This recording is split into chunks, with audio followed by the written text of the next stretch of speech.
What are you doing? I'm walking, a smooth male voice said, annoyance creeping into his tone. To where? There was a pause. To Konoha, he said, rolling his eyes upwards to try and see the large orange frog sitting on his head. Konoha? Why are you going back there? I thought you. Why do you keep showing up, Gamakichi? The man interrupted. I haven't summoned you. He felt the frog's front flippers on his forehead as he shifted, so as to place his orange face upside down in his eyesight. I like the company, Gamakichi said flatly. The man snorted. He would hardly consider himself good company. He knew that the frog really popped up randomly because he thought he could use the company.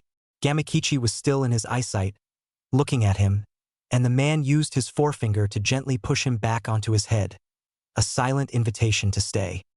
Neither frog nor man said anything for the larger portion of the day, mainly because the man had begun to run, leaping from tree to tree, and the frog had to concentrate his energy to hold onto his head.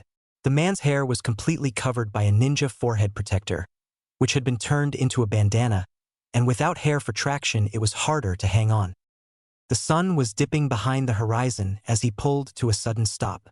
Gamakichi would have flown from his head if he had been a normal frog. From his spot in a tree near the edge of the forest, he could see the gates of Konoha, tall and proud and closed. With a sigh he leapt from the tree. Bright blue eyes looked upwards, trying to see the frog on his head. The orange amphibian got the hint. Call me if you need me, kid, the frog said, disappearing with a puff of smoke. He snorted at the word kid, thinking the frog should have stopped using it 5 years ago when he reached the age of 20. Then, with a shake of his head, he moved towards the gate. The 2 guards stationed at the gate straightened as the stranger approached. They had never seen him before, and although he looked normal enough in times such as these, with missing nin becoming more and more common, they had to be careful. There was nothing distinguishing about him. He wore deep navy blue pants, a shuriken holster on his right thigh. His shirt was the same color as his pants and was short-sleeved, revealing lightly muscled shoulders. His arms were wrapped from his biceps to the knuckles on his fingers. The bottom of his face was covered with a dark mask, very much like a jounin they knew, but, unlike him, this man's hair was completely covered by his hitayate, which, they realized with surprise, carried the symbol of the leaf. Can we help you? One of the guards, a chunin, asked. I need to see the Hokage, the stranger stated, a deep voice coming from under his mask.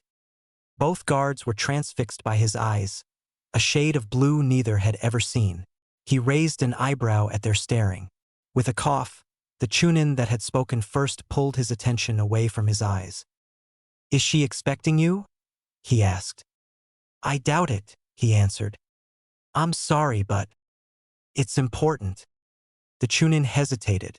There was urgency in the man's voice that made him believe him.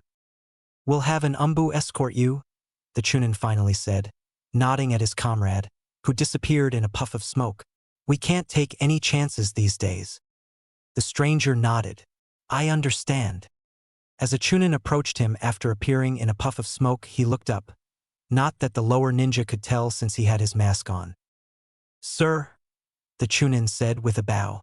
There is a stranger at the gate wishing to speak with the Hokage.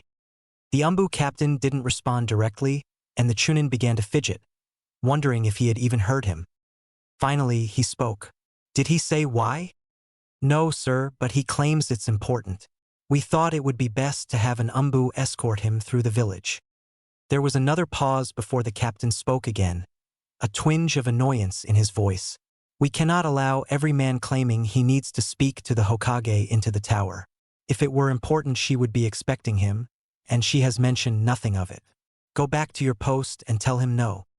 This time it was the chunin's turn to pause. Yes, sir, he finally said before disappearing.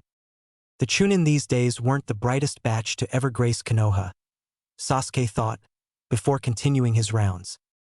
When the chunin returned, the sun had fully set and the first stars of the night had begun to twinkle. I'm sorry, but the umbu captain has refused to let you see the Hokage. The stranger heaved a loud sigh. This is what I get for trying to do this the nice way instead of just sneaking in, he muttered. Both the chunin tensed at his words. Okay then, the stranger said. Thanks for your help. The Chunin's eyes widened as the stranger crouched low and leapt high above them before disappearing over the gate. Uchiha-san. Sasuke turned and saw the Chunin from earlier running towards him and rolled his eyes. He did enjoy the freedom his Umbu mask gave him. Uchiha-san, the man at the gate is in the village. What? Sasuke asked, his voice low. We informed him he could not enter and he leapt over the gate. Sasuke didn't wait for further elaboration. He quickly ran through the tower calling his Umbu to action and placing the building on full alert. After sending 2 Umbu to guard the Hokage, he made his way to the roof, watching his Umbu spread throughout the city, searching for the intruder. He didn't see anyone suspicious. Sharingan, he said, a quick seal going along with the word. If he hadn't been wearing his mask, anyone could have seen his normally deep gray eyes had turned blood red, 3 black dots around his pupils. There, Sasuke thought, watching a navy blue blur dash along the rooftops, heading towards the tower. He was fast, and Sasuke knew his Umbu would not be able to spot him, not without the help of the Sharingan. He began running towards the blur, leaping from roof to intercept him. Sasuke made it into his path, effectively blocking the man from continuing any further. The man stopped running, his momentum carried him, and he slid along the cement roof in a crouch until he gained traction and stopped. The stranger stood, folding his arms across his chest. The Umbu in front of him was completely covered in a black robe. His hood was up and the robe billowed around him as the wind picked up. He almost laughed at the Umbu's mask, which was in the shape of a fox, small wooden ears sticking up. Didn't anyone ever tell you it's rude to stand in front of someone who's running? The man asked. Sasuke frowned, not that the intruder could see. There was a tone in his voice, he sounded almost amused. Didn't anyone ever tell you that it's rude to enter someplace you haven't been invited? He couldn't see the intruder's mouth, but the way his eyes crinkled, Sasuke thought he must have been grinning. He sucked in a breath when he caught sight of his eyes. A brilliant azure blue blinked at him. It was a shade he hadn't seen in years. Suddenly Sasuke hated this man. Only one person was allowed to have those color eyes, and he was going to kill this man so he wouldn't have to look at them. As much as I'd love to play, the man said, I must be off. Sasuke tensed, dropping into a fighting stance as the man ran towards him. He wasn't prepared to see him leap over him, to the next roof, and continue running. Son of a... Sasuke said, twisting around and rushing after him. The man had made it into the tower before Sasuke caught up with him. How could he be so fast? Sasuke dove, catching the man around the waist. They fell forward, but the man was able to twist away from him and roll to his feet. Sasuke twisted in midair to land steadily. You're quick, the intruder said, sounding impressed. But I really don't have time for this. He dropped into a fighting stance. Let's get this over with. Those blue eyes were taunting him, and rage Sasuke hadn't felt since Itachi was alive boiled within him. Sasuke flew towards him, fist raised in a punch. The man dodged, aiming a high kick at his chest that Sasuke blocked. Fists and legs flew at one another, but the 2 men were almost equally matched. What the man lacked in the Sharingan he made up for with speed, and Sasuke found he couldn't lay a hit on him any more than the other could on him. They leapt apart, breathing heavily. What do you want with the Hokage? Sasuke asked, watching him carefully. Information. She wouldn't tell you anything. The blue eyes rolled. Not information from her. For her. Sasuke frowned behind his mask, dropping his guard slightly. For her. Yes, next time you should ask before trying to beat the shit out of me. Team. All reason left him at that. No one can call me that, he growled in a dangerously low voice. The blue eyes widened as the Umbu suddenly began focusing his chakra to his left hand. So much that it began to glow blue and sounded as if birds had entered the hallway and started chirping.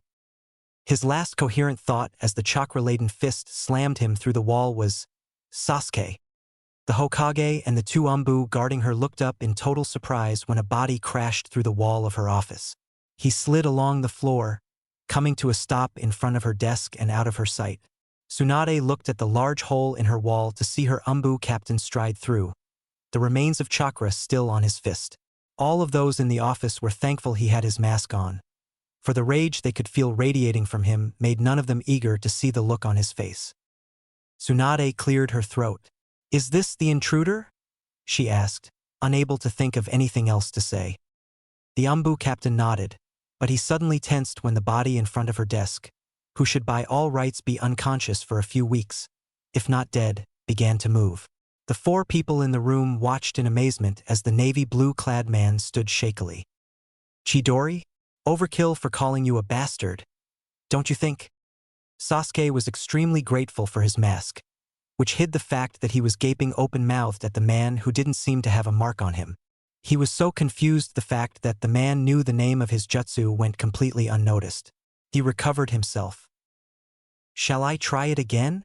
Sasuke growled, chakra gathering again. The man turned from him. "Tsunade Baba," he said quietly to the gaping woman behind her desk. "I need to speak with you." She stiffened at the name and then quickly stood. "Uchiha. That's enough." The chakra immediately dissipated. "Hokage-sama?" Sasuke asked, confused. "The two of you leave me," she said to the other Umbu. "Sasuke, find Jiraiya." The three Umbu obviously didn't understand, but they did as they were told. "What are you doing back, brat?" she asked when the Umbu were gone. Her voice was rough, but it was covering for some emotions the man couldn't decipher. He played along. "Don't growl at me like it's my fault," he said, crossing his arms. "I wasn't planning on coming back." "Tsunade, what's going on?" a gruff voice asked. Naruto looked over to the hole in the wall, watching as a tall, sturdy man with long white hair steeped through. He had red lines running down his cheeks, looking like red tear streaks. "Hey, Ero Sanin," the man said with a wave. Jiraiya stopped mid-walk and looked confusedly between the masked man and Tsunade. The twisted expression on her face was enough to tell him that nickname was not just a coincidence. "What are you doing here?" he whispered, resisting the urge to go hug the man. It seemed that Tsunade was doing the same. "What a welcome," the blue-eyed man muttered. Sasuke came in from behind Jiraiya, moving over to the corner of the office and standing there quietly. Naruto couldn't see his face, but he could tell by the other man's posture that he was brooding. He smiled slightly under his mask. "Some things have been going on. I thought they should be brought to your attention. We're aware of the sudden amount of missing Nins from all of the hidden villages. That's why you had such trouble getting to me," Tsunade said. "Does the fact that I did get to you tell you anything about your security?" Naruto said cheekily. Sasuke straightened and was about to lunge at him when Tsunade held up a hand. Naruto continued. "Anyway, I'd have been severely concerned if you weren't aware of the situation. The question is, do you know where the missing Nins are?" No one spoke. "Akatsuki." Akatsuki was disbanded after the death of Itachi and the apprehension of 5 of the S-class Nins, Sasuke said. As a key player in the entire affair, he had witnessed the end of Akatsuki. "I know," Naruto said, pulling something from one of the pouches around his waist. It was a forehead protector. He tossed it onto Tsunade's desk and she picked it up to examine it.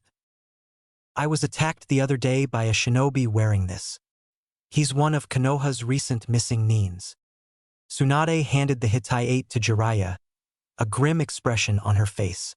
Sasuke could see the long horizontal scratch through the leaf symbol. "Why did he attack you?" Jiraiya asked. "Actually, there were about 4 of them. They approached me first.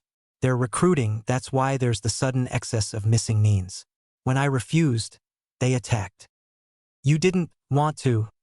Tsunade seemed to stumble over her words. "Of course not," he said loudly. "Just because the fox is evil doesn't mean I am. It hasn't taken me over, Tsunade Baba." Sasuke stilled.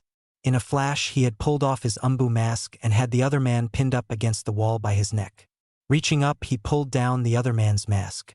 His blue eyes had widened, but he didn't struggle, mainly because he could barely breathe. Sasuke inhaled sharply when he saw the whisker marks he hadn't seen for 10 years. "You," he hissed, hand tightening as red eyes bore into blue, "are supposed to be dead." He was so close Naruto could feel his breath on his face, which served to remind him about his own lack of air. "He will be if you don't let him breathe, Sasuke," Jiraiya said. Realizing how tight his grip had become, Sasuke quickly released him. Naruto coughed, glaring at him and rubbing his neck. "So," Jiraiya said after Naruto regained his breath, "Akatsuki sought you out again?" "They did before. No reason to assume they wouldn't this time around." "How did they know you're alive?" Tsunade asked. "Well, since only you and Erosanin knew, and I don't believe you would have told anyone, my only guess would be that the man everyone believes killed me isn't quite as dead as we thought, and is correcting a few rumors." "Orochimaru," Tsunade and Jiraiya said. "The missing Nin are on the move. They've been moving steadily through the fire country. If Orochimaru is leading them, I have no doubt they are on their way here." He glanced at Sasuke, who was glaring at the floor with clenched fists. "Okay," Tsunade said a while later. "None of this is to be repeated. We do not need a panic on our hands. I will inform the Jounin. Sasuke, put your umbu on full alert."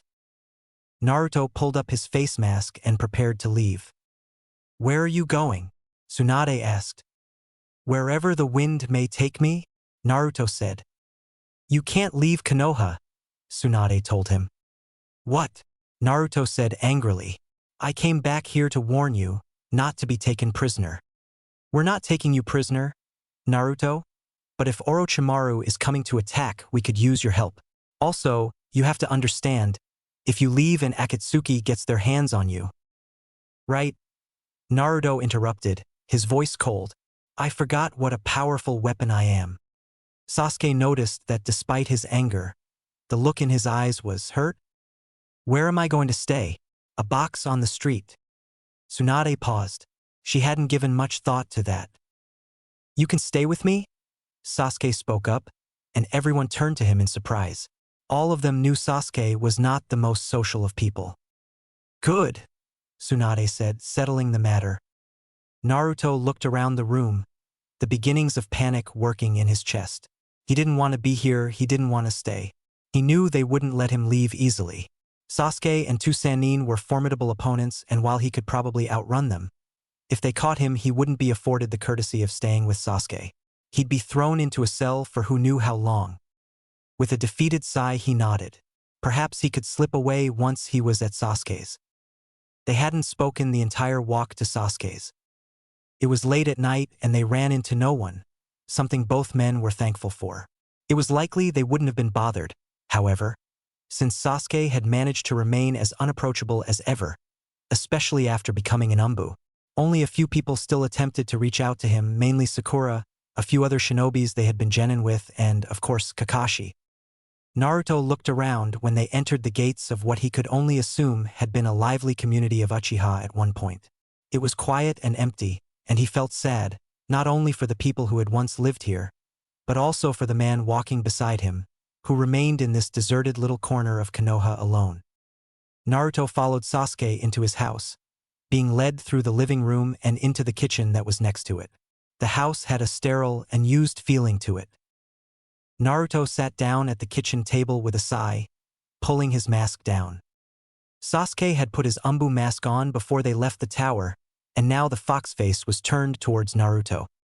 "If you're going to stare at me, at least have the courtesy to do it without the mask," Naruto said, not looking at the umbu that stood across the room.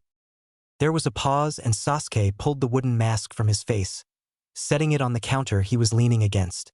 Naruto placed his elbows on the table. His head hung as he massaged the back of his neck. Sasuke said nothing. "How long have you been an umbu?" Naruto finally broke the silence. 5 years. "Congratulations. Where have you been?" Sasuke said roughly, surprising him. Blue eyes looked up, narrowed in thought. Sasuke crossed his arms, showing his impatience, but said nothing. "I've been around, mostly in the fire country." Sasuke glared at him. "Why didn't you come back? You let us believe you were dead." Naruto didn't answer right away, a guarded expression on his face. "It was better that way," he said. "What could possibly be important enough to let us think you were dead? Do you have any idea what people went through? Iruka, Sakura, Kakashi. He stopped abruptly, but Naruto knew what the next word would have been. Me. It's a long story, Sasuke. Black eyes flared in anger and Sasuke crossed the room in a flash, slamming his palms into the table in front of Naruto, who shrank back in surprise. That's not a good enough answer, Dobe, he hissed. Naruto's eyes widened then narrowed angrily as Sasuke's tone and insult got the desired rise out of him. Don't act like I owe you explanations, team, he spat out. You never thought twice about me back then. Don't try to pretend we're friends now. Sasuke straightened, and for a brief moment Naruto thought he looked hurt, but his general expression of indifference returned so quickly that Naruto had to assume he'd imagined it. So what really happened? Sasuke asked, his voice calm once more. Obviously Orochimaru didn't kill you. Sasuke? Naruto said softly, staring at his hands. I can't talk about this. I don't want to think, I don't want to remember. I did what I had to do. Please, he whispered. Please just drop it. Sasuke didn't bother to try and hide the surprise on his face. Naruto wasn't looking at him anyway. As much as Naruto's words made him even more curious than before, his tone and his broken voice stalled all questions Sasuke had. Naruto's personality seemed drained. He was quiet now, reflective. Nothing like the loud-mouthed dope he'd known as a teenager. Why had he changed? He didn't press further, but turned, pulling some things out of his barely used cupboards. Naruto didn't look up until a steaming bowl of ramen was placed in front of him. He stared up at Sasuke, confused. The other man sat down across from him, digging into his own bowl of ramen, not meeting Naruto's eyes. With a grin, Naruto picked up his chopsticks. Anusa, what about Niji? Sasuke sighed in annoyance. As they ate, Naruto had begun to ask him about his old friends and Sasuke had been updating him for the last hour on the lives of Iruka, Kakashi, Sakura, Jiraiya, Tsunade, Shikamaru, Hinata, and Lee. Thinking of all the others Naruto could ask about made Sasuke mentally groan. Dobe, aren't you tired or something? He asked, all the while inwardly pleased that he was acting more like the Naruto he knew. No, Naruto said flippantly. I usually only sleep for 3 or 4 hours near dawn. Sasuke furrowed his eyebrows. Noting his confusion, Naruto explained. Early morning, less likely to get attacked. Do you get attacked a lot? Sasuke asked. Occasionally, he said. More so since Akatsuki's revival. They come around once a week or so. I'm waiting for them to send someone stronger though. You would think they'd get that I'm not coming without being forced. Sasuke frowned but made no comment. If you're tired, Sasuke, don't let me keep you up. I'll go train or something. It was said extremely casually. Sasuke looked at him quickly. What? Naruto asked. Going to try and sneak off? Blue eyes widened. Naruto, I can't let you leave. Tsunade ordered it. What does that old hag know? Naruto asked angrily, standing from his seat.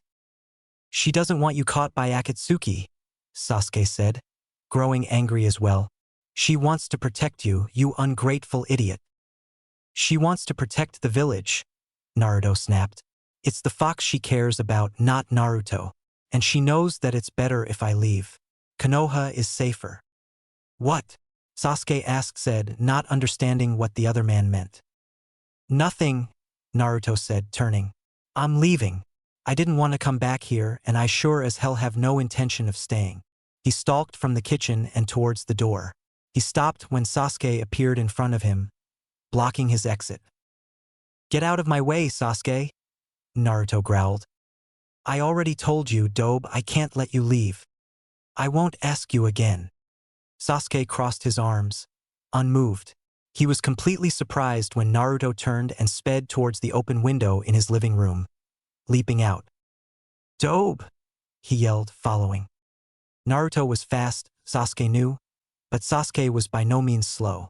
With a quick seal his eyes were red and he could see Naruto, not far ahead, heading towards the forest that surrounded the training grounds. With a leap he was on the rooftops trailing the navy blue blur in front of him. They made it from the rooftops to trees and with a burst of speed Sasuke caught up to the other man, grabbing the back of his shirt and yanking him back onto the tree limb before he could continue. With a surprised oof, Naruto landed next to Sasuke. They glared at one another until Sasuke finally said, "You've gotten fast."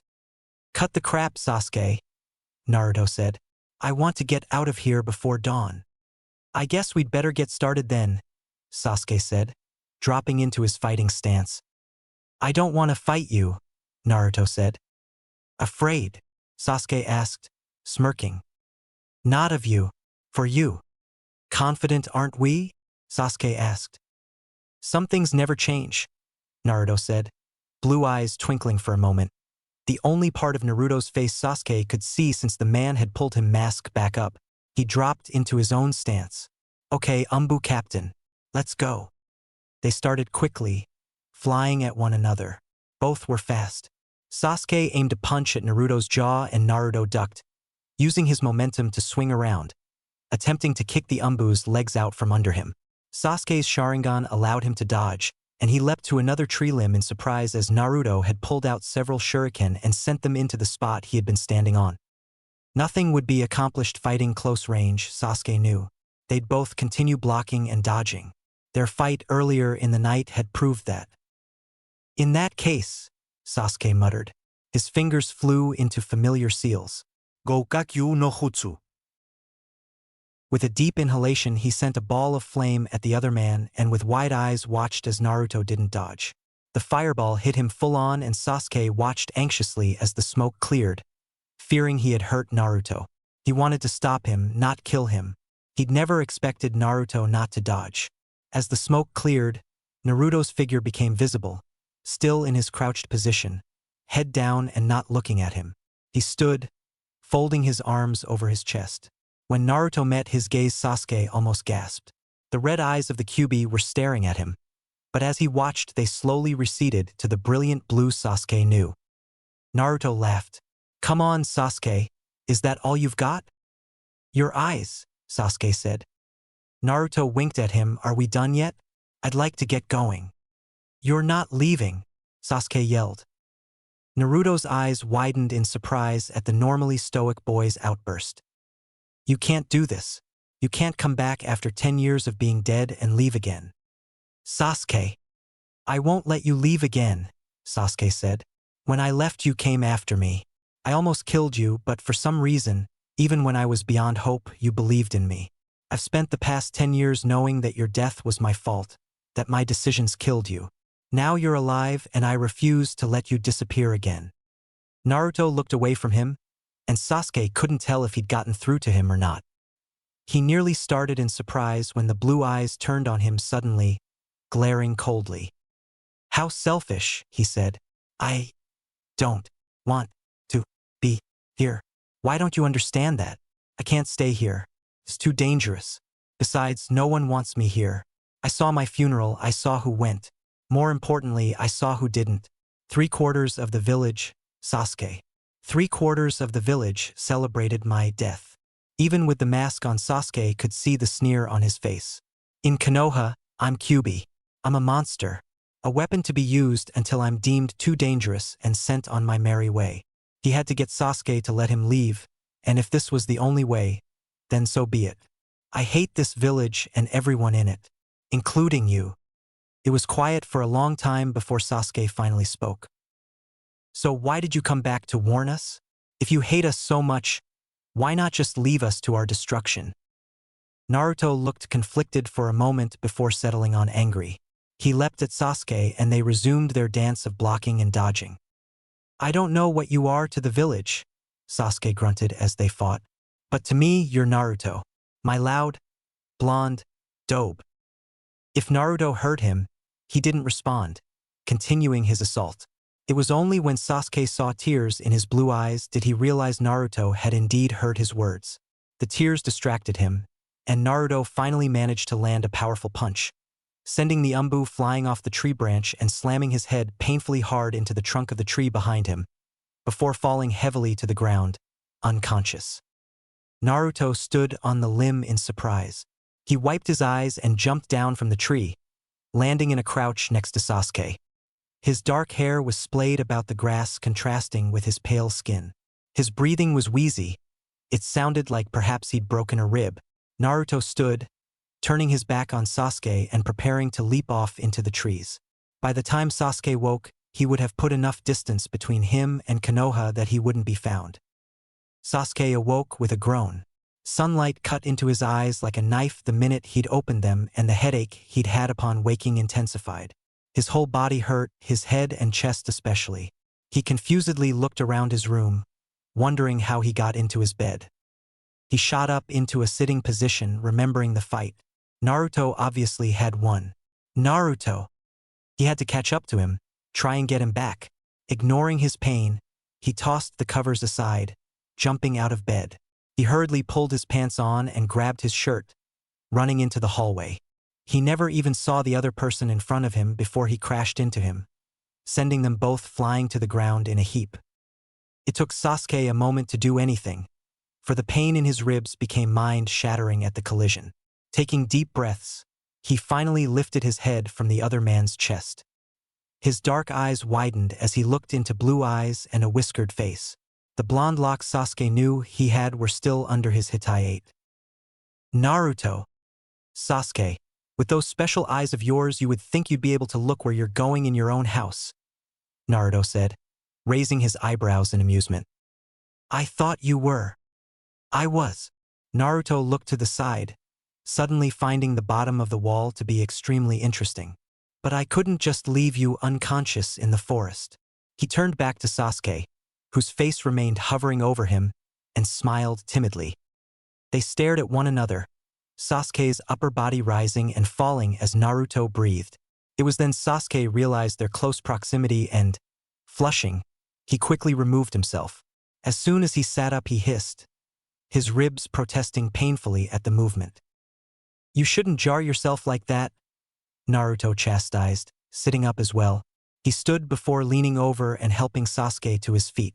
The dark-haired man draped an arm over his abdomen, and it was then he noticed the bandages that had been wrapped around his torso.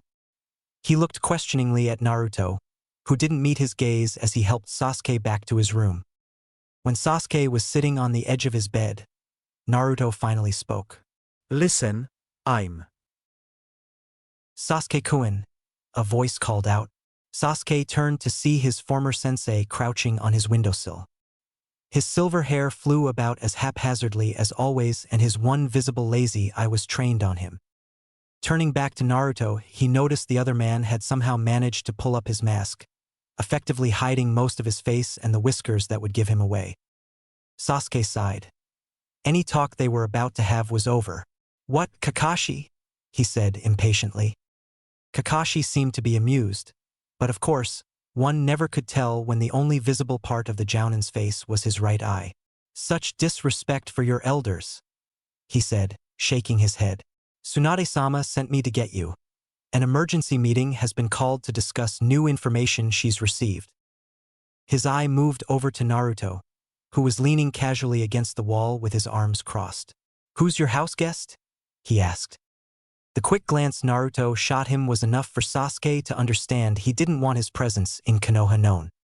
A temporary visitor. The Hokage asked me to let him stay while he is in Konoha. Kakashi wasn't quite satisfied with that answer. He saw the bandages the Umbu had on, and his sharp eye hadn't missed the look the mysterious man had given Sasuke. Also, why would a visitor be wearing the Konoha Hitayate? He decided to let it go for now, opting to say, Welcome to Konoha. I like your mask. Arigato, the other replied with a slight bow. Yours is very nice as well. Sasuke rolled his eyes. Kakashi's attention returned to Sasuke, who stood rather jerkily. He was obviously in a bit of pain. I'll be there in a moment, he told the Jounin, pulling on his shirt. There was an obvious note of dismissal in his tone. Kakashi nodded, hesitating. He wanted to know more about this house guest and Sasuke's injury. However, as much as he was loath to admit it, Sasuke was his superior. Because he was the younger man's former sensei, Kakashi could often get away with questioning him. But there were days his patience was not to be trifled with, and Kakashi could sense this was one of them. I'll inform the Hokage, he told Sasuke before disappearing from the windowsill with one last glance at the masked man. When he was gone, Naruto spoke, but he left his mask in place. Sasuke noted. He was certainly obedient, wasn't he? I outrank him, Sasuke said, slowly putting on his umbu uniform. Naruto didn't speak again while Sasuke finished dressing. The dark-haired man turned to him suddenly, slipping on his black robes. Are you going to try and leave again? He asked, watching him unblinkingly.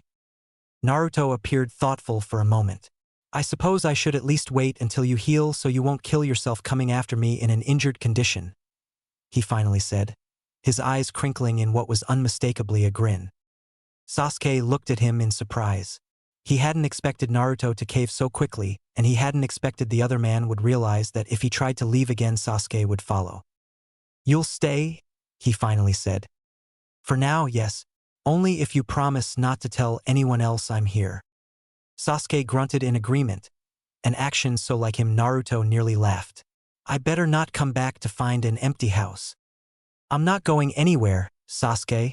I promise. I don't take back my words, he said. That's my ninja way. Who's at Sasuke's house? Tsunade sighed, looking up at the jounin who'd just appeared in her office. She hadn't decided how to go about Naruto's return, but she and Jiraiya both agreed that the fewer people that knew the better. They knew Naruto would want to leave as soon as possible once this was over, and if everyone knew he was alive it would make it more than a little difficult for him. It was bad enough Sasuke knew. The young man had taken the news of Naruto's death extremely hard, and they all knew he blamed himself. Now that he knew Naruto was alive, Tsunade wondered if he'd let him go easily. Who did Sasuke say was at his house? She asked carefully. If Kakashi didn't know, she certainly wasn't going to enlighten him. A temporary visitor.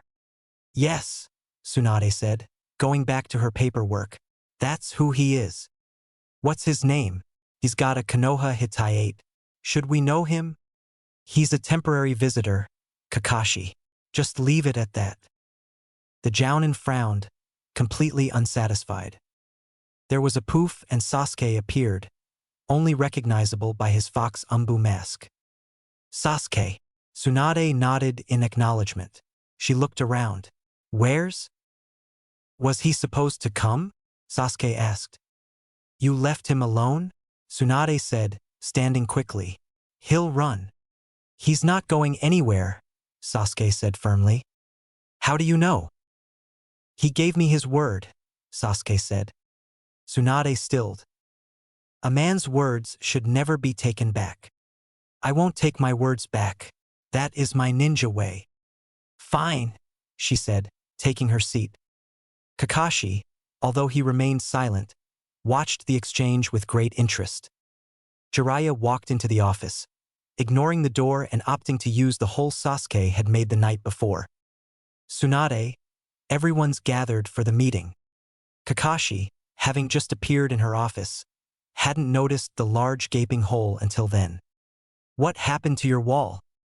Your former student and your crazy jutsu, Tsunade said, standing and walking to Jiraiya.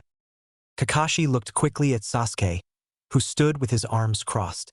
His umbu mask made him look anything but repentant. Sasuke had used Chidori last night? What was going on? Come on, Jiraiya said, stepping back through the hole. Sasuke moved to follow, saying nothing and grimacing behind his mask as his ribs ached. Hold on, Tsunade said, raising a hand. Sasuke, come here. The umbu walked slowly to her. When he stood in front of her, she frowned. Take off your robes. Jiraiya and Kakashi watched in confusion. Sasuke took off his robes, revealing the standard umbu uniform, a silver-colored sleeveless shirt over top a high-necked black one and black pants. Black arm protectors were pulled up to his biceps, leaving just enough of his arm exposed to show the umbu tattoo. Sasuke didn't remove his mask. Lifting his shirts, Tsunade looked at the bandages. What happened? She asked, placing her hand lightly on his wrapped torso.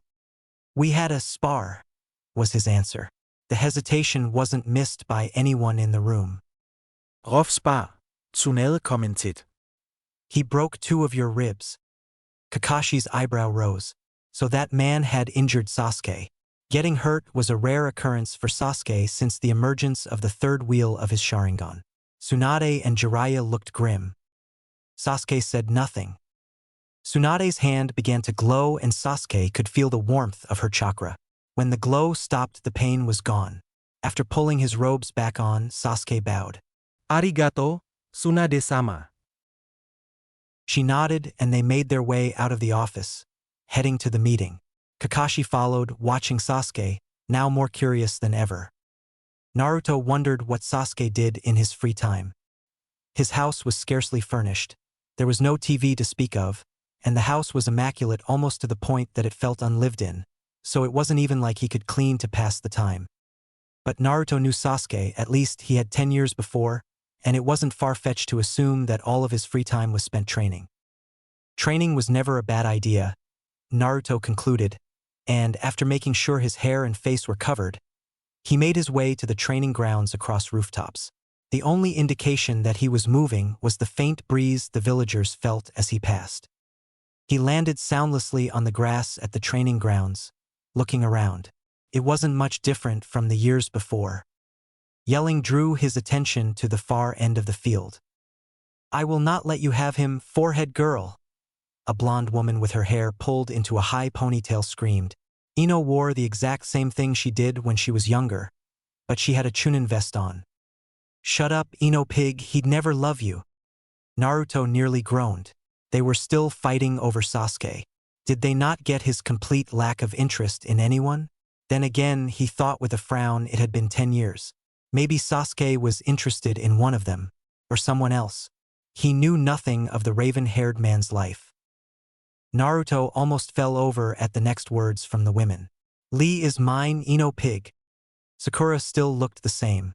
She'd grown her pink hair long again after Sasuke had left Konoha when they were 12, and it cascaded down to the small of her back now, same as it had when they were 16.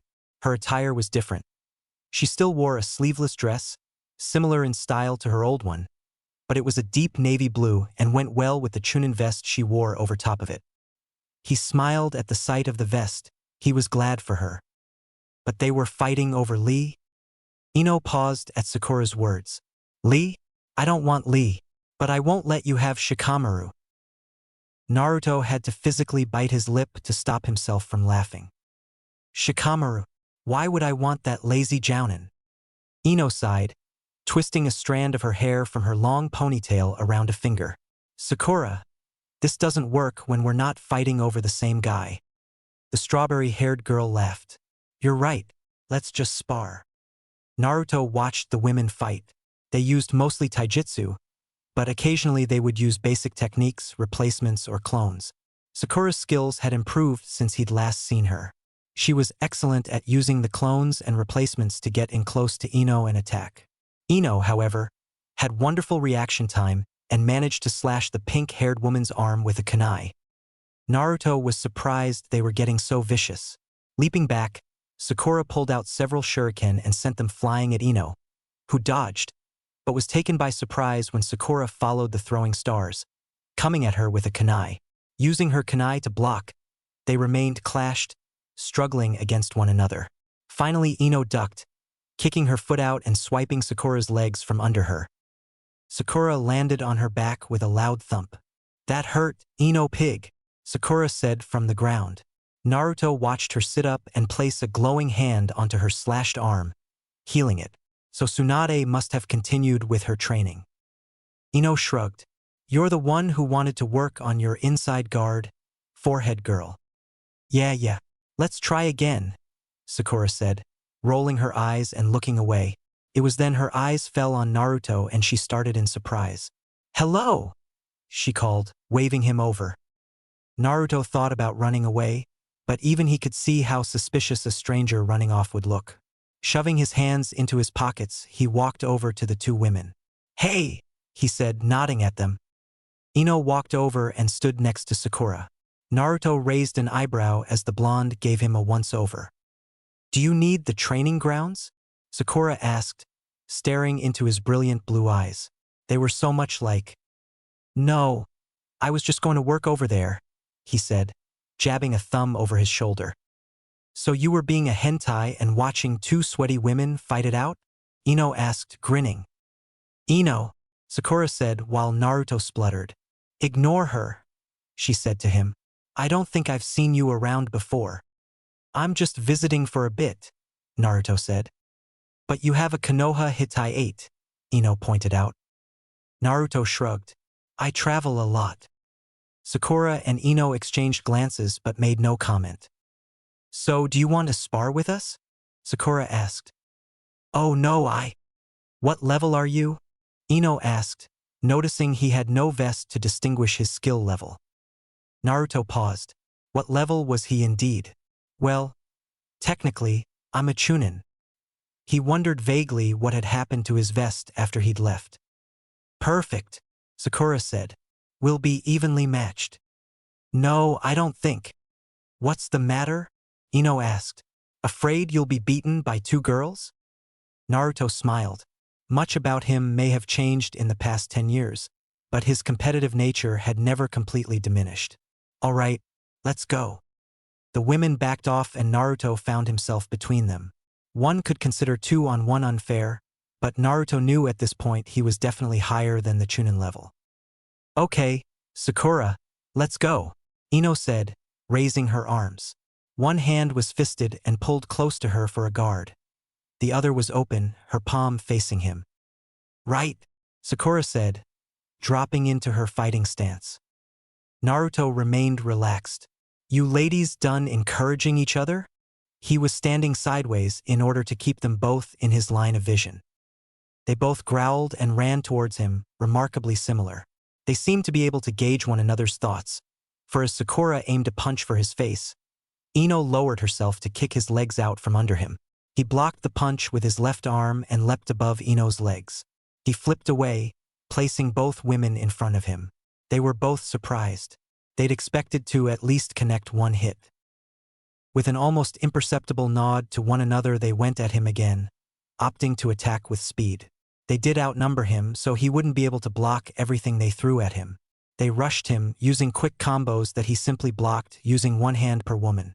His speed and reflexes were amazing, and Sakura had to duck and roll away when he freed himself from Ino's attack and decided to attack her. Using his distraction with Sakura to her advantage, Ino planted her right foot into the ground, spinning and aiming a devastating roundhouse kick to his abdomen. She and Sakura could only blink when he turned and caught her by the ankle, using her momentum to spin her and toss her away into Sakura.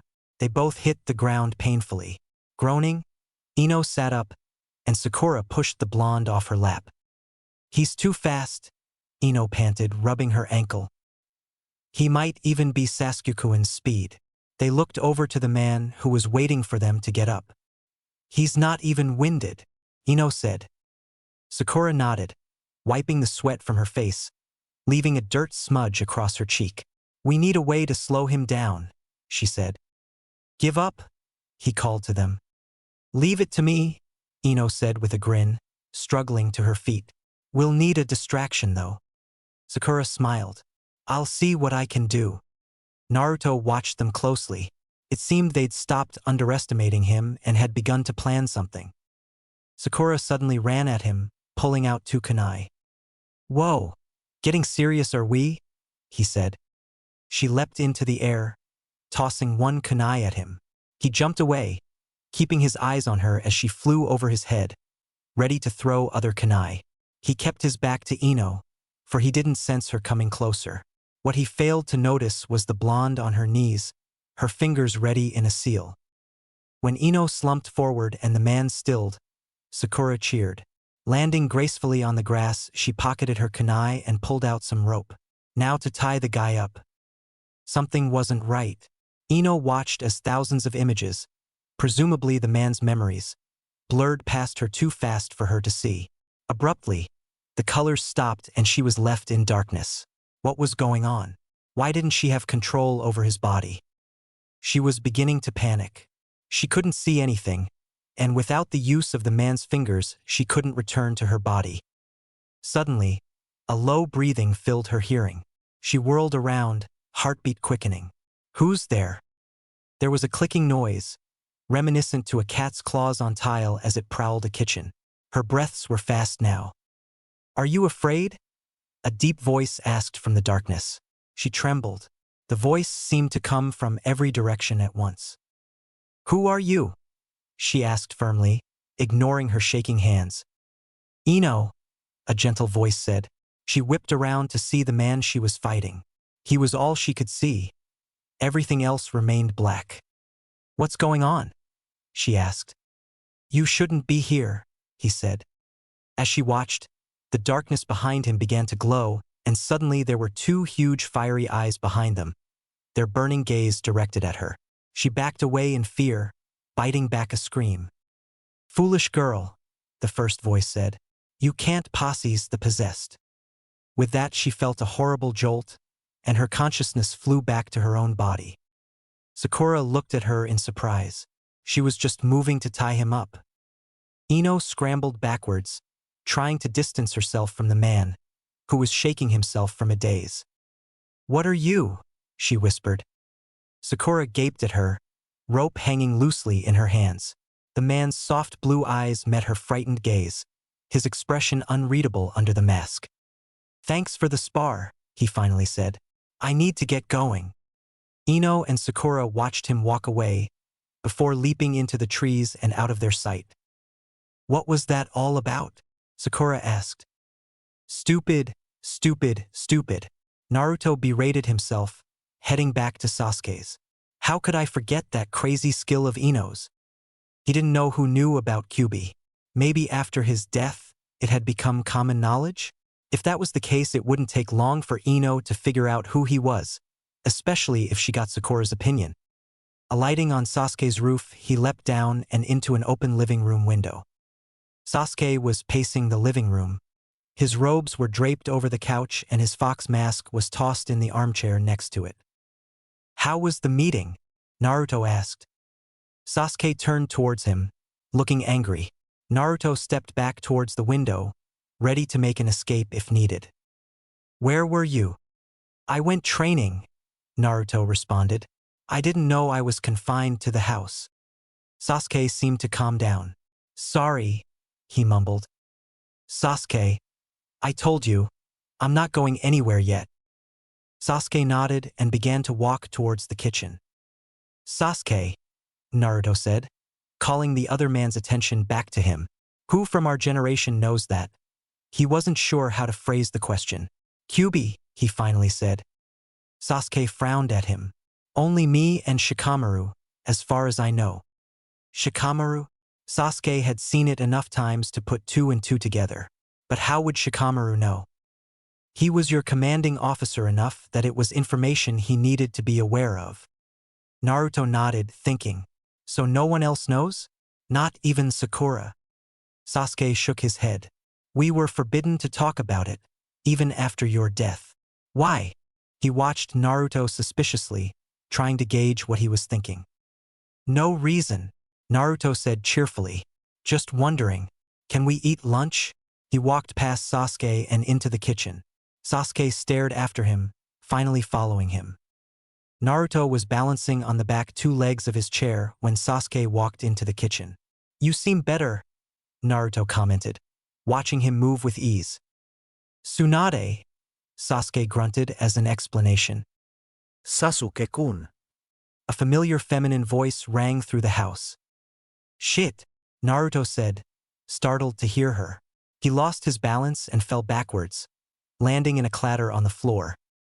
Sasuke rolled his eyes at Naruto before looking into the living room to see Sakura standing by the open window. Why did ninjas ignore the door? He needed to start locking his windows. Sasuke-kun. Sakura said, seeing him. There's a weird guy in the village, she said, walking towards him. He's very suspicious and Ino says there's something in. There was a groan and Sakura paused, looking towards the floor where Naruto was pulling himself into a sitting position. She gasped. You, she said. What are you doing here? Are you trying to kill Sasuke? Naruto stood and twisted his neck, cracking it with a loud pop. Both Sasuke and Sakura flinched. Righting the chair, he sat down, looking up at them. Catching from Naruto's expression that he wasn't going to be much use in this conversation, Sasuke spoke up. Sakura, he's staying with me for a while. He what? Sakura asked, dumbfounded. There was a pause. Sasuke-kun, can I talk to you for a minute? Sasuke looked at Naruto, who appeared to be feigning innocence under his mask. With a sigh, he followed Sakura onto the living room. Naruto could hear them talking in low tones. A few minutes later, he heard the sound of the door, and when Sasuke returned to the kitchen, he was alone. "So that's why you wanted to know if anyone knew about Kyuubi?" Naruto shrugged. "You apparently scared the shit out of Ino," Sasuke told him. "Maybe next time she'll think twice about poking around in people's heads." "Naruto," Sasuke paused. "Last night, when you didn't dodge the Gokakyu no Jutsu, what happened?" Naruto looked up. "What does it look like?" he asked, sounding genuinely curious. "What?" Sasuke asked. "When Kyuubi surfaces. I've never seen myself." "So it was Kyuubi. What brought him out?" "He's a fire fox," Naruto said with an air of the obvious. "Fire calls him out. I'll never need to dodge it, because fire is my element." "But," Sasuke said, "if fire brings him out, wouldn't you want to dodge? To keep him in? He never comes out to stay in battle." "But what if he tries to?" "He has. I don't let him," Naruto said. "Besides, he knows if he tries to come out, I'll fight him, and if that happens during battle, it's likely I'll get killed. He shares my death, and is intelligent enough not to distract me in a battle." "You have control over him?" Sasuke asked. Naruto snorted, stretching his arms over his cloth-covered head.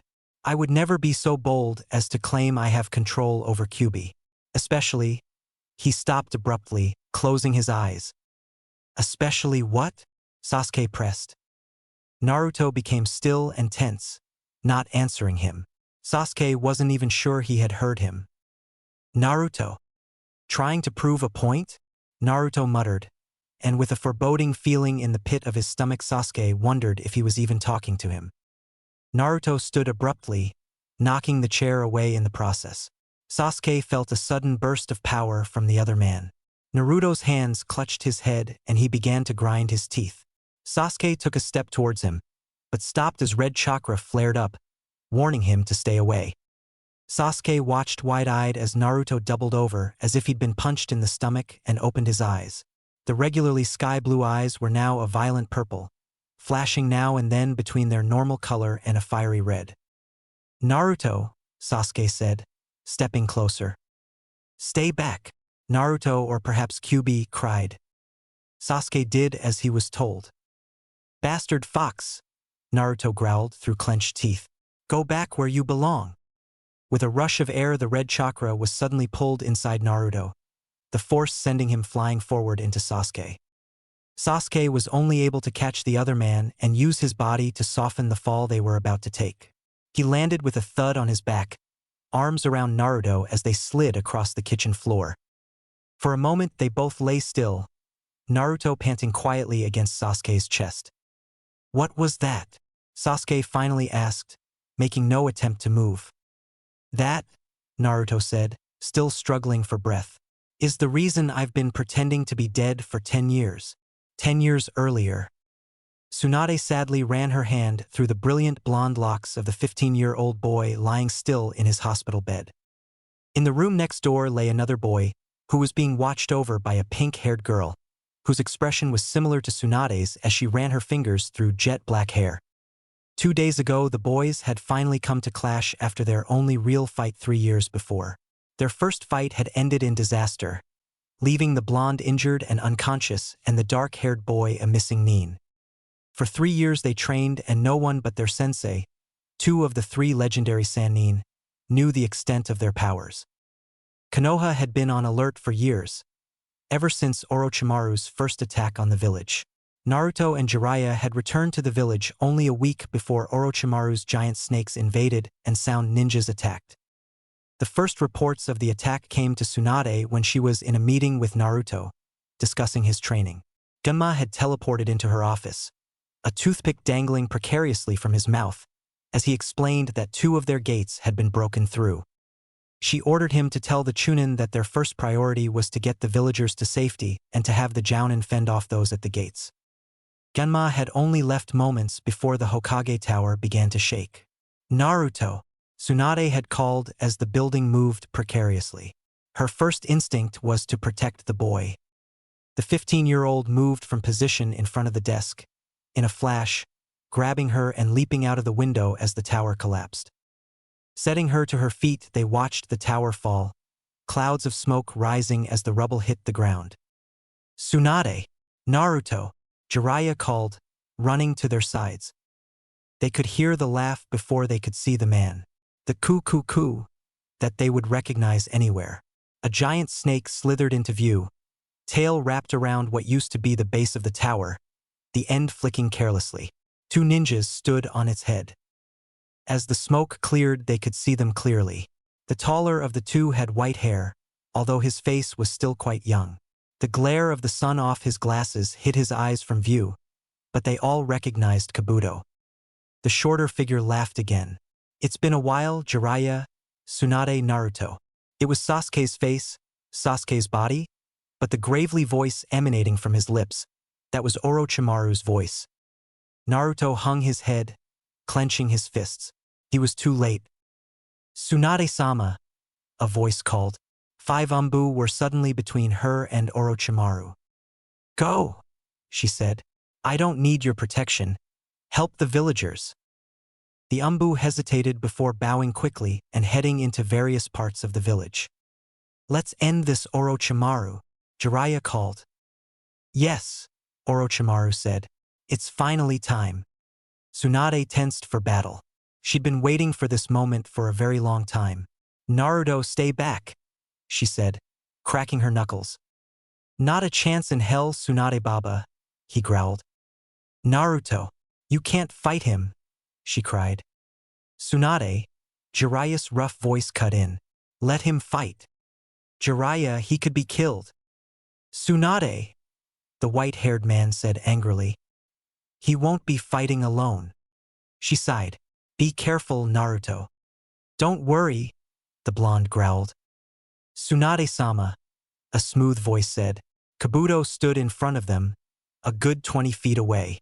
While I would prefer to fight Naruto-kun, to repay him for our last meeting, Orochimaru-sama has requested that I fight you. Tsunade looked at Naruto, expecting him to say something very loud and very brash to Kabuto, and was surprised to see him standing with his arms crossed, watching him with an expression that bordered on disinterest. His 3 years of training had certainly calmed him down, she thought. I still owe you for our last fight, Tsunade said to him. Your cheap tricks with blood aren't going to work this time. She rushed at him and their fight began. Well, Jiraiya, I guess it's our turn, Orochimaru said through Sasuke's mouth. Angrily, Jiraiya bit his thumb, drawing blood. Recognizing the seals he began to perform, Naruto placed a hand on the older man's arm. Ero Sanin, if you summon Gamabunta, half of the village will be destroyed before the fight is over. Coo, came the laugh from above them. Looks like the brat's lost some of his brashness over the years. Both Naruto and Jiraiya glared up at him. Orochimaru, Naruto cried. I swear I will kill you before the day is over. He laughed again. Not much smarter though, is he? Naruto and Jiraiya suddenly attacked, the boy leaping to a building and onto the snake's head, while Jiraiya ran up the snake's body, using chakra to stick to the snake's scaly skin. Orochimaru attacked with his tongue, a sight that almost made Naruto sick as it flew from Sasuke's mouth. Naruto ignored the feeling and flipped away from the tongue, which moved in an arc towards Jiraiya. The wild-haired man dodged. He looked towards Sasuke's. No, Orochimaru's bandaged arms. If he could just get in close. The tongue was too long to allow for close-range fighting. Naruto, he called. After 3 years of training together, the boy knew what he wanted and quickly executed. Kage busin no jutsu. 50 Narutos suddenly surrounded Orochimaru, and with a loud battle cry in unison they all rushed him. Orochimaru laughed as he fought them off with his tongue. Still weak, he said, watching them poof into smoke. His eyes widened in surprise as one Naruto managed to dodge his tongue and get in close, a kunai in his hand. What? He said in surprise, as with a poof of smoke the orange-clad boy became Jiraiya. A henge, Orochimaru said. Raising the kunai, Jiraiya lunged at Orochimaru. Jiraiya's big mistake was assuming his arms were still useless. He looked in shock as Sasuke's face twisted into a manic grin. Orochimaru grabbed Jiraiya's wrist, stopping the kunai inches from his face. Still as stupid as ever, Jiraiya. Jiraiya tried to pull his arm away, but Orochimaru held him fast. With wide eyes, Jiraiya watched as Orochimaru began concentrating his chakra to his left hand. Naruto knew that skill. Haku's face suddenly came to him. "Do you have someone who is important to you?" "Ero Sanin," he cried, taking off as Orochimaru's fist flew forward. It happened so quickly no one reacted for a long moment. Sakura had been looking for a place that she would be most useful. She no longer had her genin team since Sasuke had run off and Naruto had been training. She herself had been training as well for the past 3 years under Tsunade-sama's guidance. Now she wanted to do what she could as a medical nin, although her skills were not as highly developed as Tsunade-sama's or Shizun's. Leaping onto a roof to get a better view of the chaos, she attempted to see who was in most immediate need of help. She was not prepared for the sight before her. A loud scream of "Naruto!" broke the silence that had descended over Jiraiya and Orochimaru. Sakura stood on the roof next to them, gaping open-mouthed and horrified. Sasuke was standing on the head of a giant snake, holding Jiraiya-san's wrist immobile with one hand, his other hand thrust through Naruto's right shoulder. Naruto coughed, blood spraying on Sasuke's white-wrapped arms. Sasuke seemed to recover from the surprise and started laughing. What was wrong with his voice? Jiraiya stared at the hand in front of him. The hand that had gone straight through Naruto's chest. The hand that was meant for him. Blood dripped from Orochimaru's fingers and down the orange jacket. Releasing Jiraiya's hand, Orochimaru braced his free hand on the boy's chest, unceremoniously pulling his fist out of him. Jiraiya caught Naruto as he crumpled. "Naruto!" Tsunade cried from the ground. She went to rush for him, but was blocked by Kabuto. "You're not done here, Tsunade-sama. Get out of my way!" she screamed, but was forced to dodge as he concentrated his chakra to his hands and lunged, trying to cut her muscles. "You okay, Ero Sanin?" the boy in Jiraiya's arms asked in a soft voice. He coughed up some more blood. How he could even talk was beyond the older man. "Naruto, you baka. Why did you do that?" Jiraiya asked, eyes wide in horror. "I don't want to watch those dear to me die before my eyes."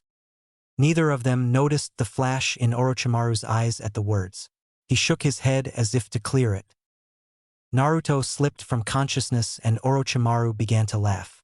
"It seems like all your students end up dying, Jiraiya." Jiraiya's hands began to shake in anger.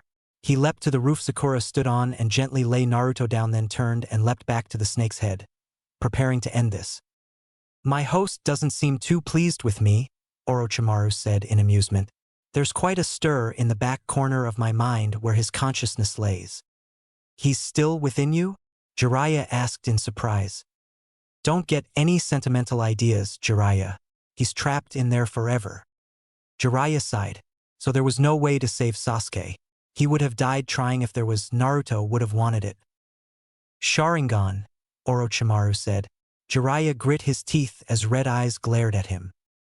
On the roof, tears streamed down Sakura's face as she used all that Tsunade had ever taught her to try and save Naruto. He wasn't dead yet, but the wound, the blood. She could feel his heart slowing as she worked, her hands glowing with chakra. "Naruto, please hang on." There were loud crashes and she looked up, watching with wide eyes as Sasuke and Jiraiya-san sent jutsu after jutsu at one another. She had never seen a battle with such skills, not even the battle of Kakashi and Zabuza compared. The slowing heartbeat under her fingers suddenly stopped. "Naruto!" She sent more chakra into him, desperately trying to restart his heart. "No!" she sobbed, trying again and again. An explosion rattled the building she was on, and standing up quickly she saw that Sasuke had thrown Jiraiya-san with such a force he'd crashed into building, shaking it before the older man fell motionlessly to the ground. Tsunade was still fighting off Kabuto, although she now had a profound limp. Smoke was rising from everywhere in the village. Buildings collapsing were punctuated by screams, and from where she stood on the roof she could see the bodies and blood littering the ground. She stared down at the blood coating her hands, then moved her gaze to Naruto, who lay motionlessly on the ground. She had failed. Clenching her hands into angry fists, she turned to face Sasuke, who had begun to laugh as he looked over the destruction of Konoha. After kneeling and kissing Naruto on his forehead, she stood back up, pulling a kunai from the pouch on her thigh. She wasn't strong enough, she knew. Sasuke had beaten Jiraiya-san, but she had to do something. Even if it killed her, she would not run away.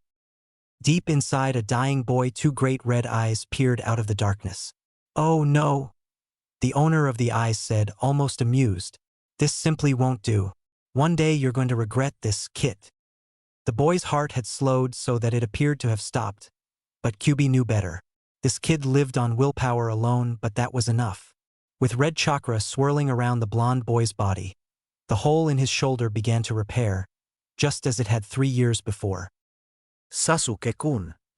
Sakura screamed. The raven-haired boy looked at her, raising an eyebrow. "You killed him. You killed Naruto." Sasuke laughed that frightening laugh. "So he finally died." As Sakura watched, his eyes widened and flashed, and his hands flew to his head as if he were in pain. Suddenly he stopped and straightened, a manic grin on his face. "Oh my, you are angry indeed. What was he to you?" he said. Sakura was confused. It didn't seem as though Sasuke was talking to her. "Sasuke, you're a traitor. I can never forgive you," she cried, raising her kunai. Tsunade finally managed to get a chakra-filled punch directly to Kabuto's chest. Sending her chakra to specific points in his body, she was able to knock him unconscious. He wouldn't wake up for at least a week. Taking a moment to look around, she noted the critical situation. She almost stopped breathing when she saw Sakura arm herself. "Sakura!" she cried. No. "That's not Sasuke. You cannot defeat him." The pink-haired girl either didn't hear her or ignored her, and rushed at Orochimaru. "Don't kid yourself, girl," Orochimaru said, waiting until she was close and backhanding her away. She flew with the sheer force of the hit, falling off the snake's head. "Sakura!" Tsunade yelled as she watched her apprentice begin to fall from 50 feet in the air. She couldn't make it to her in time. She could barely walk. A blur of orange and red whizzed by her, leaping into the air, catching the young woman in midfall. Tsunade stared in amazement as Naruto suddenly stood before her, placing Sakura, who had passed out, gently on the ground. He sped away, returning a few moments later with the limp Jiraiya over his shoulder, setting him next to Sakura. Tsunade couldn't speak. Naruto's horrible wound was gone. The only indication it had ever been there was the large rip in his jacket. He was surrounded by red chakra, and his features had taken on the look of a fox. His eyes were red and narrowed, his teeth long and fang-like, and his nails had lengthened into claws. "Heal them, Tsunade Baba. I'll take care of this." "Naruto," she called as he walked away. "I'll be okay," he said, glancing back at her over his shoulder, sending her a vicious grin. She sighed, looking at Jiraiya's beaten form. Laying her palms on his chest, she began to heal him, keeping her eyes on Naruto. The boy leapt back up to the snake's head, staring down Orochimaru with his arms crossed. "So you're not dead?" "Reports of my death have been greatly exaggerated," Naruto growled. "The fox has emerged. At least now you'll be a fun fight." Orochimaru laughed, and then paused, a faraway look in his eyes. "Your friend seems to want you to run away. He seems quite attached to you. Got very emotional when you were announced dead." The news of Sasuke's consciousness had been shared to shock and surprise Naruto, and hopefully to weaken him. He wouldn't hurt Sasuke's body if he thought there was a chance the boy could be returned to it. So when Naruto heard this and his lips twisted into a feral grin, fangs showing menacingly, Orochimaru was surprised, to say the least. "You can tell him that he should know by now that Uzumaki Naruto never runs away. I'm still weak from having his hand rammed through my chest, and I'm spending most of my energy right now trying to stop Kyuubi from taking over my body and killing everyone that isn't dead already. So if he'd really like for me not to die, he'd better reclaim his body, because I'm not going to win, but I sure as hell am not going to run." Orochimaru left. "Well, at least you're realistic," he said. "You aren't going to win." He began powering up the Chidori. "This seems like a fitting way for you to die. It'll be as if it really is Sasuke ramming his hand through your heart. Naruto said nothing. Jiraiya awoke to see Tsunade hovering over him worriedly. Naruto, he gasped, sitting up. He's alive, Jiraiya, Tsunade said quickly, pointing up to where the two possessed boys stood. They watched Orochimaru power up Chidori and begin to run at Naruto, who stood firm, his arms still crossed. He's not dodging, Tsunade said with a gasp. Jiraiya tried to get up to go to him, but he was too weak and couldn't stand. Naruto, dodge! He screamed, from his knees. But Naruto didn't move. Orochimaru drew closer and Tsunade and Jiraiya watched in amazement as the Chidori suddenly went out like a candle being snuffed. Orochimaru fell to his knees, hands gripping Sasuke's hair. A loud scream wrenched from his lips. This can't be happening, he cried. Then his voice changed to a different tone. No more gentle, but there was a younger, less gravelly quality to it. It was a voice Naruto knew well, slightly deeper than the last time he heard it, but it was the same voice. Get of my body, he screamed. There was a surge of power and a scream of outrage, and as they watched the chakra swirl up around Sasuke's body, they could suddenly see the shadowy shape of a human being pulled from the boy's chest. It appeared to be trying to hold on, but it was thrust from his body and disappeared. Sasuke fell forward to all fours, panting. The raven-haired boy looked up, red eyes having returned to their normal deep gray. He saw the blonde standing above him, surrounded by red chakra. Naruto, he said. With what looked like considerable trouble, the blonde managed to stop the red chakra, and when he opened his eyes again, they were the bright blue Sasuke was used to. Naruto smiled down at him. Sasuke, he said, I knew you could do it. With that, he collapsed, no longer able to remain standing without the strength of the Kyuubi. Sasuke moved swiftly, with energy he didn't know he had left, to catch the boy as he fell, cradling him gently. Naruto, he said, shaking him lightly. Naruto. Without his summoner, the snake they stood on grew impatient, and with a poof it was gone.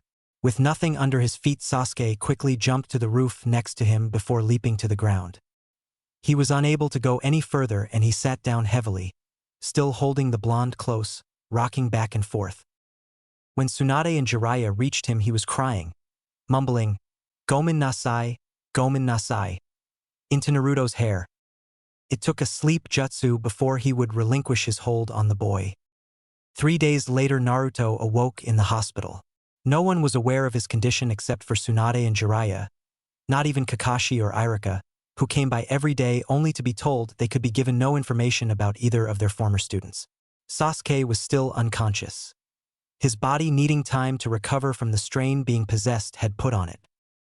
Orochimaru was assumed dead, his soul having nowhere to go once Sasuke had vanquished him. When Naruto had woken, Tsunade had hugged him tightly, relieved he was all right. She let him go when he didn't hug back. Tsunade Baba, he said softly, staring at his hands. It almost took over that time. Naruto, she said worriedly. Kyuubi, he said and then paused. I've never been that close to losing myself. The killing intent, the power. If I had given in for even an instant, everyone in the village would be dead. I almost couldn't stop him. But you did, Naruto, you stopped him. He's been trying more often, the boy said. He what? I can constantly feel him poking in my consciousness. He waits, Tsunade waits until I'm relaxed, until I'm off guard, usually when I'm sleeping. Then he tries to take over. He wants out. Tsunade was shocked at the information. Why hadn't Naruto ever told her? She swallowed. This was a difficult development.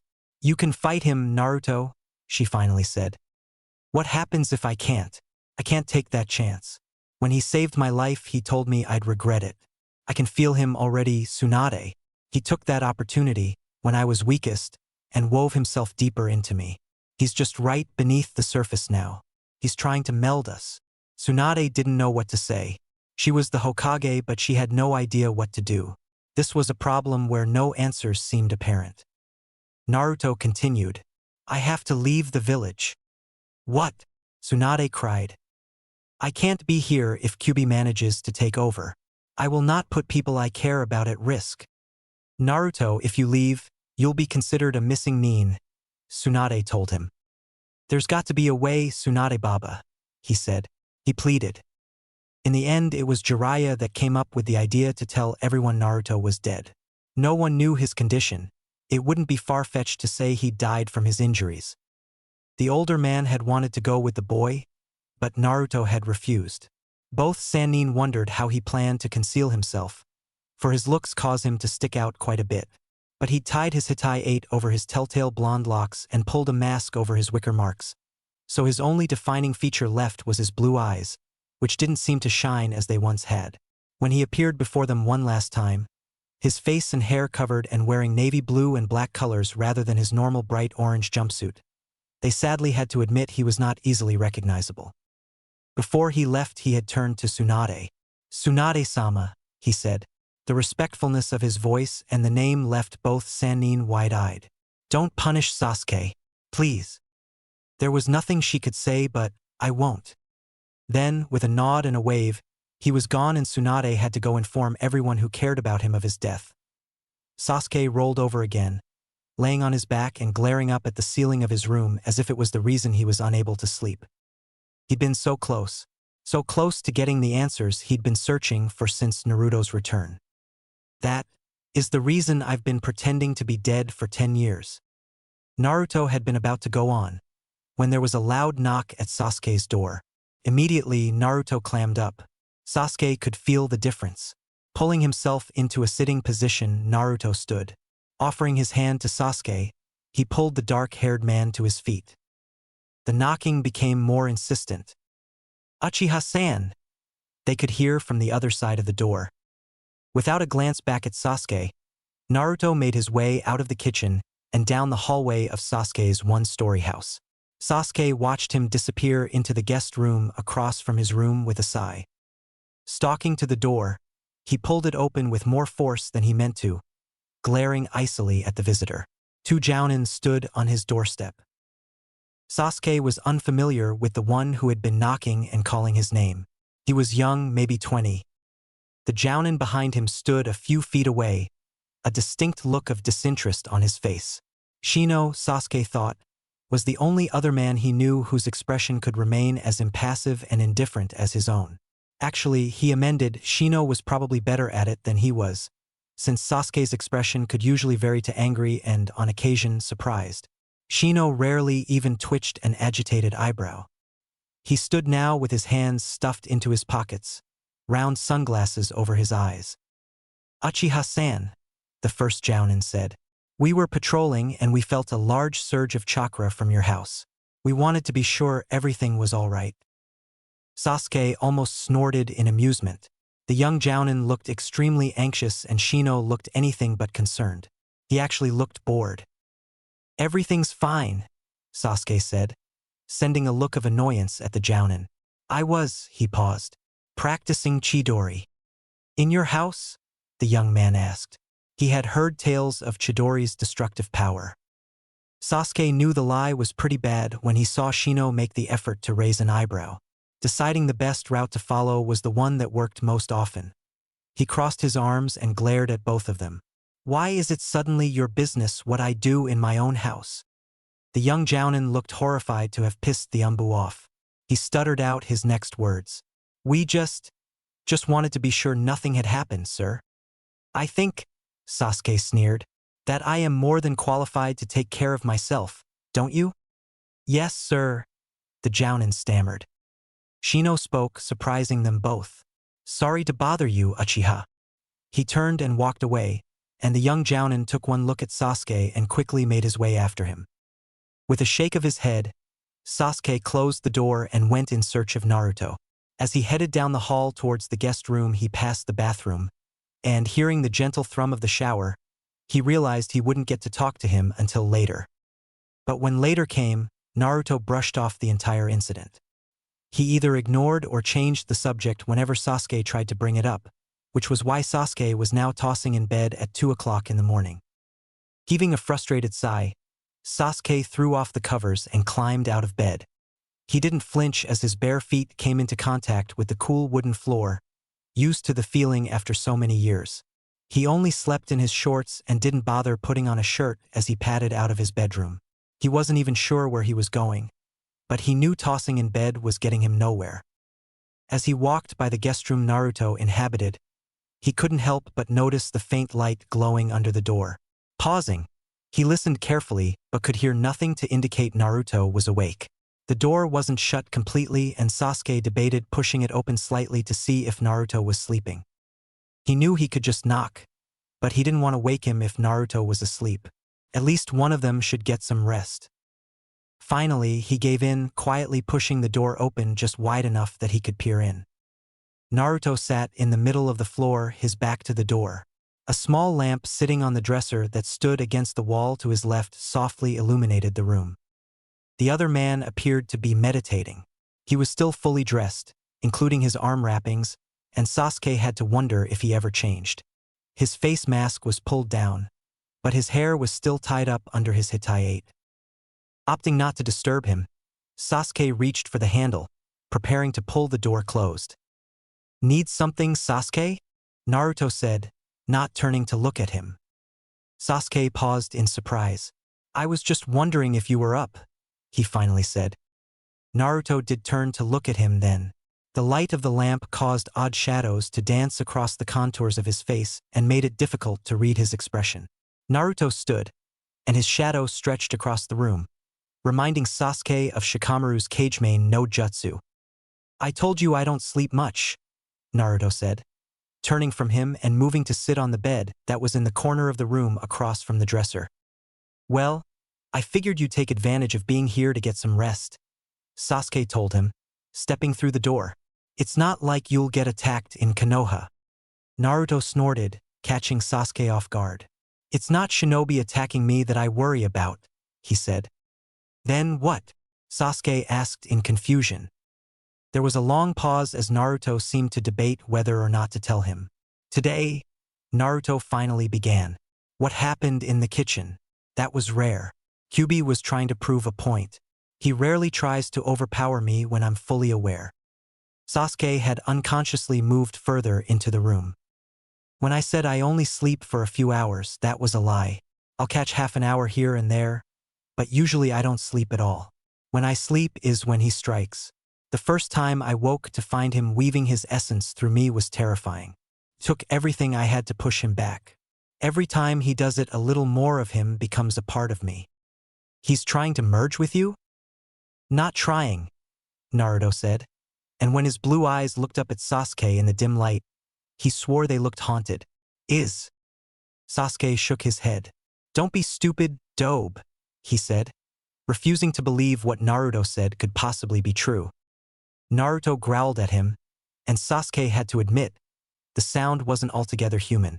"I'm not being stupid," he snapped. "It's not my imagination and I'm not worrying over nothing." He turned away, refusing to look at Sasuke. "Forget it," he finally said. "I was stupid to think the great Uchiha Sasuke would understand." Sasuke felt his stomach clench at the words. Naruto had opened up to him and he'd blown it.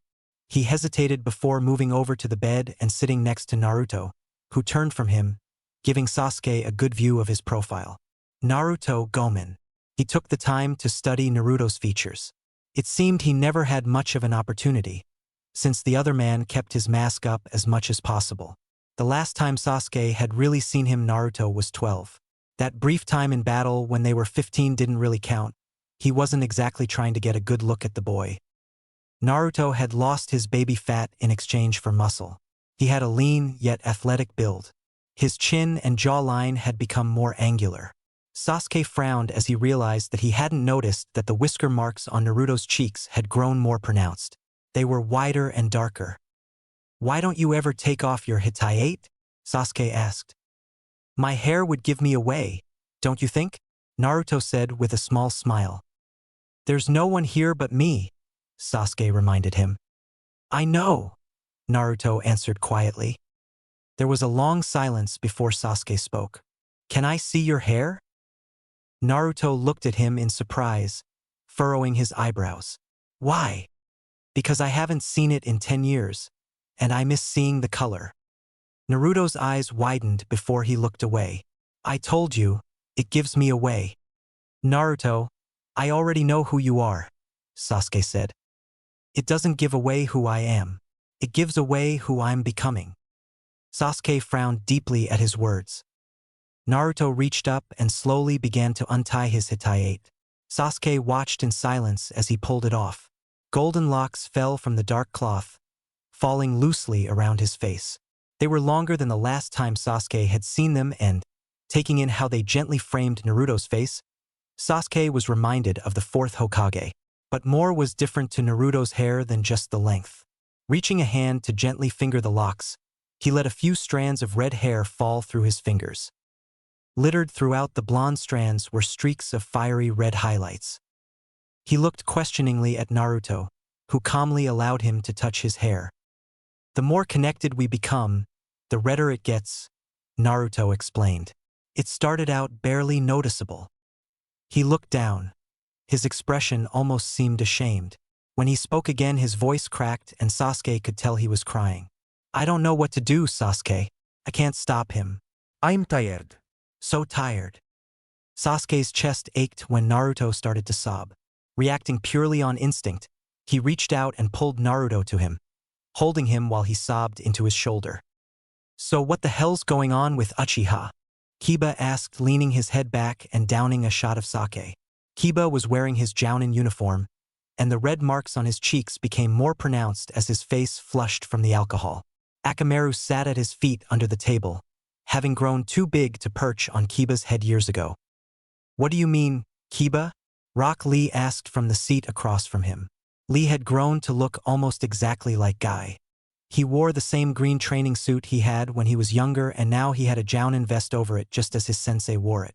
The main difference between the two was Lee's round eyes, which gave him the look of perpetual innocence. The others at the round table looked to Kiba for explain. Since they had been old enough to drink, the group of genin that had taken their first Chunin exam together had been coming to the bar once a week to get together and catch up on one another's lives. They always inhabited a large round table in the back corner of the dark pub, away from the bustle that was always around the bar. The group varied from week to week. Sometimes people were on missions or had other duties, but they all came whenever their schedules allowed. Tonight Kiba, Hinata, Choji, Shikamaru, Ino, Lee, and Sakura sat around the table. They knew Kiba wasn't commenting on Sasuke not being there, because Sasuke was never there, not for lack of trying on Sakura's part. Since Naruto's death and Sasuke's return, the moody man had barely spoken to any of them unless it was in the context of a mission. Shino told me there was some weird surge of chakra from his house today, Kiba explained. Shikamaru saw Sakura and Ino exchange odd looks. Now what was that about? Kiba continued. When he and that new Jounin, the twitchy one, what's his name? Ritsu, Choji offered, stuffing a radish in his mouth. Yeah, Kiba said. They went to check if everything was okay, and he told him he had been practicing Chidori. In his house, Hinata asked in her soft voice. She looked as she always had. Her hair was the same short bob, and the only difference in her outfit was the Chunin vest that had taken the place of her old jacket. Yeah, Kiba said with a snort. I know. Shino also said the chakra didn't feel like Chidori at all. It didn't even feel like Uchiha's chakra. Maybe it was that guy, Sakura said to Ino. What guy? Lee asked the pink-haired woman next to him. Did Shino mention him? Sakura asked Kiba. Some strange masked guy is staying with Sasuke-kun. Whoa. Uchiha, the self-imposed introvert and all-around antisocial bastard, has some stranger staying with him, Kiba said. Sakura shrugged, ignoring the insults to Sasuke. The older she got, the less delusional she became. That's what he told me. This guy is really suspicious, though. Ino finally spoke up, and Shikamaru realized how quiet she had been until that point. Not suspicious, Sakura. Scary. Sakura looked at her sympathetically, and Shikamaru's curiosity was piqued. What do you mean, Ino? He asked. Everyone was looking at her curiously. With a sigh, she explained what had happened earlier that day. Shikamaru was the type of person who showed very little emotion, simply because it took too much effort for him to change his expression. So when Ino told her story and his eyes progressively widened, everyone at the table found themselves staring at him. What did this guy look like? He asked her. Well, we couldn't see his face. He had a mask on, and his Hittite covered all of his hair, Ino said. Nodding and lost in thought, Shikamaru lifted his sake for a drink. The only thing I noticed about him was his bright blue eyes, Sakura said, almost sadly. Shikamaru choked on his sake and stood suddenly. I have to go, he said. Shikamaru, Choji said, looking up at him. See you later, he called over his shoulder before exiting the bar. What the hell was that about? Kiba asked as they all stared at the door Shikamaru had just left through. Sasuke awoke early the next morning to the smell of eggs. Sitting up and looking around in confusion, he realized he was in his guest room. He sighed, realizing that at some point last night he must have fallen asleep. Naruto had eventually composed himself and they'd moved off the subject of Kyuubi. Laying side by side on the bed, they told one another some of the things that had happened over the last 10 years. Sasuke stopped in his room to grab a shirt before entering the kitchen. Naruto stood at his stove scrambling eggs. His mask was down around his neck and he'd put his Hittite back on. Hungry? Naruto asked when Sasuke walked in. Yeah, he answered, going to the cupboard and grabbing plates. Sorry I fell asleep, he said, holding the plates as Naruto dished out the eggs. I didn't expect you to stay up all night just because I do, Naruto said, setting the pan of eggs back on the stove and taking his plate from Sasuke. They had just sat down at the table and begun to eat when there was a knock on the door. Naruto grinned. You certainly get a lot of visitors. Sasuke set his fork down in exasperation. I've had more people come here in the last 2 days than I've had all year. Naruto laughed, taking another mouthful of eggs. He remained in the kitchen as Sasuke went to answer the door. Sasuke was surprised to pull open the door and see Shikamaru. He hardly talked to the Jounin, let alone received visits from him. Shikamaru, he said with a nod of acknowledgement. Sasuke, Shikamaru said in greeting. I came by to see Naruto. It was said so bluntly that all Sasuke could do was gape at him slack-jawed. Naruto, who had been listening, poked his head out of the kitchen to stare at Shikamaru, still holding his fork and wearing an expression startlingly similar to Sasuke's. Ohio, Naruto, Shikamaru said, looking past Sasuke to the disembodied head that was peeking out of the kitchen. Snapping his mouth shut, Naruto shrugged with smile. Ohio, Shikamaru. The 3 men sat around Sasuke's kitchen table, Naruto and Sasuke staring at Shikamaru as he ate some eggs. So, Sasuke finally said, how did you know? Ino goes into the mind of some strange guy with bright blue eyes and sees he's got something residing in him. The same day there's a strange surge of chakra coming from your house where this guy happens to be staying. It doesn't take a genius to figure out. Naruto grinned. And since you are a genius, it must have been pretty simple for you. Shikamaru nodded. Did you tell anyone else? Sasuke asked. No, Shikamaru said. I figured that if it hasn't been made common knowledge, there's a reason. Yeah, Naruto said. If you could just keep it to yourself, it would be appreciated. Shikamaru nodded. So why go through all the trouble of pretending you're dead? He asked. Naruto tensed and Sasuke sent a glare at Shikamaru, who pointedly ignored him. It's a long story, Shikamaru, Naruto said with a forced smile. Shikamaru studied him for a moment and Sasuke had every intention of throwing the Jounin out if he pressed the subject. He would not let Shikamaru upset Naruto, not after seeing him last night. Shikamaru didn't push it though, recognizing both Naruto's discomfort and Sasuke's rising ire. Shikamaru might have asked something else, but he was cut off by a poof of smoke above Naruto's head. When the smoke cleared, Sasuke and Shikamaru stared at the large orange frog that sat on Naruto's head. Naruto rolled his eyes upwards, but could only see the orange flippers that rested on his forehead.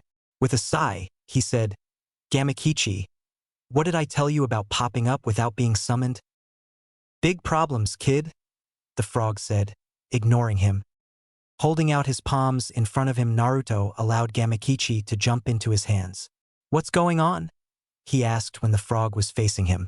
Sasuke and Shikamaru noticed his serious tone. Akatsuki's moving towards Konoha, But on the way they are ransacking villages, destroying everything they can. What? Naruto exclaimed. Judging by their movements, their next target is a small village about 30 miles from here. Are you sure? Naruto said. Gamatatsu has been watching them like you asked. This is the only logical next move for them, Gamakichi told him. Naruto nodded. How long before they get there? For days tops. That'll be enough time, Naruto said, apparently deep in thought. Enough time for what? Sasuke asked. To get there before they do, Naruto replied. He nodded to Gamakichi, who disappeared from his hands. Naruto stood. You can't be serious, Sasuke said, standing as well. Well, I'm certainly not joking, Naruto said. Don't be stupid, Sasuke growled angrily. You can't defeat all of Akatsuki by yourself. Naruto shrugged. I'll be fine. You said you would stay, Sasuke reminded him. I never said how long, Naruto countered. The Hokage ordered that you stay in Konoha. Sasuke moved to block the exit. Sasuke, I'm dead, remember? I'm not under her rules anymore. Now, if you don't get out of my way, I'll crack more than your ribs this time, Naruto said, incredibly calm. Shikamaru, who had been quietly watching the exchange, decided it might be time to interject. Naruto taking on Akatsuki alone would be suicide. Surely you realize that. Naruto's gaze shifted to the ponytailed shinobi, but he said nothing. In fact, he suddenly looked a bit uncomfortable. It was then Sasuke realized what Naruto was thinking. He had realized. Striding across the kitchen so quickly Naruto didn't have a chance to react. He raised a fist and punched the whiskered man. Naruto's head whipped to the side and he remained that way, refusing to meet Sasuke's accusatory glare. Don't you ever think like that again, Sasuke hissed angrily. Shikamaru could do nothing but gape at them. The tense silence pervaded in the kitchen until finally Shikamaru spoke. Perhaps we should speak to the Hokage about this.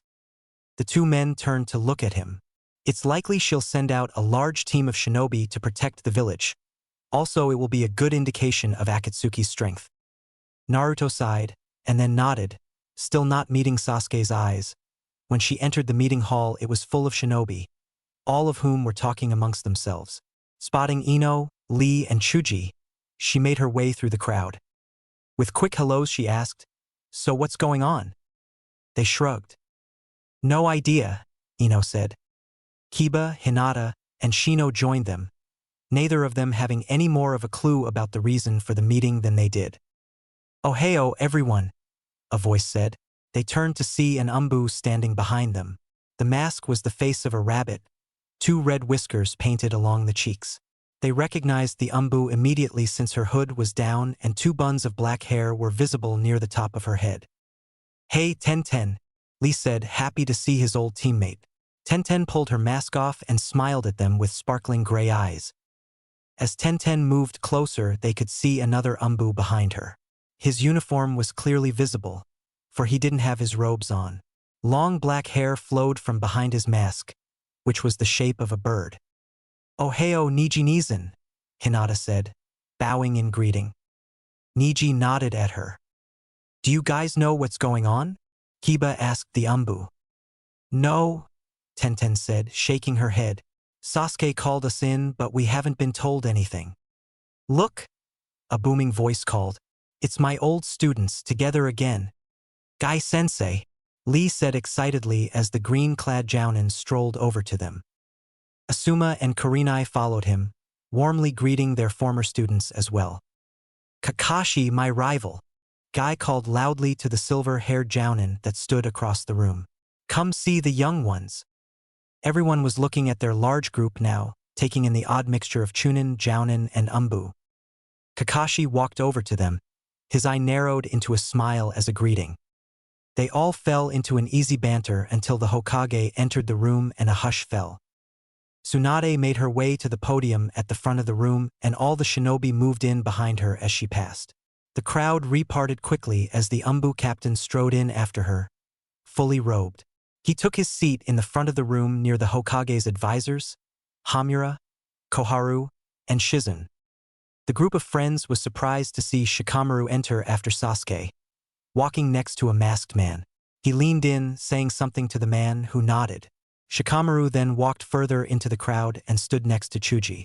The man stayed in the back, leaning casually against the wall. Those who were in the pub the night before all gaped at Shikamaru, who stared straight ahead, not meeting anyone's gaze. "Is that the guy?" Kiba whispered to Sakura. She nodded. Akamaru whined at Kiba's feet and Kiba reached down, absently patting the dog's head. Tsunade spoke, and any thoughts of the masked man were pushed aside. "Information regarding the Akatsuki has been brought to light. For the Chunin here, I know that you weren't aware of Akatsuki's return. However, we've deemed it necessary that you are all informed of the details. We are now definite that Akatsuki is heading towards Konoha." No one spoke, but there was a collective noise of uncomfortable shifting from the Chunin, who had not been aware that such a threat existed. With a quick glance behind her, Sakura noticed that the masked man hadn't moved from his position against the wall, and he didn't seem surprised at all. Wouldn't this be new information for him? He had said he was a Chunin. Tsunade continued. "As they come towards Konoha, they are attacking other villages of the Fire Country. We know where they will strike next. The reason I've called you all here is that we plan to send a large group of shinobi to intercept Akatsuki at their next target.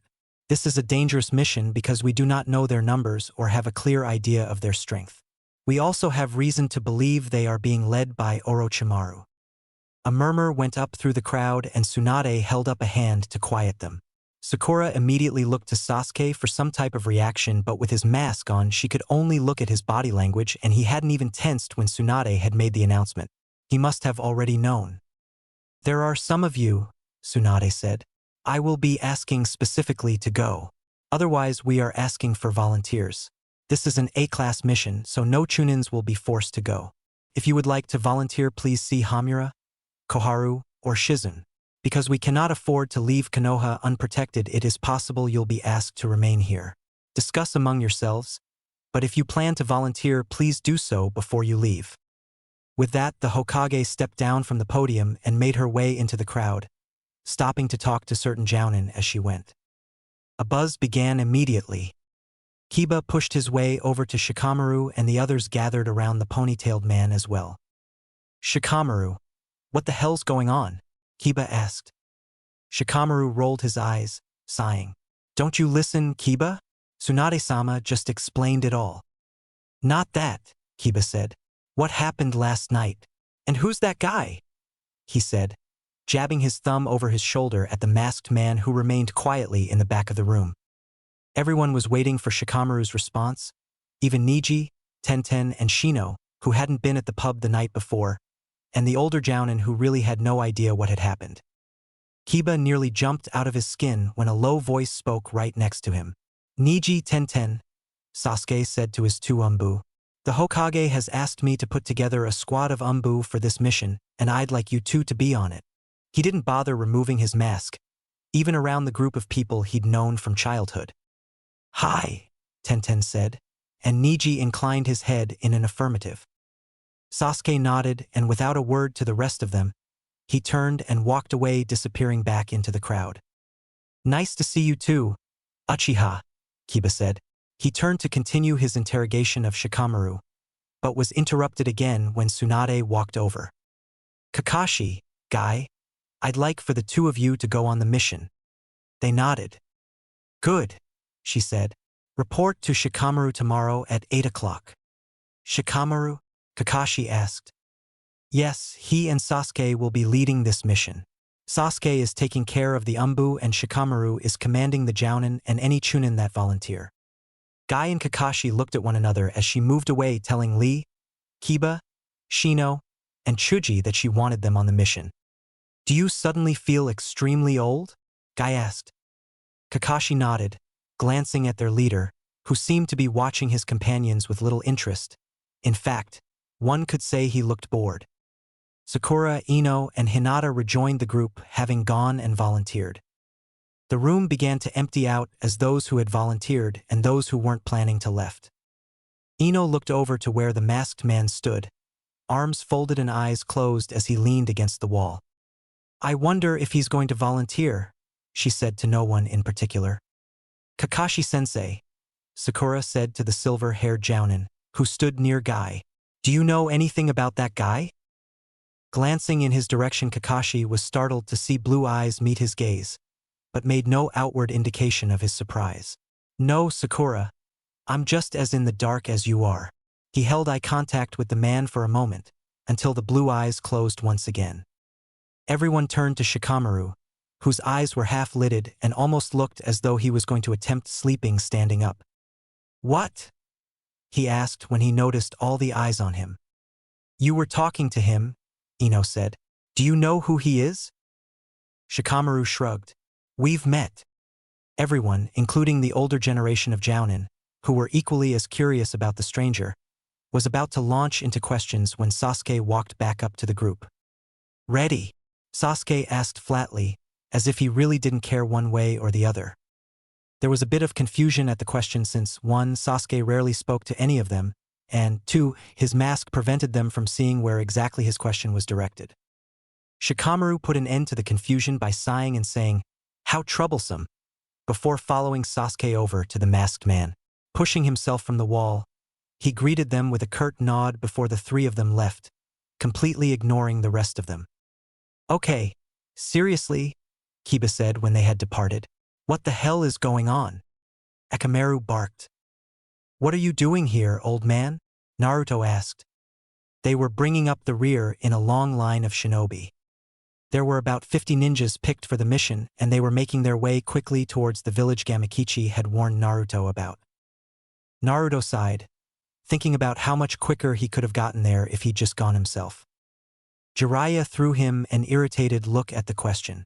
I'm not one to miss an opportunity to kick Orochimaru's ass. Naruto's eyes appeared thoughtful. I don't ever recall you kicking Orochimaru's ass. In fact, every time I've seen you face him, you've ended up as a human crater. Jiraiya thwopped him on the head. No respect. Naruto's eyes crinkled in a grin, but the expression fell when he felt eyes on him again. Looking ahead to the middle of the line, he saw a pair of pale, pupilless eyes staring at him. When he met Hinata's gaze, she blushed and turned quickly. Naruto sighed. At least she hadn't been using Byakugan. Who knew what she would see? Ever since the mission had begun, people had been sneaking looks at him, as if watching him would help them figure out the mystery he presented. He'd caught everyone from Ino to Kakashi. He was pretty certain he'd even seen the stoic Shino watching him as well, but with the sunglasses it was difficult to tell. Popular, aren't we? Jiraiya teased. If I had known the best way to get everyone's attention was to be as quiet and unobtrusive as possible, I wouldn't have tried being so annoying when I was a kid, Naruto said in exasperation. Jiraiya laughed. It's the mask, he said. It adds to the mystery. Naruto shrugged. Sasuke suddenly appeared beside them. He was wearing his armor and mask, his katana strapped across his back. Blue eyes rolled as Sasuke fell into step with him. I'm still here, Sasuke, Naruto said, obviously irritated. I know, the Umbu replied. This was not the first time Sasuke had checked up on him. Whether Sasuke was afraid he was going to run off or try and kill himself right there on the walk to the village, Naruto wasn't sure, but it was beginning to annoy him. Stop playing mother hen and get back to your troops. Naruto snapped a little louder than he'd intended. The fox mask turned towards him, but Naruto had no idea what type of expression it hid. Finally, Sasuke grunted and disappeared, presumably returning to the head of the line with the rest of the Umbu. Those who could hear the conversation were wide-eyed. No one dared talk to the Umbu captain like that, not even those who had known him when he was younger. Kakashi and Guy, who had remained towards the back of the line, exchanged glances. Their curiosity piqued even further. The metal roof tiles were cool under his hands when he leaned back, his weight on his arms as he stared up into the night sky. From his position on the roof of a bakery that was closed for the night, he could see several shinobi pacing the outskirts of the village on sentry duty, looking for any sign of Akatsuki. They'd arrived at the village just before sundown. The villagers had been surprised but cooperative, grateful for protection. They had heard what was happening in the other villages. Everything was quiet so far. The villagers and most of the shinobi were sleeping and resting for the battle that was likely to begin the next day. Naruto had managed to sneak away from the watchful eyes of Sasuke and Shikamaru. He and Sasuke hadn't actually been speaking since the day before, save for Naruto telling him to leave him alone several times throughout the journey to the village. When they'd returned to Sasuke's house after the meeting, Shikamaru and Sasuke spoke about strategies and Naruto went to the guest room to meditate. After Shikamaru had left, the entire house seemed filled with nearly tangible tension between Sasuke and Naruto. Sasuke had obviously not been prepared to find out Naruto valued his life at so little, and Naruto had not been prepared for Sasuke's angry reaction to this information. He heard feet land lightly on the shingles behind him. Turning his head slightly, he watched as Gaino. He corrected when the man's face was illuminated by the moonlight. Lee walked over to him. "Ah!" Lee said softly when he could see Naruto. His hair and face were still covered, but he'd now become recognizable as the mysterious masked man. "Sorry to disturb you," Lee said, drawing even with him. "I saw a shadowy figure on the roof and thought I should check it out." "It's okay," Naruto said, returning his gaze to the stars that twinkled brightly above them. "My name's Rock Lee," the dark-haired man said, extending his hand down to him. "Nice to meet you," Naruto said, grasping Lee's calloused palm, but not offering his name. If Lee noticed he hadn't been given a name, he made no comment. "So," he said, "how do you know Uchiha Sasuke?" "The Hokage is making me stay with him." It wasn't a lie. Lee nodded, looking up at the stars. "I can't imagine he's much fun to live with," he said. Naruto shrugged, a small smile pulling at his hidden lips. "He's definitely a broody bastard." Lee grinned down at him. "He's always been like that," he said. "Of course he wasn't quite as bad before Dash." He cut himself off with a frown.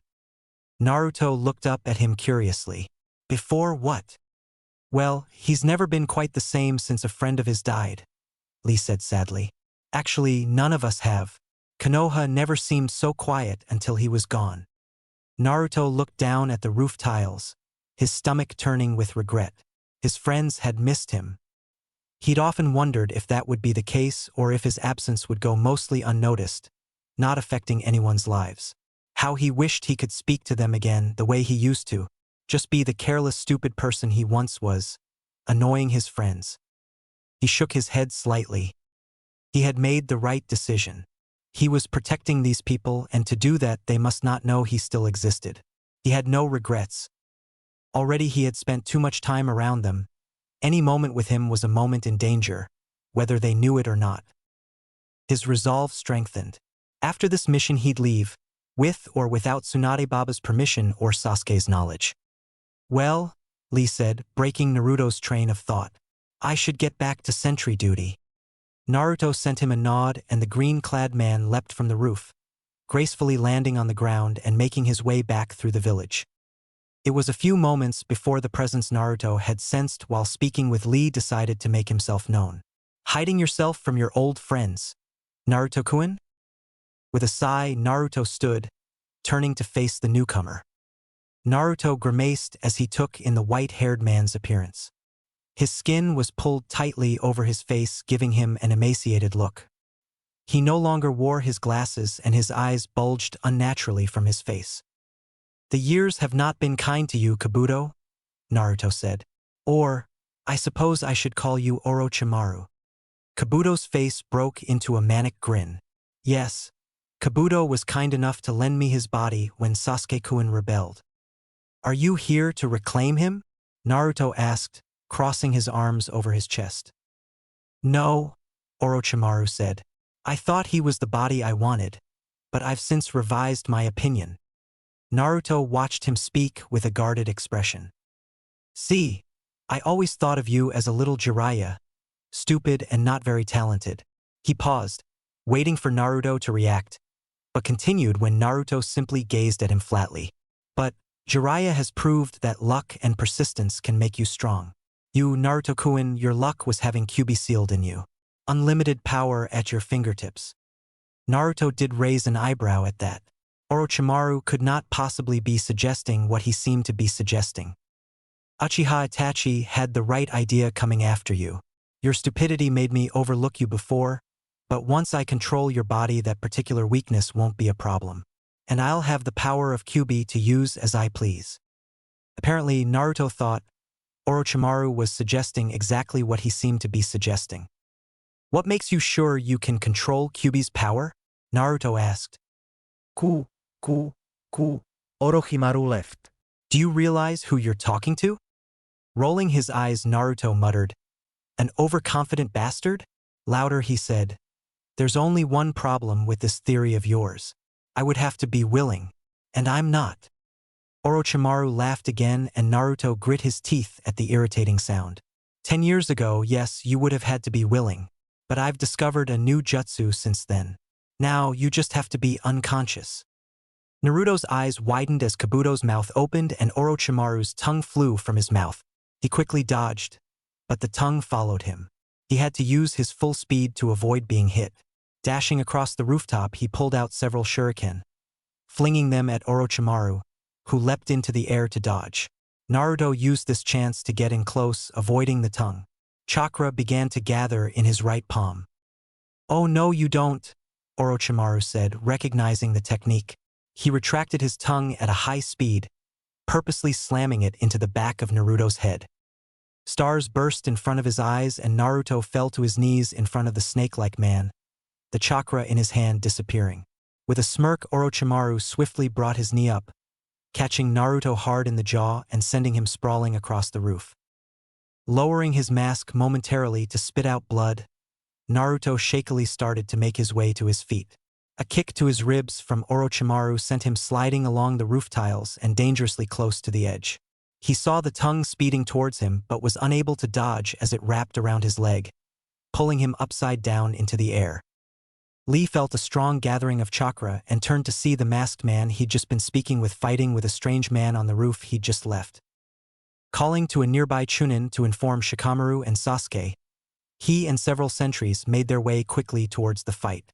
They arrived in time to see the masked man lifted into the air by the other's tongue, which was impossibly and disgustingly long.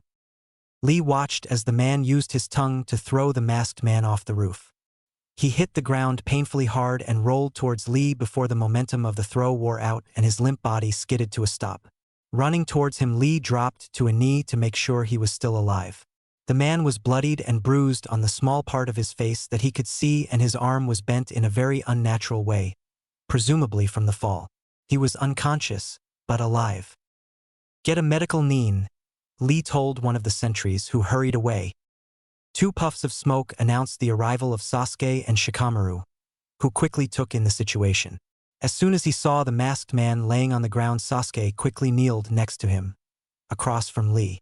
Sasuke hadn't bothered to put his mask on, and Lee was surprised at the worry splayed across the normally stoic man's face.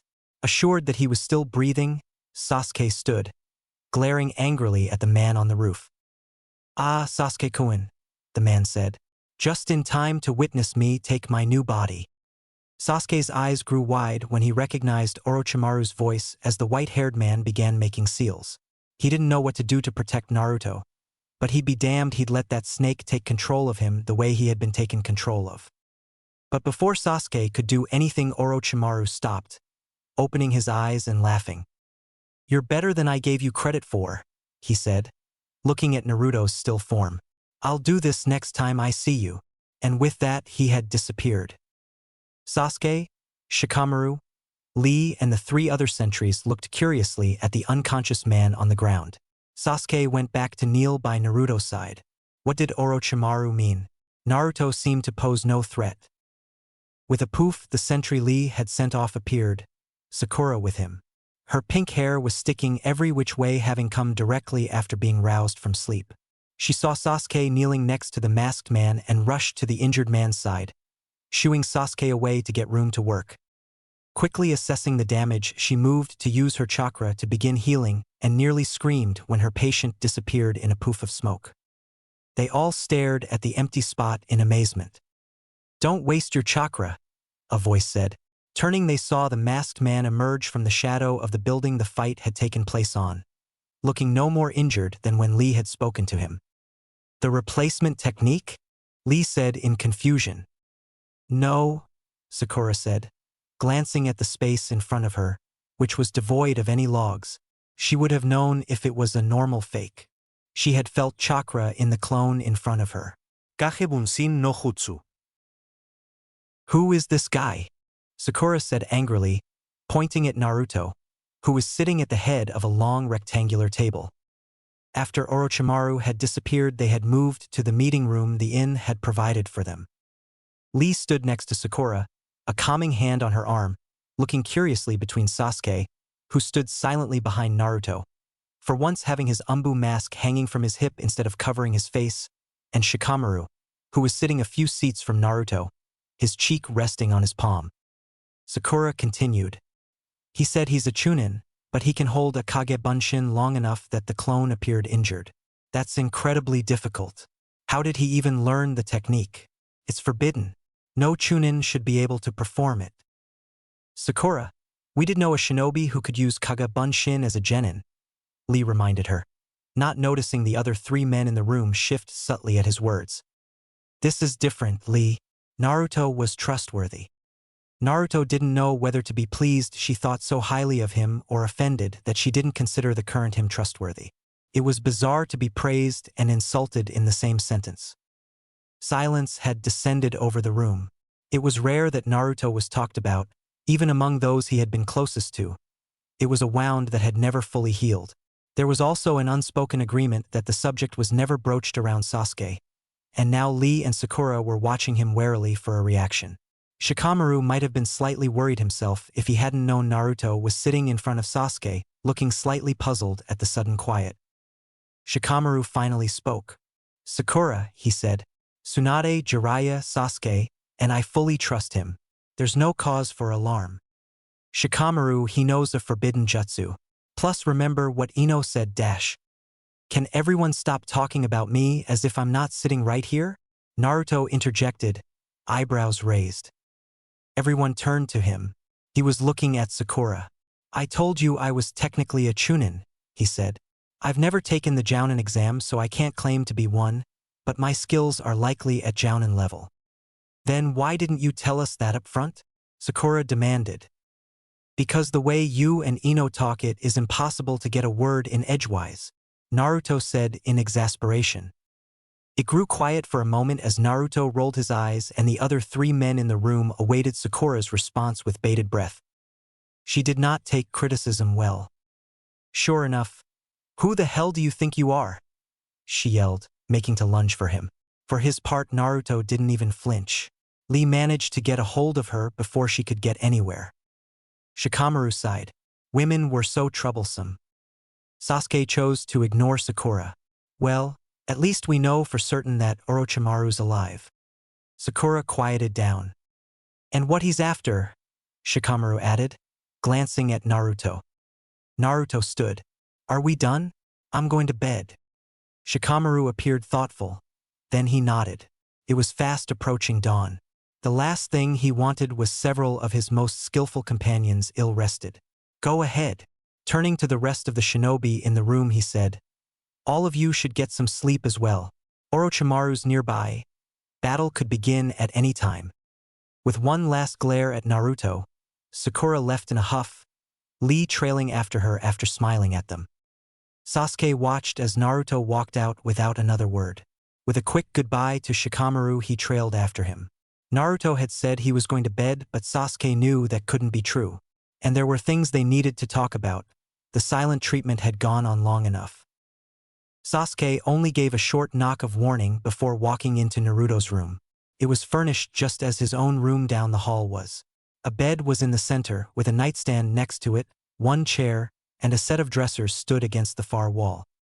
The room was dark and Sasuke almost thought that Naruto hadn't come back until he caught sight of the light in the corner, where the bathroom door was slightly ajar.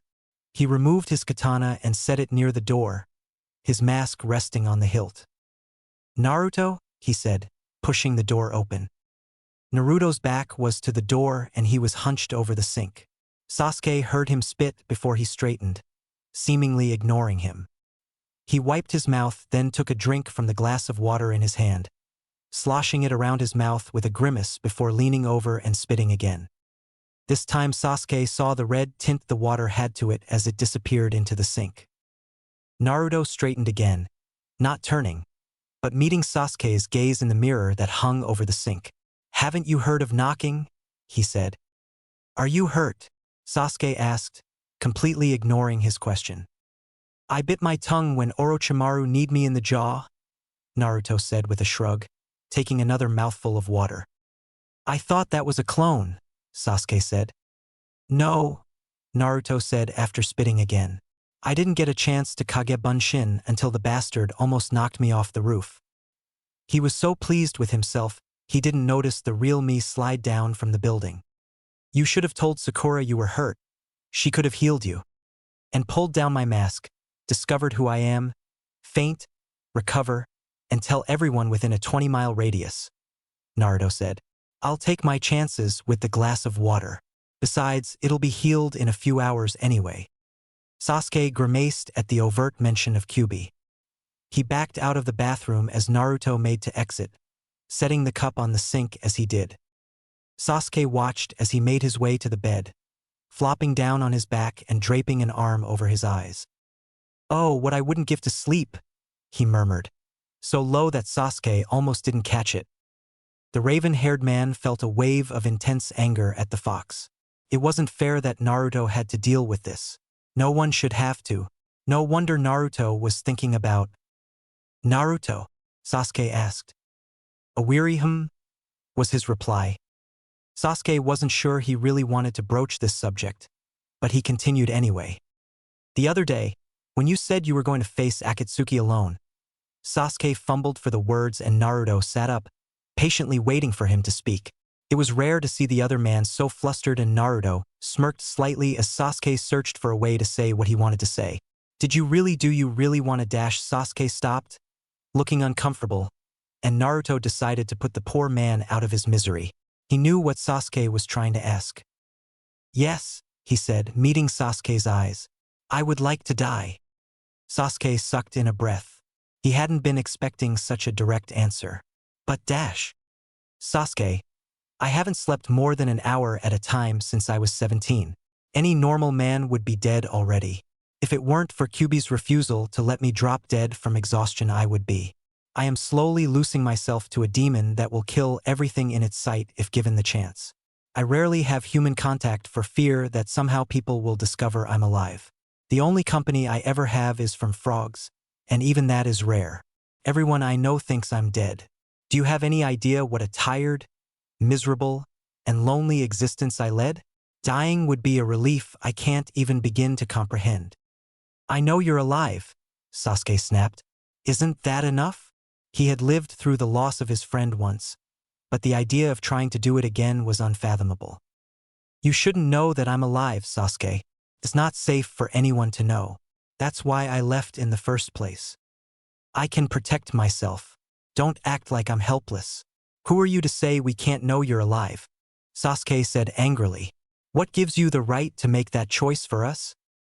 "No one can protect themselves from this," Naruto said. "This is not some shinobi. This is Kyuubi. That's not the point. You should give us the option. Are you afraid we'd choose to leave you alone? Is that why you ran away?" "No," Naruto whispered.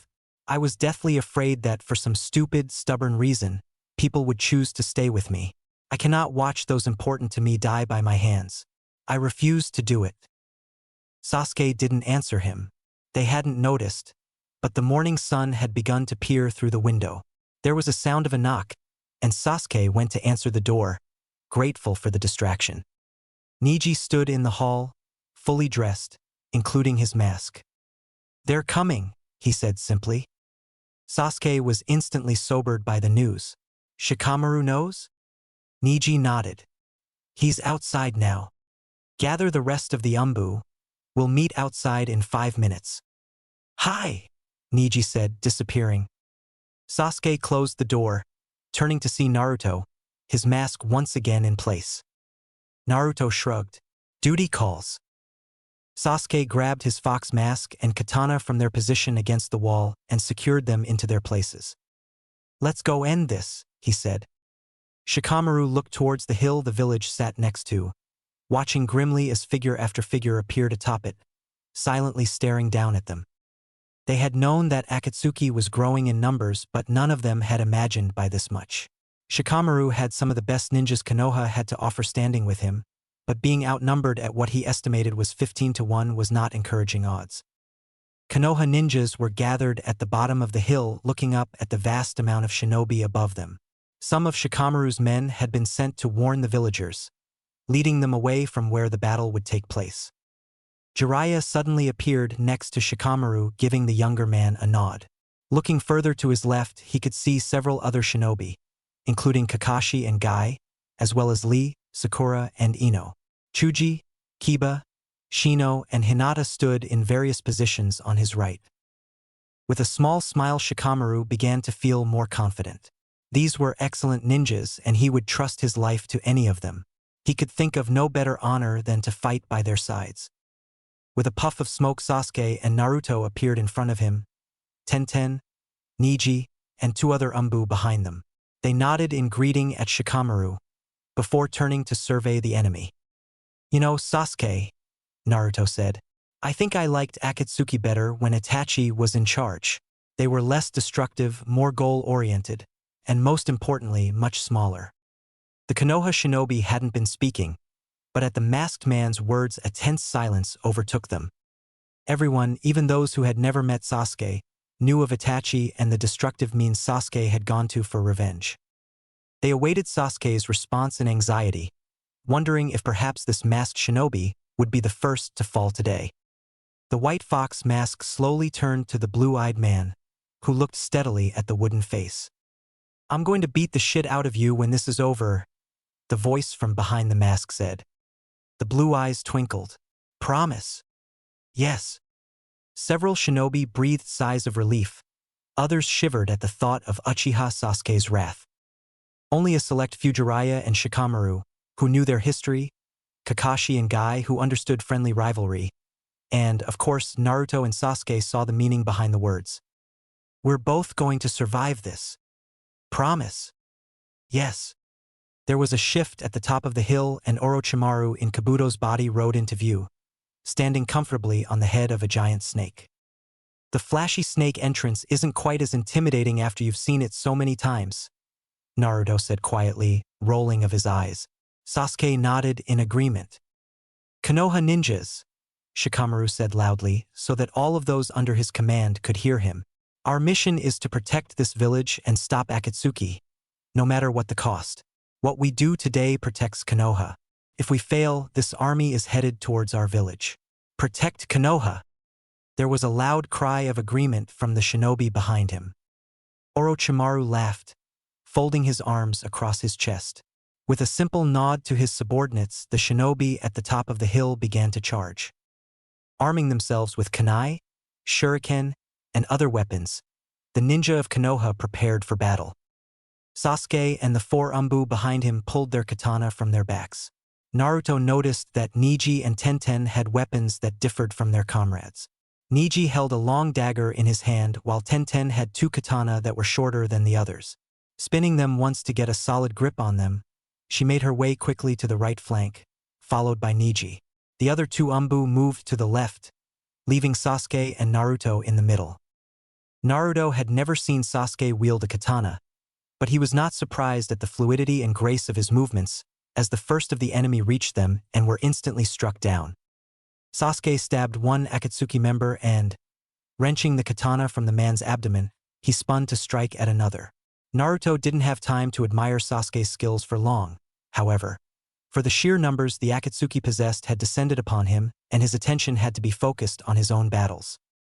Fortunately, Naruto noticed as he ducked a punch aimed for his jaw. The prestige that members of the Akatsuki formerly possessed did not seem to apply to them anymore. These ninjas were not S-class nin. Many of them weren't even jounin. It appeared that Orochimaru was going for strength in numbers. With a swift blow to the head with the blunt end of his kunai, the shinobi attacking Naruto fell face first into the grass. Naruto sensed rather than saw the kick coming from behind him and, turning quickly, he grabbed the attacker's ankle. With a sharp downward thrust of his elbow, he broke the other man's leg at its joint. Naruto let him go and he toppled over, clutching desperately at his knee. his cries joining in with the yells and screams of others on the hill that had turned into a battlefield. Leaping into the air, Naruto dodged 2 kunai that had been thrown at him, and they embedded into the ground with soft thunks. A fist came at him from nowhere and he blocked it, punching his assailant in the stomach. Shinobi began charging him in pairs. This was ridiculous. Every time one was struck down, 3 more would take his place. Chancing a glance around, he saw that Konoha's already small force was rapidly declining. Sakura had given up fighting and was now tending to the injured of their side, as were several other medical needs. The Umbu were faring well. Their swords allowed them to kill many enemies with ease, and close-range fighting was their specialty. Neji could maneuver easily with his dagger, getting in close to his enemies and cutting off their chakra flow with his free hand or limbs with his dagger. Naruto grimaced as he saw a man on his knees in front of Tenten, remaining absolutely still. Her twin blades were crossed in front of his neck. Pulling her arms apart quickly, the man's neck was sliced open, blood splattering across her white mask. A flash of pink caught Naruto's eye and he watched Sakura run to Kiba, who had just killed several sword-wielding Akatsuki members, but had sustained a deep wound in his leg for his trouble. Naruto looked to Sasuke and grimly noticed that even he appeared to be struggling with the never-ending onslaught of enemies. No matter how many were killed, more continued coming. They needed more fighters. At this rate, they couldn't possibly win. He tossed a kunai into the heart of an advancing attacker before gritting his teeth. This was most likely going to blow his cover.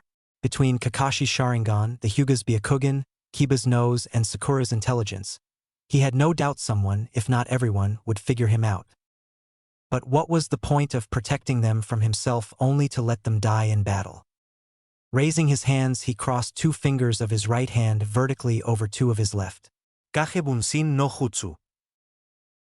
He could hear the pause in the fighting as ally and enemy alike looked around in amazement at the hundreds of masked figures that had appeared in the fray. Using the confusion to his advantage, the Narutos began to attack. The Konoha ninjas recovered from their surprise and resumed fighting with renewed vigor. Several shinobi had to struggle to get their heads back into the battle, however, for they now knew the identity of the masked man. They were winning, Kakashi realized with relief, with the help of several Naruto clones, for there was only one man with the chakra to create this many Kage Bunshins, and one look with his Sharingan confirmed that the masked man was indeed Naruto. He and Guy slowly began making their way through the Akatsuki and towards Orochimaru. Pushing the shock and other emotions he felt at the knowledge of Naruto being alive and well into the back of his mind for the time being, he concentrated on the battle at hand. It wouldn't do to get distracted. Orochimaru was strong, but if he worked with Naruto and Guy, perhaps they would be able to defeat him. Guy seemed to read his thoughts, for when the 2 of them made it through the shinobi that separated them from Orochimaru, they both began to run towards him, the beginnings of Chidori in Kakashi's right palm. They skidded to a stop when one of the Narutos suddenly appeared in front of them, hands raised to stop them. "Naruto, what are you doing?" Kakashi asked, allowing Chidori to fade away. Guy choked in surprise when Kakashi addressed the other man, looking quickly at his masked face for confirmation that this was indeed the boy from 10 years before. If Naruto was surprised that Kakashi had figured him out, he didn't show it. "You should probably stay here, Kakashi-sensei, Guy-sensei." "Why is that?" Kakashi asked, refusing to let his old student stop him from getting to Orochimaru without a good reason. Naruto looked over his shoulder and they followed his gaze, watching as another Naruto seemed to be pleading with Jiraiya, who stood not far from Orochimaru's snake. "Ero Sannin is about to do something very stupid." Naruto looked back at them, glancing behind them. "Your old students need some help," he said with a quick nod in the direction they weren't facing before disappearing back into the fight. They turned to see Lee struggling to fight off an extremely large group ninja, protecting Sakura, who was a short distance behind him, working intently on Kiba's leg. Akamaru crouched loyally in front of his owner, trying to take care of anyone who made it past Lee. They quickly went to help, leaving Orochimaru to Jiraiya. "Ero Sannin, this is a bad idea," Naruto said as Jiraiya bit his thumb. "There are too many people here. Plus, he told me that the next time you summoned him, he was going to eat you." Naruto frowned. "What the hell did you do?" Jiraiya paused for a moment, looking grim. One of his sons was killed, probably by Akatsuki, while gathering information for me. Information on what? Naruto asked. On you. Me? Naruto said, confused. Tsunade and I worry about you, kid. We checked up on you now and then. Naruto stared at him in surprise. He'd just assumed everyone would have moved on when he was gone. The more people he talked to, the more it seemed he had never been more wrong. Naruto smiled under his mask, a warm tingle of happiness filling him. At his distraction, Jiraiya did the hand seals and slammed his palm to the ground. Baka, Naruto said, leaping backwards, warm feeling gone. With a poof of smoke, Naruto found himself next to an extremely large red flipper. The fighting on the hill slowed as the shinobi took in the sight of the gigantic frog that had suddenly appeared. Gamabunta rolled his eyes upwards to see who stood on his head, much as Naruto did when Gamakichi perched on his. When he discovered Jiraiya, Naruto could feel the anger radiate from the frog. Jiraiya! He boomed, the pipe in his mouth bouncing. How dare you summon me after what you have done? His rough tongue flew up to grab the Sannin, but Naruto called to him. Boss! Gamabunta paused, looking down at him and retracting his tongue. What are you doing here, brat? Don't eat the pervert, boss, Naruto said. If anyone killed your son, it was Akatsuki. He pointed to Orochimaru, who was only paying mild attention to them from his snake. Orochimaru is their leader. You should extract your revenge on them. Gamabunta growled at Orochimaru, a surprising noise to hear from a frog. Fine, he said, but I want you with me, not him. I can't, boss, Naruto said, pointing behind him. I'm a little busy at the moment. Gamabunta looked over his shoulder at the battle raging behind him, taking in all the clones. Besides, Arrow Sannin is more powerful than me, he said to the frog. Gamabunta snorted. I wouldn't be so sure. Jiraiya looked ready to say something uncouth, but Gamabunta continued. Fine, Jiraiya. Let's get this over with. He reached behind him, unsheathing his katana. Boss, try not to crush us down here, Naruto called. Baka, Gamabunta said. I don't put any of my sons in danger. Jiraiya looked around the battlefield for the younger frogs. His eyebrows furrowed in confusion when he didn't spot any. It was when he saw Naruto pat the frog's large flipper fondly before running off into battle that he realized with wide eyes that Gamabunta had been referring to none other than Naruto himself. To be held in such high favor by Gamabunta, what had happened between them over the years? That frog, Sasuke said to the Naruto fighting next to him. Is he the one you summoned when we were young? Blocking a punch and smashing his fist into his opponent's face, Naruto answered. Yeah, that's Gamabunta. If frogs were ninjas, he'd be the Hokage. Sasuke nodded, slicing through an enemy's stomach with a swipe of his katana. When the man fell to the ground in a still heap, Sasuke flicked some blood from his katana with a jerk of his wrist. If either man thought that carrying on a conversation in these conditions was odd, they didn't act like it. Kage Bunshin probably gave you away, Sasuke said, spinning and kicking a man away from him. It was one thing when you did one, but this many is bound to cause some suspicion. Yeah, Naruto grunted, ducking a punch. I talked to Kakashi, he definitely knows. It was strange for Sasuke to think that Naruto was in so many places at once. He knew these were clones, but they all communicated as if they were a single person. One was fighting at his side while another was talking to Kakashi, but both knew exactly what was happening on each end. It must be an incredible task to keep them all straight. So where's the real you? Sasuke asked, looking through the slits of his Umbu mask to see a Naruto pat Gamabunta on the flipper before jumping back into the battle. With the frog. The real me does need to handle the most important things, of course, Naruto answered. Orochimaru was growing tired of this battle. He was losing too many men and he was not in the mood to fight Jiraiya and his pet. His new body was so close, just slightly down the hill. Most people couldn't tell the difference between the real man and the clones, but he could feel the intoxicating power of Kyuubi in only one of the masked men. He just needed Naruto unconscious. The young man was strong, however, stronger than Orochimaru could have hoped and smarter than he had realized. He'd underestimated him before, This time there would be no mistakes.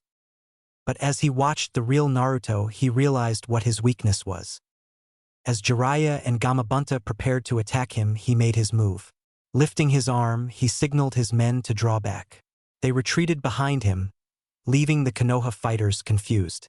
The snake he rode on then drove his thick tail into the ground, the signal for the other giant snake, which had burrowed underground and was lying in wait to make its move.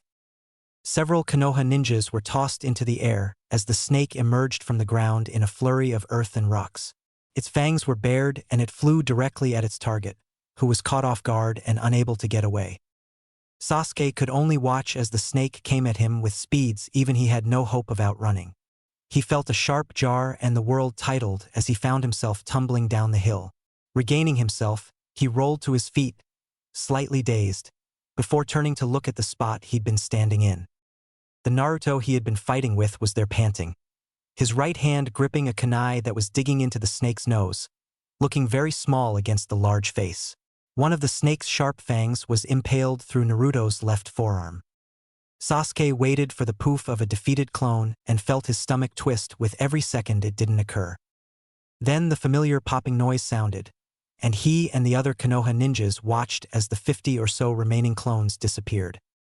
The snake suddenly ripped his fang from Naruto's arm, blood flying through the air as he raised his head, hissing viciously. He snapped his jaws, but before he was able to even think about attacking again, his head had been detached from his body, each part falling heavily to the ground. Gamabunta now stood between the two pieces of snake, gripping his sword tightly.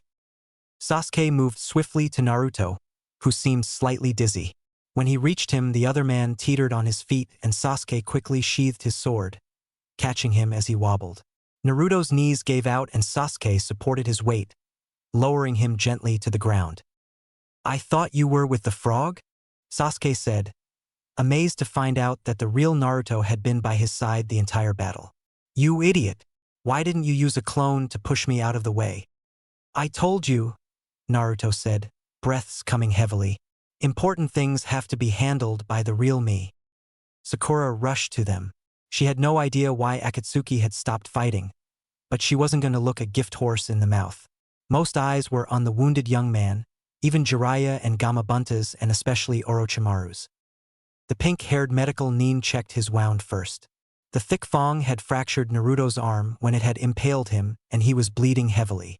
Sakura quickly noted his shallow breathing and, moving his head protector just a bit, she felt his forehead for a fever.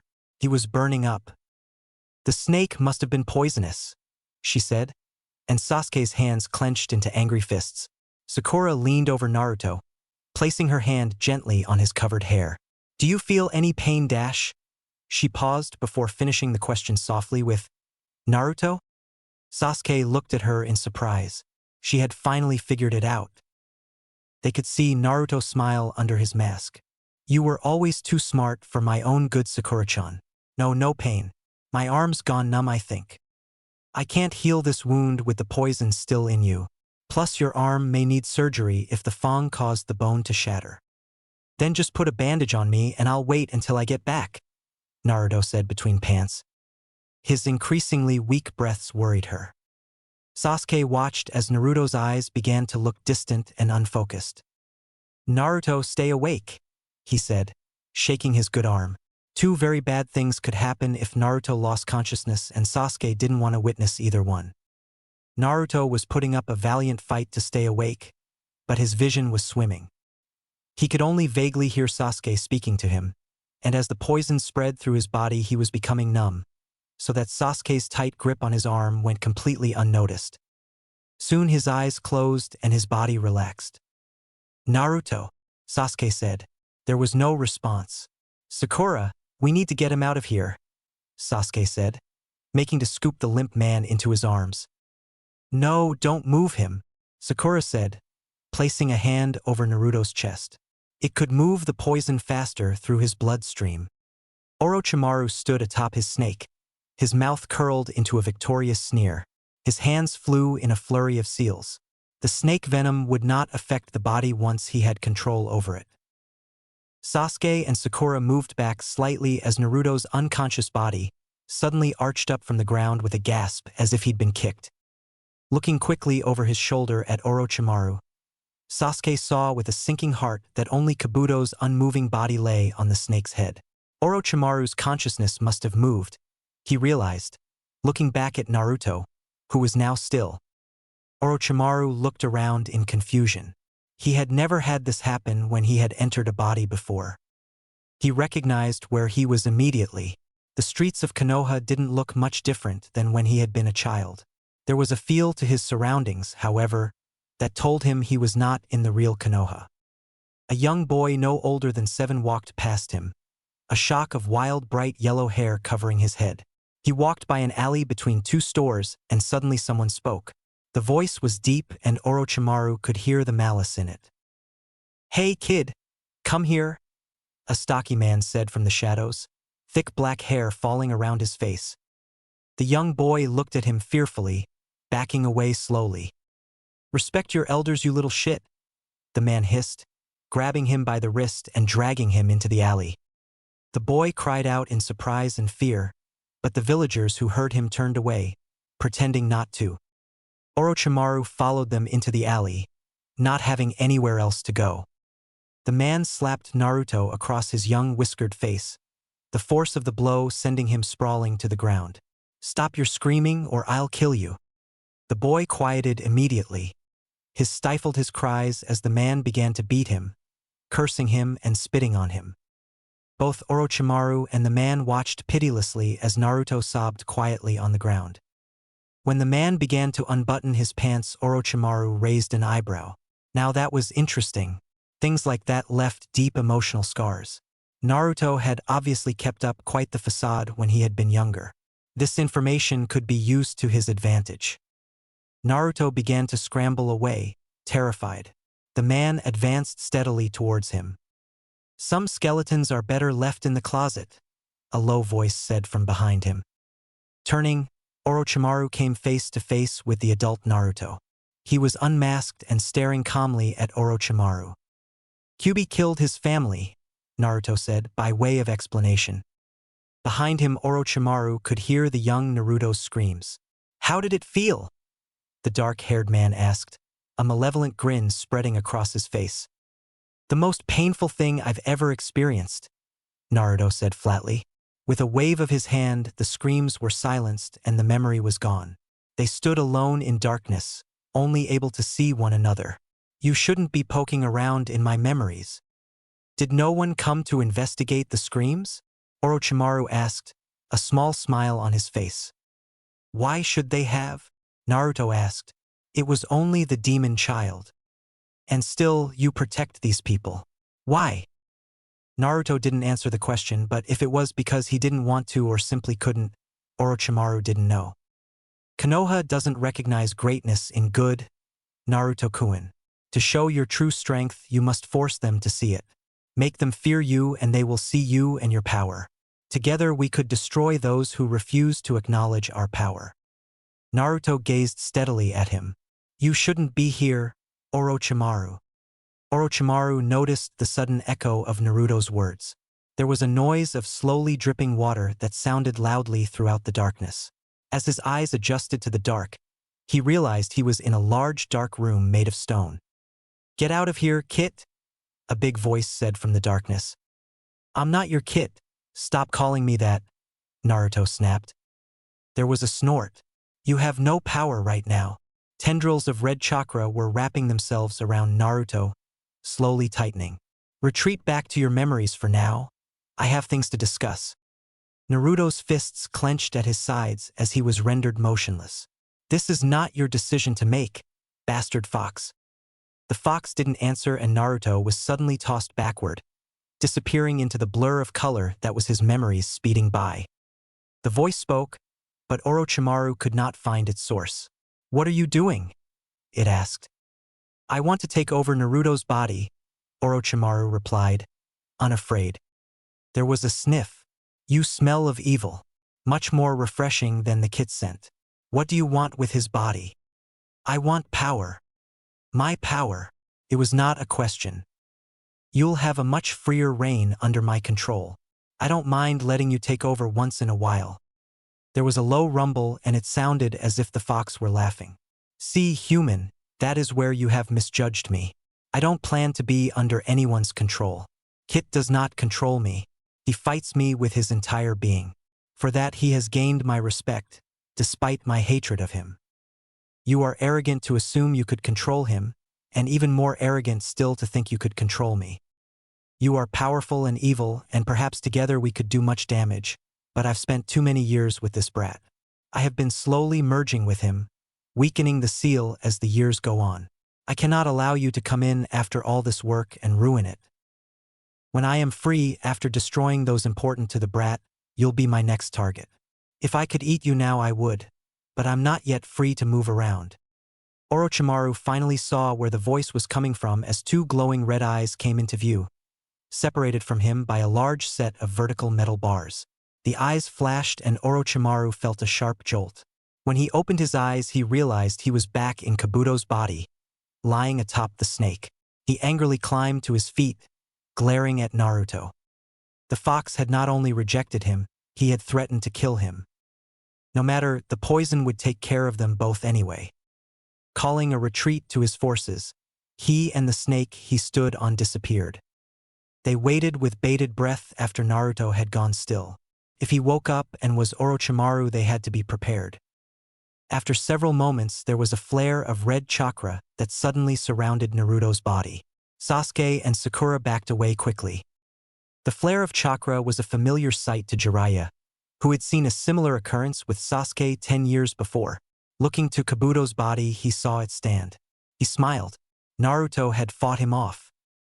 Sasuke could feel that Orochimaru was no longer inside Naruto. However, he had no time to feel happy. Naruto's eyes had snapped open. They were blood red. "Sakura, get back," he said, as Naruto began to stand. Sakura moved away quickly, recognizing the seriousness of her former teammate's voice, and even though his mask covered his expression, Sakura could almost picture the grim set of his jaw as Naruto stood. The Akatsuki was gone, but Shikamaru realized instantly that the threat to their lives was not over. Hinata and Niji were watching with wide pupilless eyes. The chakra was not normal. They could almost see the anger it radiated. There was such an abundance of it as well. Fighting Naruto, with their Byakugan, it hadn't been difficult to discover who he was, although their emotions at the discovery were another matter entirely. In this state, it would be impossible to win, even with everyone working together. The older generation of shinobi stared in horror at the man who now radiated visible red chakra. They knew exactly who he was now. They had not felt that chakra for over 25 years, and with this man's apparent death 10 years ago, they had believed themselves rid of it for good. Pulling down Naruto's mask, Kyuubi looked around at all the potential victims with a feral grin, elongated fangs gleaming. When the mask was removed and the whiskered cheeks shone, anyone who hadn't realized his identity was instantly informed. Kyuubi's red eyes fell on Sasuke and his grin grew wider. "You shall be the first," he said, stalking towards the dark-haired Umbu. "Naruto," Sasuke said, backing away. "Fight it." Naruto's face twisted into a sneer. "He's very tired. Not sleeping for 10 years will do that to you." Kyuubi crouched, lowering Naruto's center of gravity, preparing to leap at Sasuke. He suddenly stopped, dropping to his knees. "What?" he said angrily. A few yards away, Shikamaru was on his knees as well, face showing immense strain as he struggled to hold his Kage Mane no Jutsu on the powerful creature. "Sasuke, snap him out of it. You're the only one who can," he said through gritted teeth and closed eyes. He didn't even notice Chuji and Ino worriedly kneeling at his side. Sasuke moved quickly, dropping to his knees in front of Naruto and pulling his Umbu mask off. Several ninjas thought getting that close to a demon was a stupid move, but no one dared try to get the Umbu to back away. "Naruto, you have to fight him," Kyuubi snarled viciously. "I'm not running away, and there's no way I can beat Kyuubi. So if you don't want me to die, you'd better get control." "Dope," Sasuke said, repeating the words Naruto had yelled at him 10 years before. Shikamaru's jutsu broke and the young Jounin collapsed, completely drained from his desperate effort. Ino and Chuji caught him before he could fall face first into the ground. The ninjas of Konoha watched in horror as Kyuubi raised a clawed hand to slice through Sasuke, who made no attempt to dodge. Suddenly Kyuubi's eyes flashed and became purple. Sasuke remained where he was, keeping eye contact with the man in front of him. Naruto fell to all fours, his fingers digging into the earth and red chakra still swirling around him. Shino raised an eyebrow in understanding. He'd felt this chakra before. This was not the first time Naruto had had to battle with the fox. Suddenly the red chakra was sucked back into Naruto with such force that he was tossed backwards and slid several feet. Sasuke moved to his side, relieved to be looking down into blue eyes. "That," Naruto panted, looking intently at the man he had almost clawed in half moments before, "is a dangerous game." "It's a game of trust," Sasuke said with a small smirk. Sasuke stood nearby as Sakura gently wrapped Naruto's arm. Blood began seeping through the white bandages as soon as she wrapped them, but there was nothing else to be done. Those who had known Naruto stood around anxiously, not too close, but not very far from him either. Emotions and questions were flashing through their minds as they watched him lying on the ground, struggling for breath. It amazed them, now that the young man's mask was down, that they hadn't recognized him before. He looked almost the same but older. His face was more defined and the marks on his cheeks were somehow wider, but everything else remained the same, right down to the blue eyes and tan skin. The ninja who hadn't known Naruto, and therefore had hated or feared him, stayed at a distance from him, despite his weakened appearance. Those who weren't wounded helped other medical needs move the injured and dead. "Naruto, you need to get back to Konoha as quickly as possible," Sakura told him when the arm was bandaged. Naruto's eyes were closed, but she knew he was awake. "I don't have the ingredients to create an antidote." Blue eyes opened to peer thoughtfully at her. "What happens if it's left untreated?" Sakura looked down at him in confusion. "You'll die," she said. "Does it happen quickly?" he asked between breaths. She didn't understand why he was asking such a question and looked at Sasuke in confusion. Did Naruto want to die? Sasuke saw her expression and made to move towards them, but Naruto raised his voice slightly, saying, "This is a conversation between my doctor and I, Sasuke." The dark-haired man froze, before crossing his arms and turning his head away with a humph. The rest of the friends looked on in confusion. "Well, Sakura-chan?" "Naruto, I don't understand dash. Just answer me," Naruto said, with a serious tone she'd never heard from him before. Sakura studied him for a moment before complying. "The snake venom has 3 phases. The first is what you are in. It causes paralysis. It is slowing down your heart and lungs, which is why you are having trouble breathing. To be honest, I don't know how you're still conscious. The snake usually eats its prey before this stage is over, but humans have discovered that if the venom remains in the system for more than a couple of hours, the poison begins to react to the blood, giving a person the sensation of being burnt from the inside. Shinobi often use it for torture." Naruto remained quiet, waiting for her to continue. "This can continue for hours before the person dies. I'm sure Tsunade-sama will be able to make the antidote, so if we can just find a way to get you back quickly dash." "I'd rather just stay here," Naruto said, closing his eyes again. "But Naruto," Sakura said. "Like hell you are," another voice said. Naruto didn't open his eyes. "Sasuke, I told you to stay out of this." Sasuke may not have been close enough to hear the conversation, but another advantage the Sharingan gave him was it made it very easy to read lips. "Sakura," Sasuke said, "see if Jiraiya can get Gamabunta to give Naruto a ride back to Konoha." Naruto growled, opening his eyes to glare at Sasuke who was standing above him. "This isn't your decision to make, Uchiha." The sentence lacked much force behind it though, for Naruto was still struggling for air. Sakura hesitated, but Sasuke glared at her and she quickly stood and went to Jiraiya, leaving the 2 men alone. "What the fuck do you think you're doing, dope?" Sasuke asked when she left. "Nothing that should come as a surprise to you," Naruto wheezed. Sasuke kneeled next to him, placing his weight on his heels. "I'm not going to let you use me as an excuse to kill yourself." "I'm not using you as an excuse. I'm using the large snake bite in my arm." You only got bitten because you pushed me out of the way. Would you please drop the self-loathing thing? It's extremely annoying. This is my life, Sasuke. If I want to risk it by keeping you from being eaten, that's my decision. And if I'd rather stay here than rush back to Konoha on the chance that Tsunade can heal me, that's also my decision. Sasuke was quiet for a moment, listening to Naruto's unsteady breaths. Finally he spoke. And if our positions were reversed and I was the one opting to stay rather than go back, what would you do? Naruto sighed. Send you back kicking and screaming. They could hear Sakura returning. Gamabunta says he can get you back to Konoha in a few hours, she said, nervously awaiting Naruto's reaction. Well, since that freak of a frog is more stubborn than Sasuke, it looks like I don't have any choice in the matter, Naruto said in a cheerful manner that varied greatly from the serious tone he'd been using with Sasuke only moments before. Disrespectful brat. Gamabunta boomed, extending his tongue to gently pick him up. Sasuke, Naruto said, before it pulled him up. I'm sorry. Then he was whisked away and laid on the top of Gamabunta's head. Sorry for what? Sasuke thought in confusion. Was Naruto planning something? I'm coming with you, Jiraiya said, glaring up at the frog as if daring him to say no. Gamabunta was not the only one who cared for Naruto as a son.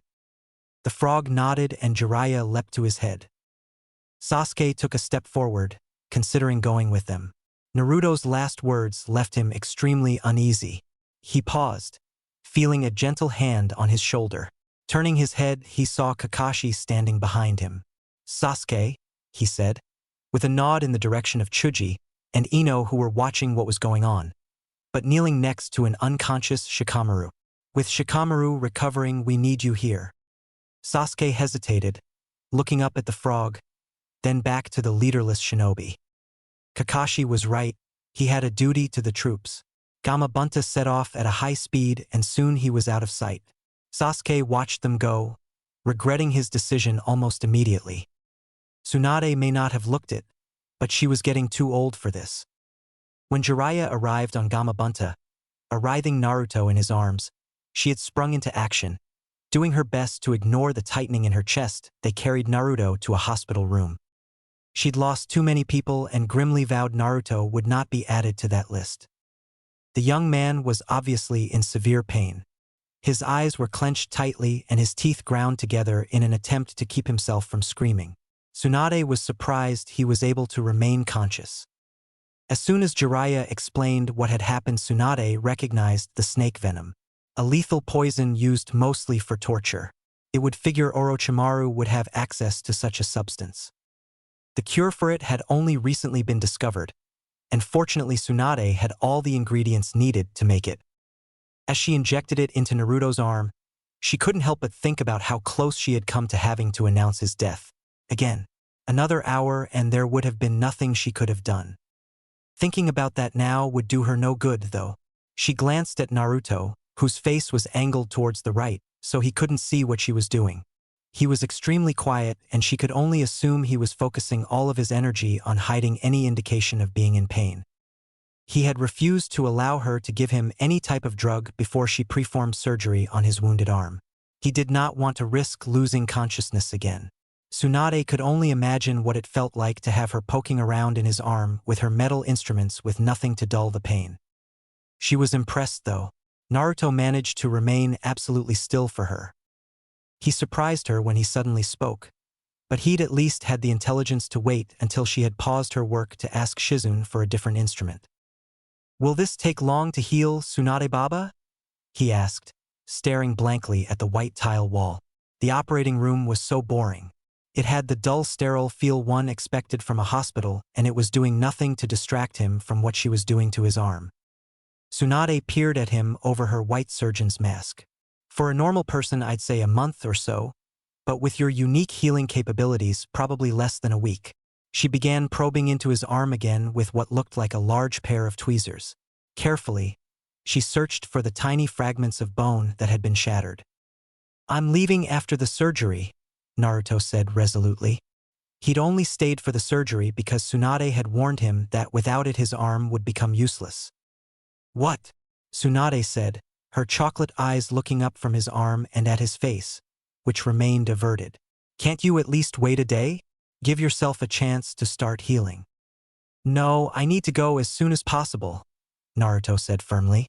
Kyuubi was closer now, his presence buzzing constantly in his mind, an unpleasant reminder of why he'd left in the first place. He also knew he needed to leave before everyone returned. Assuming they remained at the village for the night and headed home this morning, he guessed that they wouldn't be back until the next day. When Gamabunta had brought him in yesterday, Tsunade had given him the antidote and refused to operate on his arm until the morning, to give him a chance to rest. Not that he actually slept, but it had given him a chance to think. Everyone knew now, and he did not have the desire nor the strength to handle the questions that would undoubtedly be thrown his way. Then, of course, there was his biggest problem. Sasuke. He knew, without a doubt, that the dark-haired Umbu would not let him leave easily. Naruto had known he was going to regret coming back. He was getting too close. How many times when he was a kid had he wished Sasuke would acknowledge him as a friend?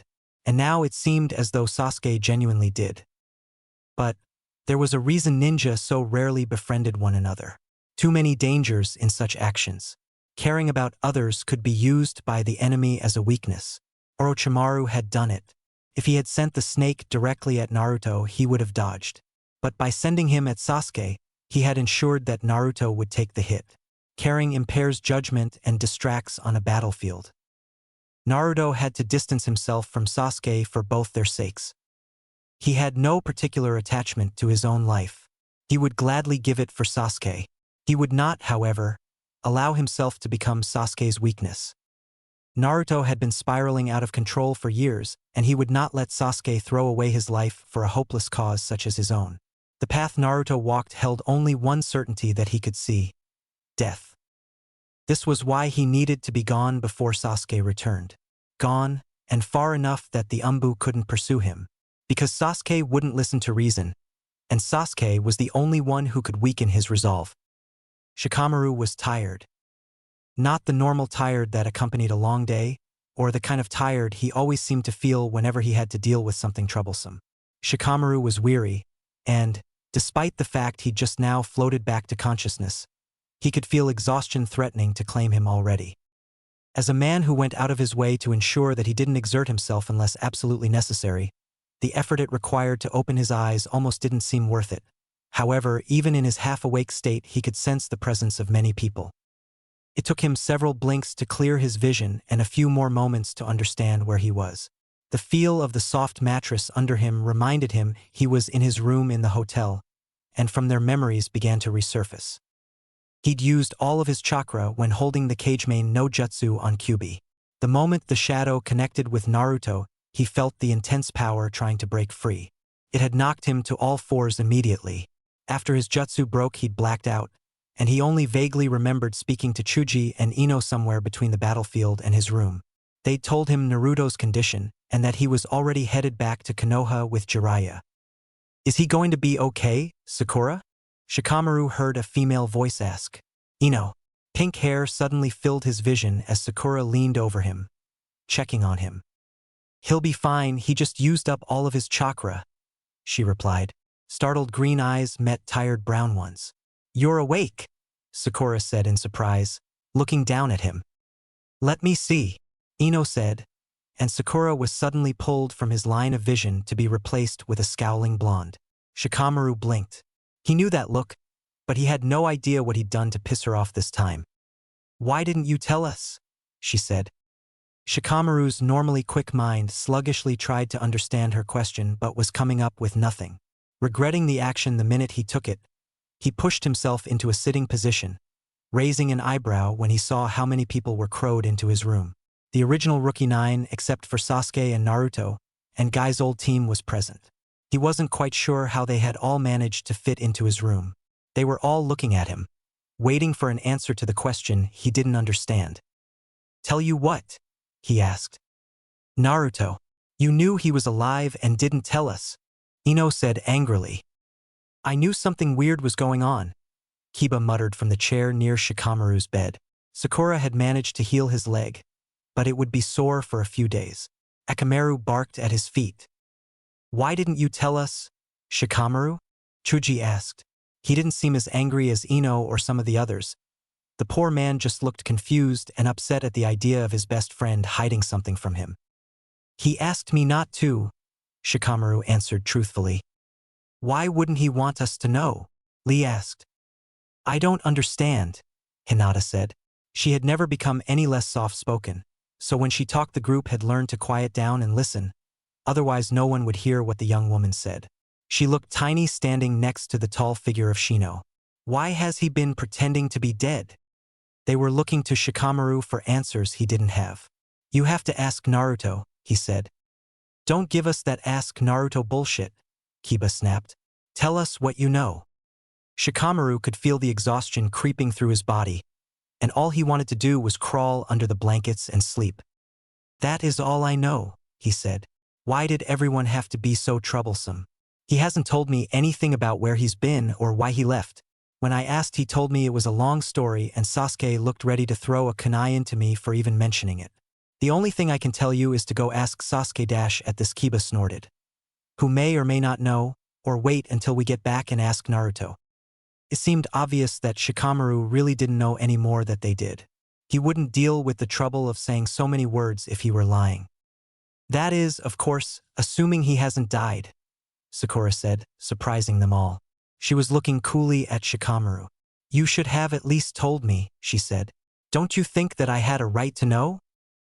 Sakura, he said. It wasn't my decision. Even if I had wanted to go against Naruto's wishes, Tsunade-sama forbid me to tell anyone. Sakura didn't appear mollified at his words, but she didn't say anything else. Tsunade, Kiba said. What is this? Some huge conspiracy? Niji had been quietly standing near the door, his umbu mask hanging from his hip. Shikamaru, what was that red chakra? Your use of your jutsu this morning indicates that you knew what was going on. Shikamaru sighed. Finally someone asks him a question that he can answer, and it was yet another thing the Hokage had ordered him to never talk about. I'm sorry, but I can't discuss it with you, he said. There was a murmur of discontent throughout the room. Definitely a conspiracy, Kiba said.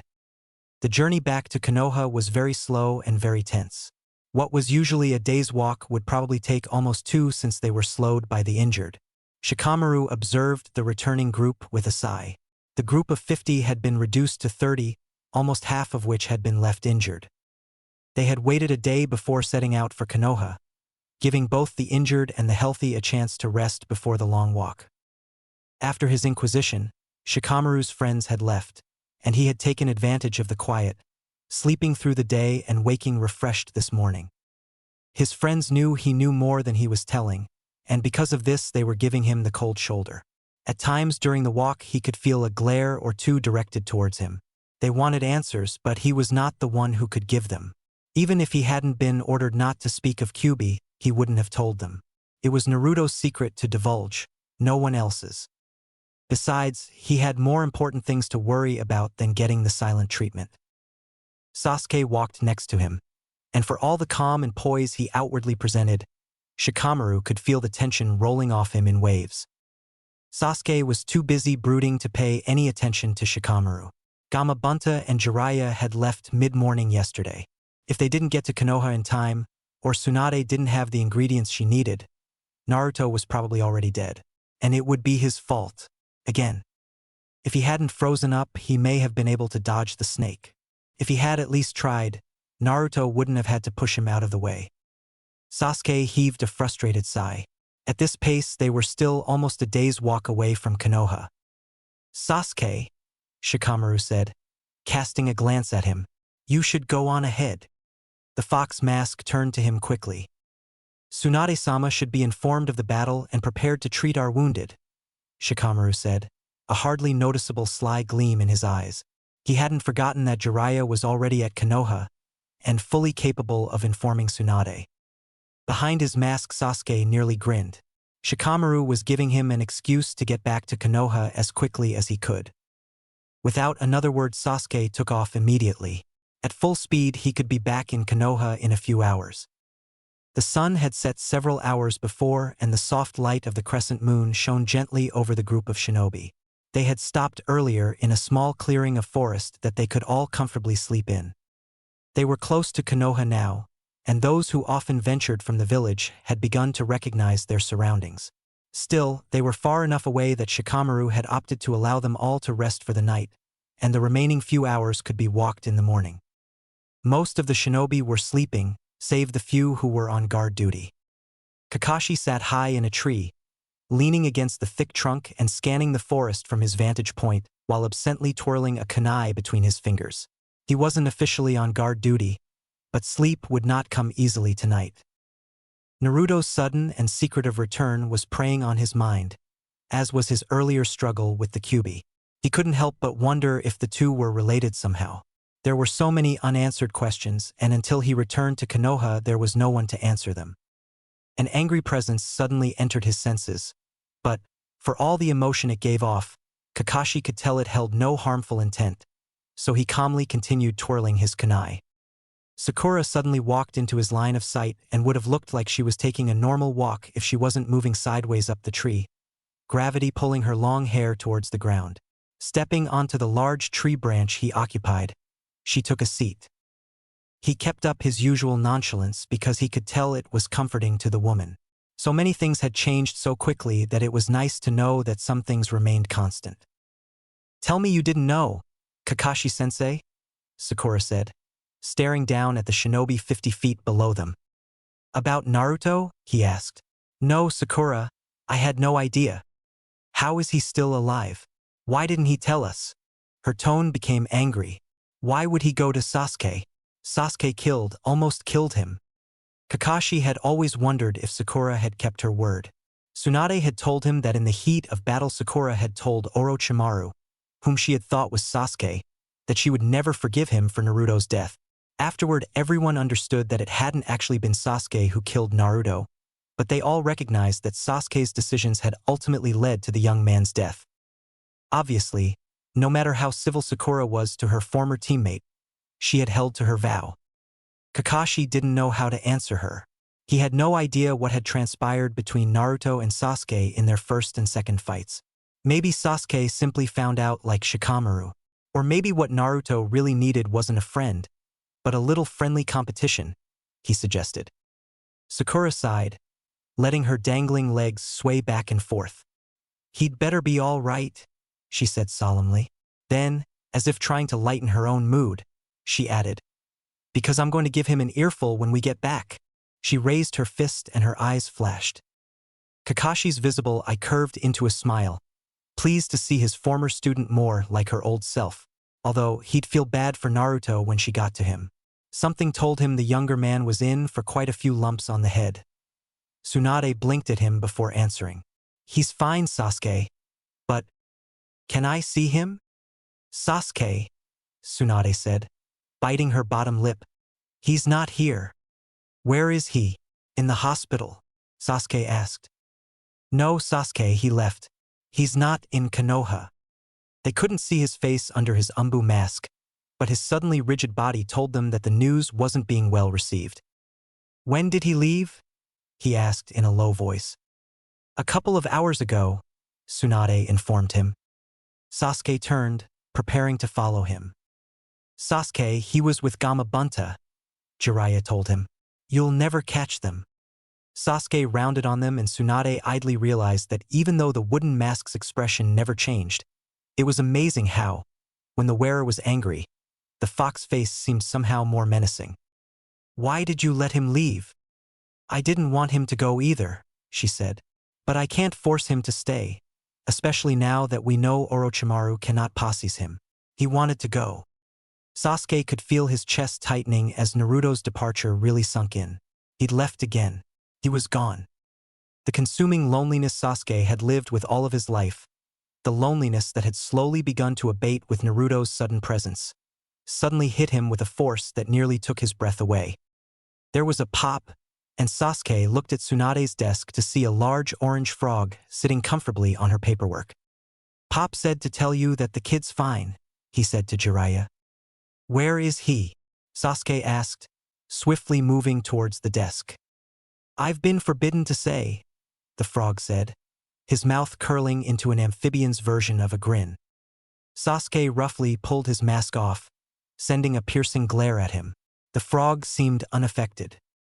"I'll talk to you later, pervert," he said with a wave. "You've been spending too much time with that brat, Gamakichi," Jiraiya muttered, fondly remembering a time when all the frogs, except for Gamabunta, used to treat him with respect. "Wait!" Sasuke exclaimed as the frog prepared to go. He kneeled in front of Tsunade's desk so he was eye to eye with Gamakichi. The Sannin both stared at him, but he ignored them. "Can you at least take him a message?" Sasuke asked. Gamakichi studied him for a moment before nodding his consent. "Tell him I thought that Uzumaki Naruto never ran away. He's just a coward who talks big, but doesn't follow through." Tsunade and Jiraiya exchanged glances.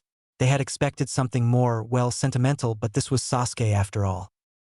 With a nod of understanding, Gamakichi disappeared, leaving smoke hovering over Tsunade's desk.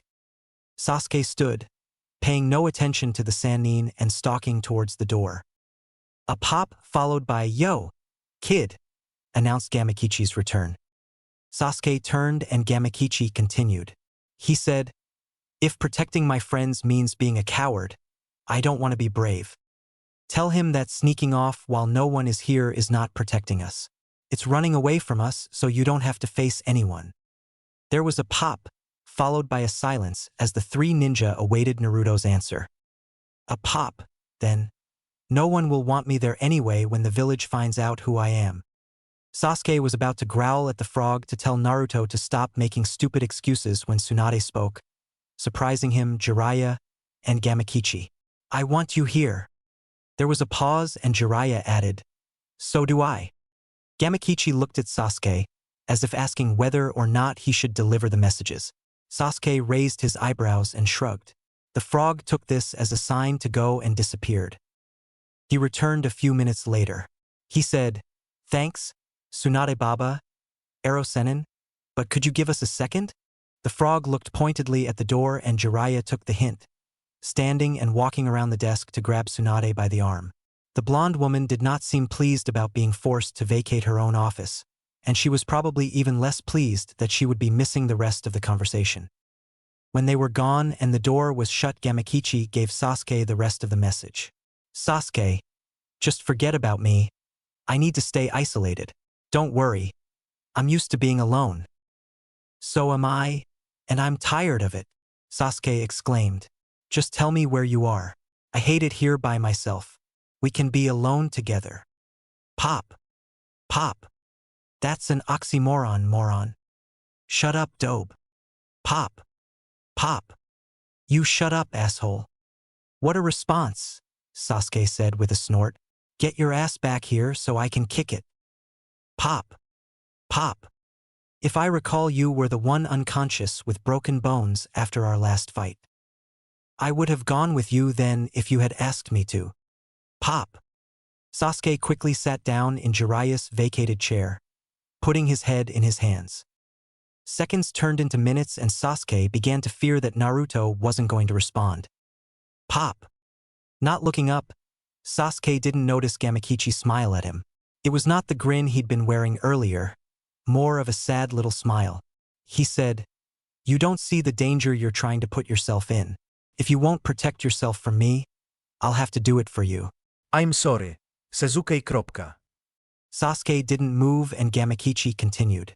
"Sorry, kid. But he told me not to wait for a response." With that, Gamakichi disappeared, leaving Sasuke slumped in the chair. He'd only just said goodbye to Gamabunta and set off on his own 5 minutes before Gamakichi had appeared with Sasuke's message.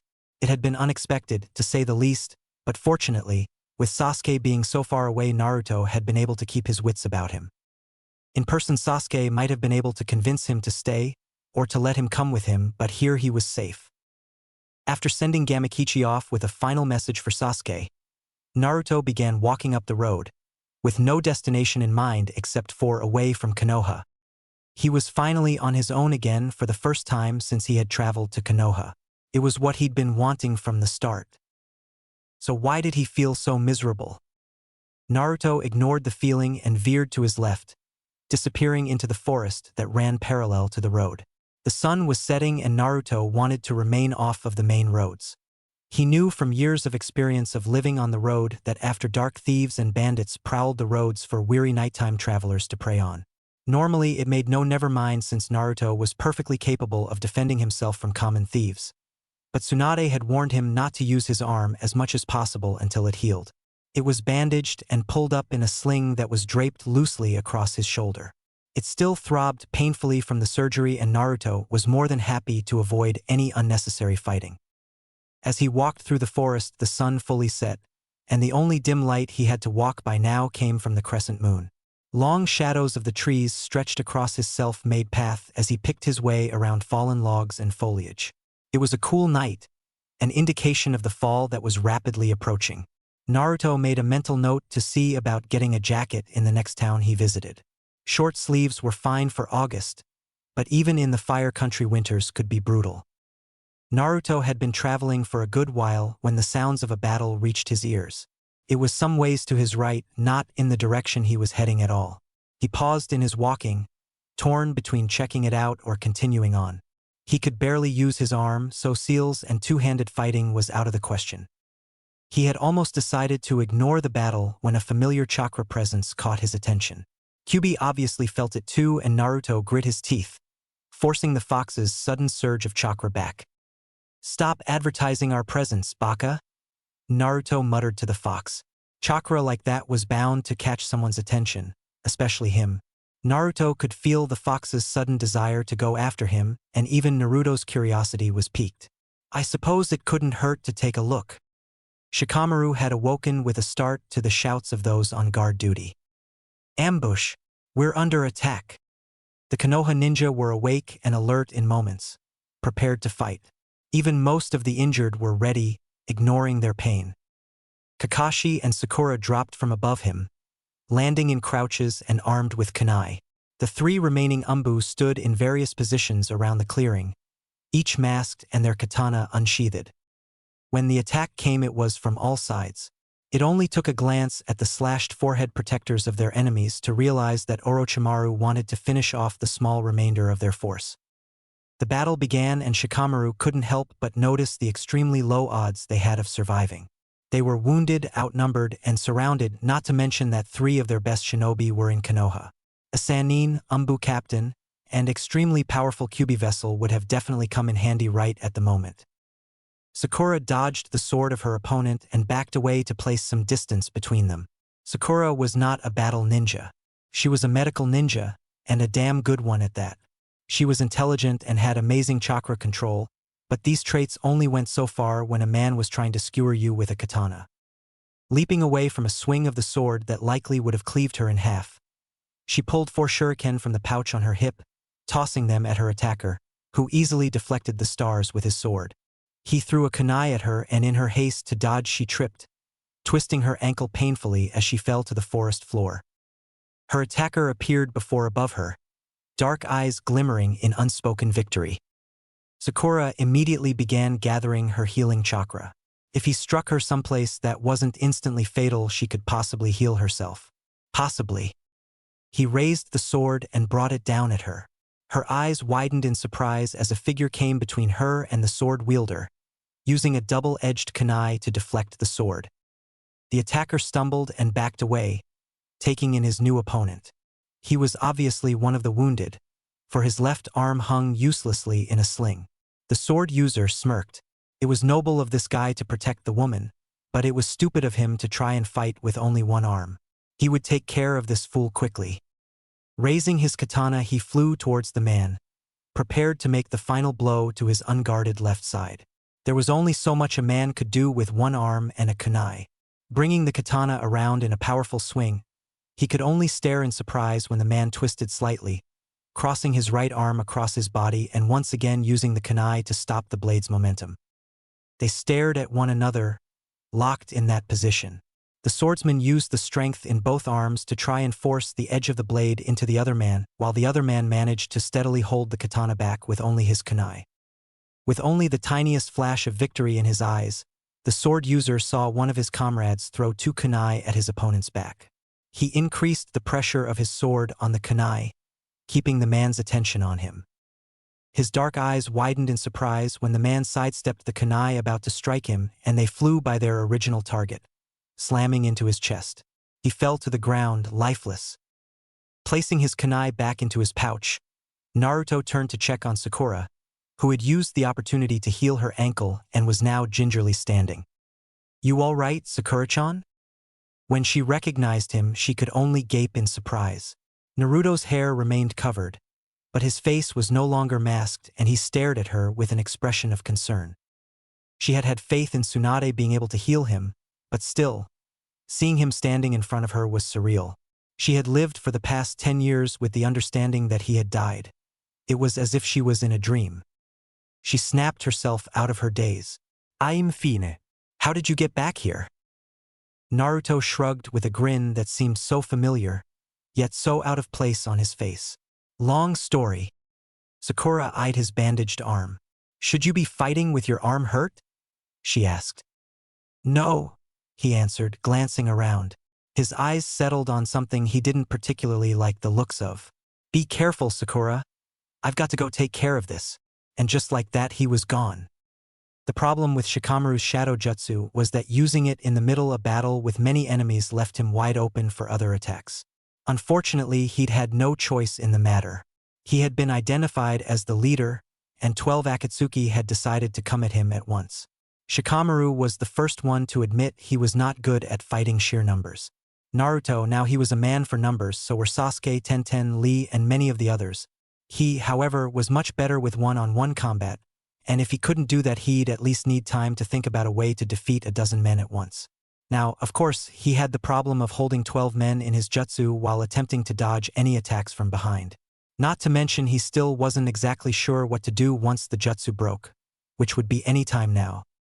A kunai was tossed at his back just as several shuriken came whizzing at him from his right, and he realized dodging both attacks was not going to be an option. He sidestepped the kunai, and had anyone had a chance to watch, they would have seen the humor in the situation as the 12 men under his jutsu all moved to the side in unison, growling as their bodies refused to listen to them. He braced himself for the hit of the shuriken but only heard the dings of metal on metal as someone stood next to him, blocking each one with a kunai. "Don't think I'm letting you die and get off the hook for keeping secrets from me, Shikamaru," Ino said when the shuriken had all fallen to the ground. Shikamaru looked at her, smirking. "Are you talking to me now?" She raised an elegant eyebrow. "I don't know what you're talking about." Shikamaru's smile fell suddenly as he began to feel the familiar strain of holding his jutsu. "Hope you're ready to fight 12 unhappy guys," he said tightly. "You're kidding?" Ino said, blonde ponytail flipping over her shoulder as she turned her head quickly to observe the men he was holding. Ino's strength at fighting large numbers was not much better than Shikamaru's, since using her specialty jutsu left her even more defenseless than Shikamaru's. "I wish," Shikamaru said as his shadow suddenly retracted back to him. The men remained still for a moment, surprised at their sudden ability to move. Then, as realization came over them, they grinned, moving towards the two and quickly surrounding them. Shikamaru and Ino stood back to back, both holding a double-bladed kunai in each hand. The men rushed at them, several at a time. Shikamaru and Ino tried to remain back to back to avoid being split up, but the men quickly managed to separate them, for continuing to attack Ino, while Shikamaru was surrounded by 8 enemies of his own. Shikamaru didn't have the chakra left to try and use Kageme no Jutsu again, not when he needed to stop that many people. One of the several men managed to connect a punch to his face and he stumbled backwards into another one, a giant muscled man. Shikamaru's head barely came up to his chest. He grabbed Shikamaru's arms, twisting them behind him and forcing him to drop his kunai. He felt the air in his lungs leave him as one of his attackers used his incapacitation to throw a heavy punch to his stomach. When Shikamaru looked up again, there was a man in front of him, a kunai raised. He struggled, but the grip on him only tightened, and with his arms behind his back, he couldn't do any seals. Ino had managed to kill one of the 4 men she was fighting, but the other 3 were relentlessly attacking. With a kick to the abdomen, she managed to knock one of the men away from her for a moment, giving her a chance to check on Shikamaru. He was surrounded by at least 8 men, a large one holding him steady as he struggled to break free. A shinobi stood in front of him, ready to stab him with a kunai. He was going to die, she realized in horror. He was going to die, and she had wasted her last day with him being angry over something that he had had no control over. "Shikamaru!" she cried. But as she attempted to help him, one of her attackers blocked her way, and she was forced to block several jabs of his kunai. Shikamaru heard Ino scream but was unable to see her through the circle of people around him. He struggled harder, but stopped as the man in front of him slashed down with his kunai, aiming for his heart. There was a grunt of pain and a lifeless body dropped to the ground. Shikamaru looked up in surprise to see Naruto had leapt above the circle of men, throwing a kunai into his would-be killer's back before landing in the center. Naruto sternly regarded the men around him. 8-on-1 isn't exactly fair, now is it? He said. The man holding onto Shikamaru spoke. How about 6-on-1 then? His deep voice asked, nodding to his comrades who began to close in on Naruto. Naruto pulled a kunai from the pouch on his hip, dropping into a fighting stance. The burly man laughed. Your friend is rather foolish, no?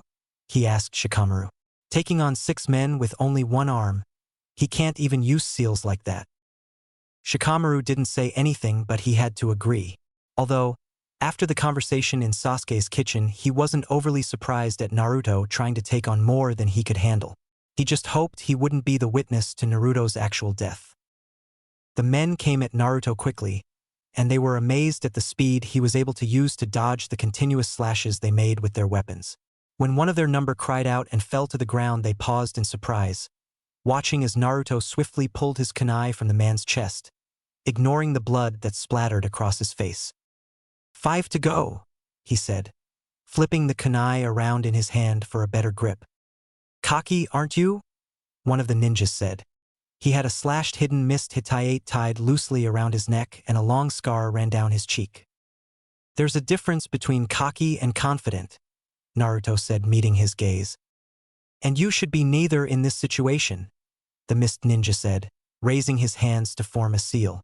For water clones appeared next to him, upping the number of enemies from 5 to 9.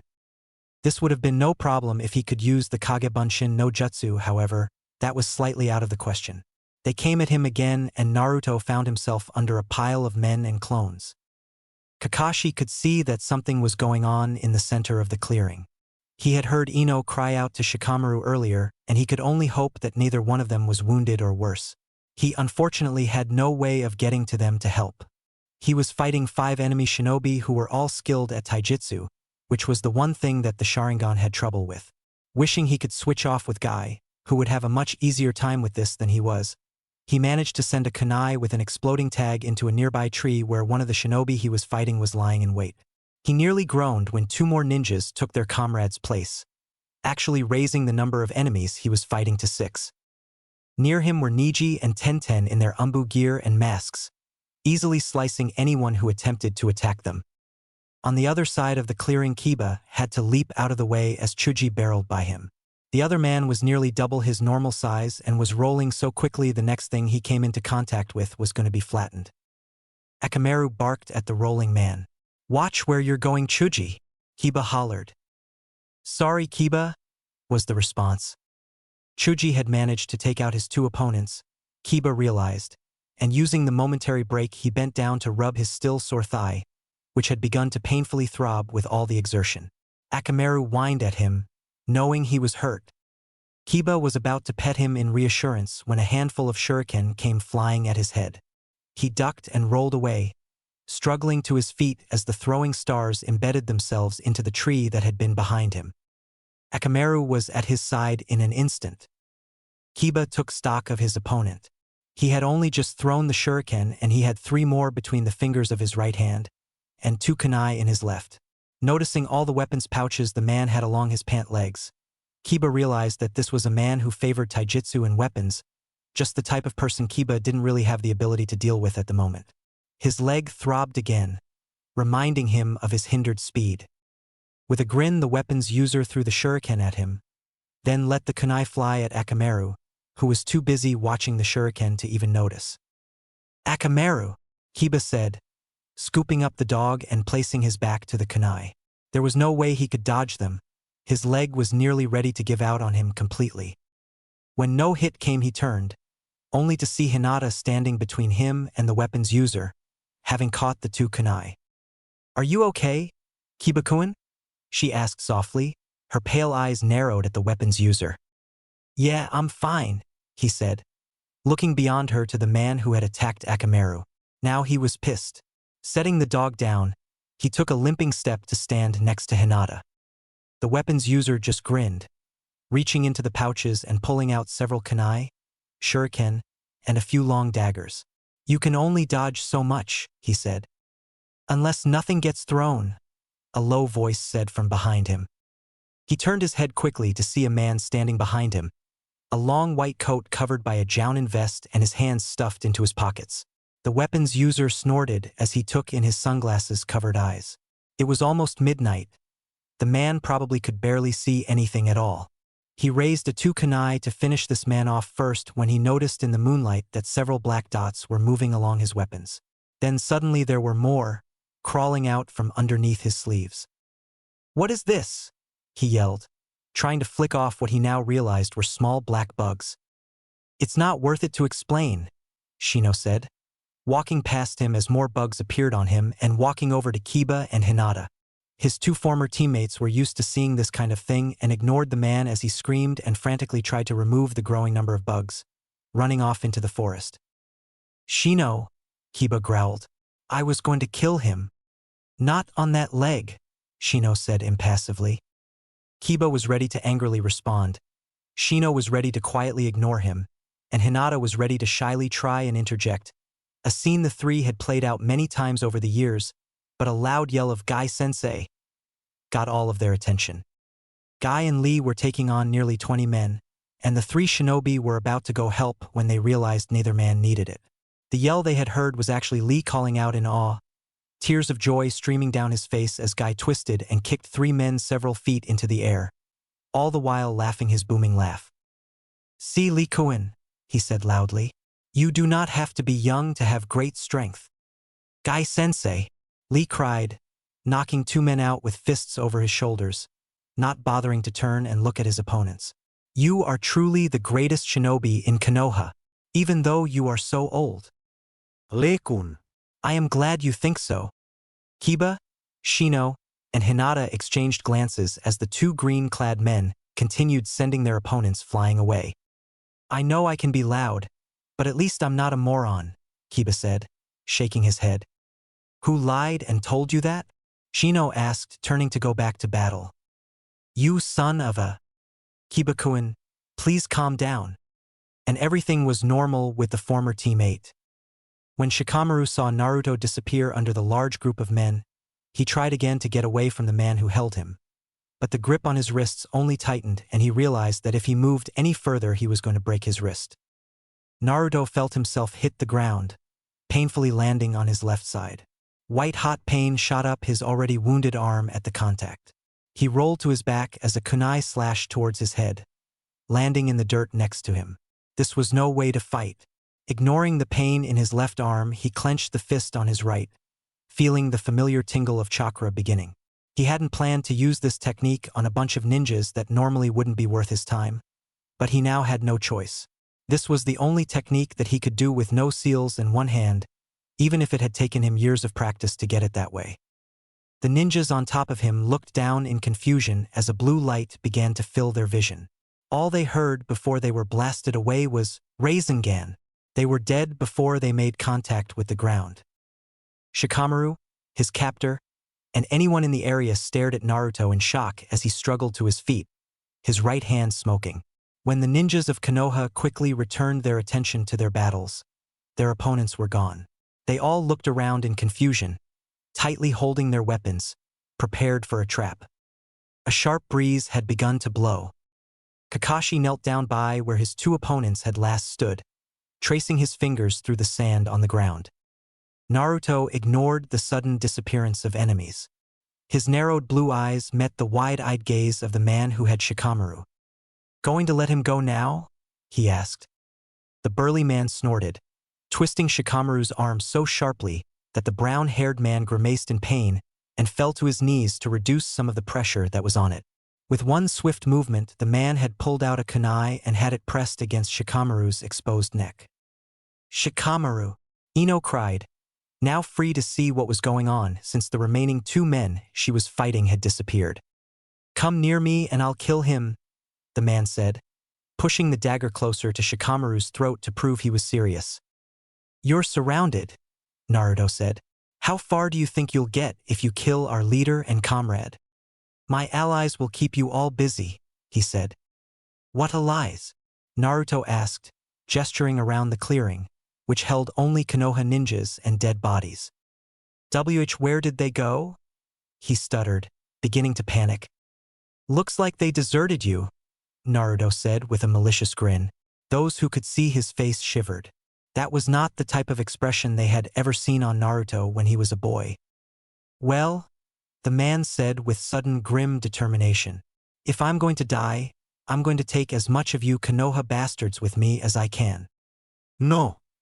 Ino, Chuji, and several others from the Rookie Nine called, all of them moving forward in a futile attempt to stop him from slashing Shikamaru's throat. "What?" the man said in shock, trying to move his arm, but finding himself unable. Looking down, he saw what looked like sand wrapped around his entire arm, not allowing him to move. The sand flowed far off into the woods, its end not visible to those who stood in the clearing. It began to pull his arm, slowly moving the kunai away from Shikamaru's neck. Then it suddenly jerked the man with a quick movement, picking him up into the air and dangling him there by his arm. The Konoha ninjas watched in amazement as the sand then pulled him into the forest. There was a scream, then nothing. Ino ran to Shikamaru, throwing her arms around his neck and hugging him tightly. The pony-tailed man blinked at her in confusion before slowly hugging her back. Several of the friends exchanged grins at the scene and began to slowly move towards the center of the clearing. Naruto remained where he was, only moving once, holding his uninjured arm in the air in a silent warning for everyone to stay where they were. They all listened, standing still.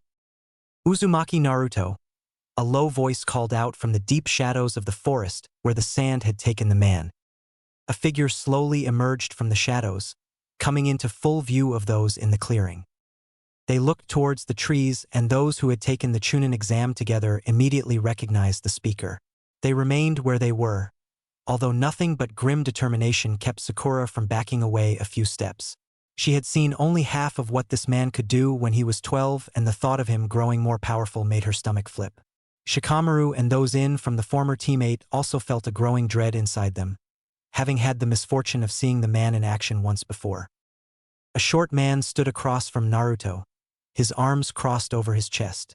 Ninja garb hung loosely on his gangly body, and on his back was a large tan gourd, the cap obviously not on it as sand poured gently from its opening. Dark shadows surrounded his light blue eyes, and his blood-red hair stood out in stark contrast to his pale skin. On his forehead was the symbol for love in a deep red color that matched his hair. "Gaara of the Sand," Naruto returned calmly. 2 figures stood behind Gaara, nearly hidden by the shadows, but Naruto didn't need to see them to know who they were. "Temari," Naruto said with a nod to the figure on Gaara's right. "Kankuro," to the left. The Konoha ninjas remained still. The Sand siblings were allies of Konoha, however, they were also very dangerous, Gaara in particular. All of the Rookie Nine, several Jounin, including Kakashi and Guy's former team had heard about Naruto's fight with Gaara. No one but Sasuke and Kakashi knew the details of what had happened. All they knew was that somehow Naruto had defeated Gaara. From the scowl on his face, it seemed that Gaara still held a small grudge. The Konoha ninjas watched in muted horror as the red-haired man stretched out an arm. Sand that was previously lying unnoticed on the ground leapt up at his command, taking the shape of a hand. With an unspoken command, the sand rushed at Naruto, who didn't move from his position. "He's going to get killed," Kiba said, and Hinata's hands flew to her mouth. They knew what would happen if the hand wrapped around Naruto. The next thing they would see of him would be goo all over the forest. Naruto didn't even blink as the hand of sand rushed by him at a speed that rustled his clothing. It flew to a tree behind Naruto where an Akatsuki ninja was hiding, poised to throw a kunai at Naruto's back. Gaara closed his hand into a fist and the Konoha ninjas flinched at the strangled cry and sound of crushing bones. Gaara's arm then returned to cross casually over his chest as the sand began slowly creeping back into his gourd. "What do I always tell you about watching your back, Naruto?" Gaara said. Most of the people in the clearing watched wide-eyed as the red-haired man allowed a tiny smirk to cross his features. Naruto grinned. "What's the point when you can do it for me with so little effort?" Naruto broke eye contact with the other man, glancing down at his arm for the first time since he'd started fighting. It was bleeding profusely. A red stain was slowly getting larger on the sling, making it obvious that he was hurt.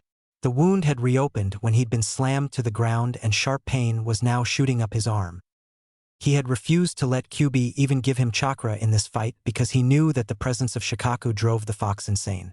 Even now he could feel him struggling to take control, if only long enough to get near Shikaku's carrier. Naruto knew for a fact that Gaara was feeling the same pull within him. The demons were attracted to each other's immense power. They could feel the other's presence even when they were far away, which was how Gaara had known Naruto had not died. He had run into the Sand siblings several times throughout the 10 years he'd spent wandering. Temari and Kankuro enjoyed his presence. He was like a little brother they could tease without worrying about being killed for it. And although it was only the slightest difference, barely even noticeable except to his siblings, Gaara became protective of him. He understood what it was like to have something inside you constantly trying to get free. They had a strange connection. Naruto had stayed with them for a few months, not long after he'd left Konoha. It was when Naruto and Gaara realized that the demons were beginning to try harder to break free of their human prison that Naruto had decided to go. The feel of the other's power so close began to make both demons crazy. They wanted out and they wanted the other's power to add to their own, and they took every opportunity to try for it. Gaara and Naruto knew they had to distance themselves, so Naruto had left. Whenever they ran into one another, the demons acted up, so they kept meetings as brief as possible. Naruto began to feel drained as he struggled with Kyuubi. Naruto had used a good bit of chakra during the fight, and as he kept Kyuubi back, he found that remaining standing was no longer an option. His knees buckled, and he would have fallen ungracefully on his ass if a chair of sand hadn't suddenly appeared under him. Naruto looked at Gaara, who was watching him impassively. Realizing that there was no threat of a bloody battle between Naruto and Gaara, the Konoha ninjas began to relax. After Ino had removed herself from his neck, blushing in embarrassment, Shikamaru began to take a mental tally of their losses. More of them were injured, but somehow they were all still alive. He doubted the outcome would have been the same if Naruto and the Sand siblings hadn't shown up. He knew for certain that he'd have been dead anyway. But what were they doing here? Especially Naruto, he had just gone to Konoha the day before. The medical neens quickly went to work, moving through the clearing and giving help to those who needed it. Gaara made his way to the center of the clearing, nodding to Naruto in greeting. Temari and Kankuro followed him, and when Shikamaru saw the bits of blood on their clothing, he began to get an inkling of where their enemies had suddenly disappeared to. Several of Naruto's friends watched in complete surprise as Gaara stood next to Naruto, placing a gentle hand on his shoulder as the other man sat tiredly in the sand chair. It looked as though the normally frightening and emotionless Gaara was actually trying to comfort Naruto. Onlookers didn't realize that the close proximity managed to calm the two demons, and Naruto was able to relax slightly as Kyuubi became a bit more content to feel power that close and gave up on his frantic struggle for the moment. Shikamaru ignored his surprise and began walking towards them, Ino hot on his heels. It seemed she had no plans to let him out of her sight any time in the near future. He didn't particularly mind, for she was quiet and allowed him to think. He needed to figure out what was going on. The Sand ninjas were not scheduled to be anywhere near Konoha as far as he knew, and Naruto's presence was especially surprising. More so because he was without Sasuke or Jiraiya. Sakura followed Shikamaru. She could see that Naruto had once again hurt his arm, and she needed to ensure he hadn't done any further damage. Kakashi trailed behind the three younger ninjas, hoping to get some answers for once. Also, the silver-haired Jounin simply did not trust Gaara, especially not after Pakken had explained the fight Naruto had had with him in detail. When the four ninja neared the group around Naruto, they could hear him complaining. "Could you have waited any longer to join the fight?" he asked, looking up at Gaara. who was staring impassively at the tree above the other man's head. I know you were there. We were doing little things here and there, Kankuro said with a shrug. Well, isn't that nice? Naruto muttered. I'm getting dog-piled by 9 guys and you 3 were doing little things here and there. Oh, stop complaining. You get more immature every time we see you. Besides 4 of those guys were clones, Temari said, leaning lazily on her tall metal fan. Naruto humphed and looked away from her with a pout, but Shikamaru noticed the small upward tilt of his lips and the little smile on the fan user's face. They acted so familiar, Shikamaru realized, as if they were friends.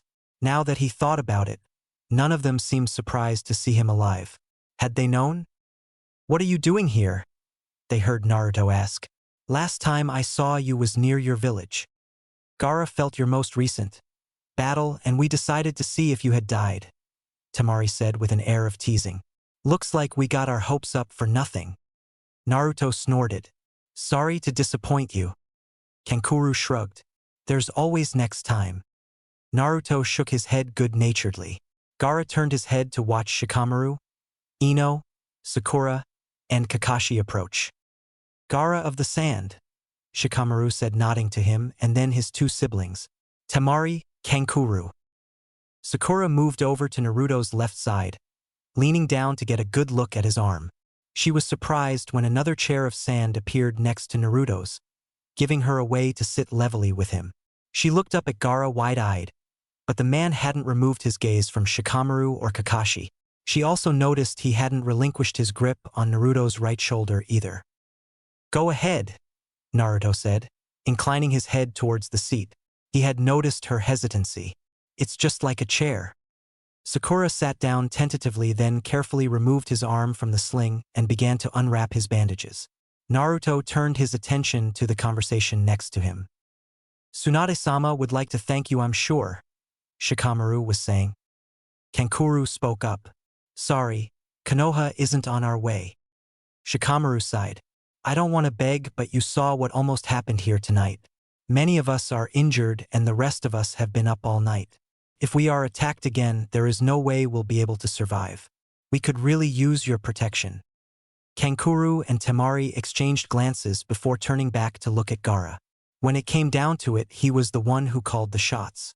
They would do what he said, especially in this situation. He knew the danger of keeping Kyuubi and Sukaku close for too long. It's only half a day's walk from here, Shikamaru said. Please. Sakura called Naruto's attention to her.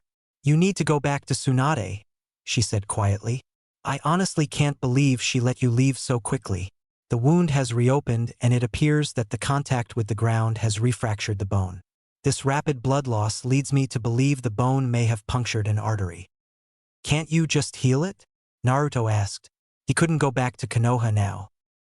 No, Naruto, this isn't the type of wound that can just be healed with chakra. It might need surgery again. And if I don't get treatment? You could lose your arm, she told him seriously. Naruto managed to remain impassive as Gaara's hand on his shoulder tightened painfully. We will go to Konoha, the red-haired man said.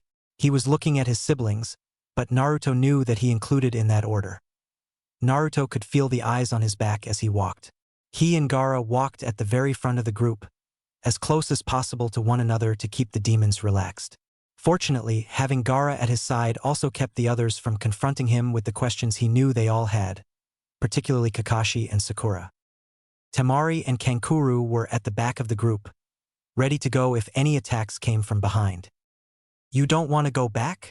Gaara asked suddenly, surprising Naruto. No. Why? I'm afraid I won't be able to leave again, Naruto told him. They won't let you? Gaara asked. I don't know, Naruto answered, wondering what Sasuke would do when he discovered he was back. Then I will stay and make sure they do not stop you, Gaara said. Naruto looked at him in surprise. Gaara, you don't have to do that. Gaara didn't answer. The gates of Konoha eventually came into view and the ninjas in the group never felt so happy to see their small village. Several Umbu came out to meet them, already expecting their arrival. Medical neens also came out, instantly helping the injured to the hospital. Temari and Kankuro moved to the front of the group, Temari taking the position next to Naruto while Kankuro stood next to Gaara. Ninjas of the sand, one of the Umbu said in surprise. We were not informed that you were to visit. He turned to one of his masked comrades. Go find the captain, he said. Naruto closed his eyes. He knew there would be no way to avoid Sasuke, but he didn't want to see him as he stood flanked by the Sand siblings, covered in blood that was mostly his own, trying to ignore the fox, who desperately wanted to take over now that he had a friend. That won't be necessary, Shikamaru said, stepping forward. They helped us when we were ambushed and I asked them to accompany us here in case we were attacked again. The Umbu nodded and Naruto relaxed when he saw that no one was going to get Sasuke. Sakura walked up to them. Naruto, you should get to Tsunade-sama, she said, noticing that blood had begun to seep through the clean bandages she had wrapped around his arm a few hours before. Naruto nodded and headed towards the village. Everyone watched as Gaara followed, not removing himself from his side. Temari and Kankuro exchanged glances. They had thought they were going to leave once they made it to Konoha. They trailed after Naruto and their brother, wondering what had changed. Sasuke knew someone was behind him, but he didn't turn. He was too focused on venting his frustration on the tree in front of him. Bits of bark went flying as his leg continuously kicked at the trunk, and his knuckles were bleeding from punching the rough surface of the tree. It wasn't enough, Sasuke realized. He wanted to break the tree, to hear it splinter and crack as it fell over.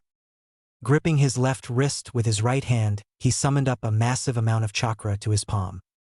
He rushed at the tree, shoving his fist through it and watching with a self-satisfied smirk as it leaned precariously before finally falling with a loud crash.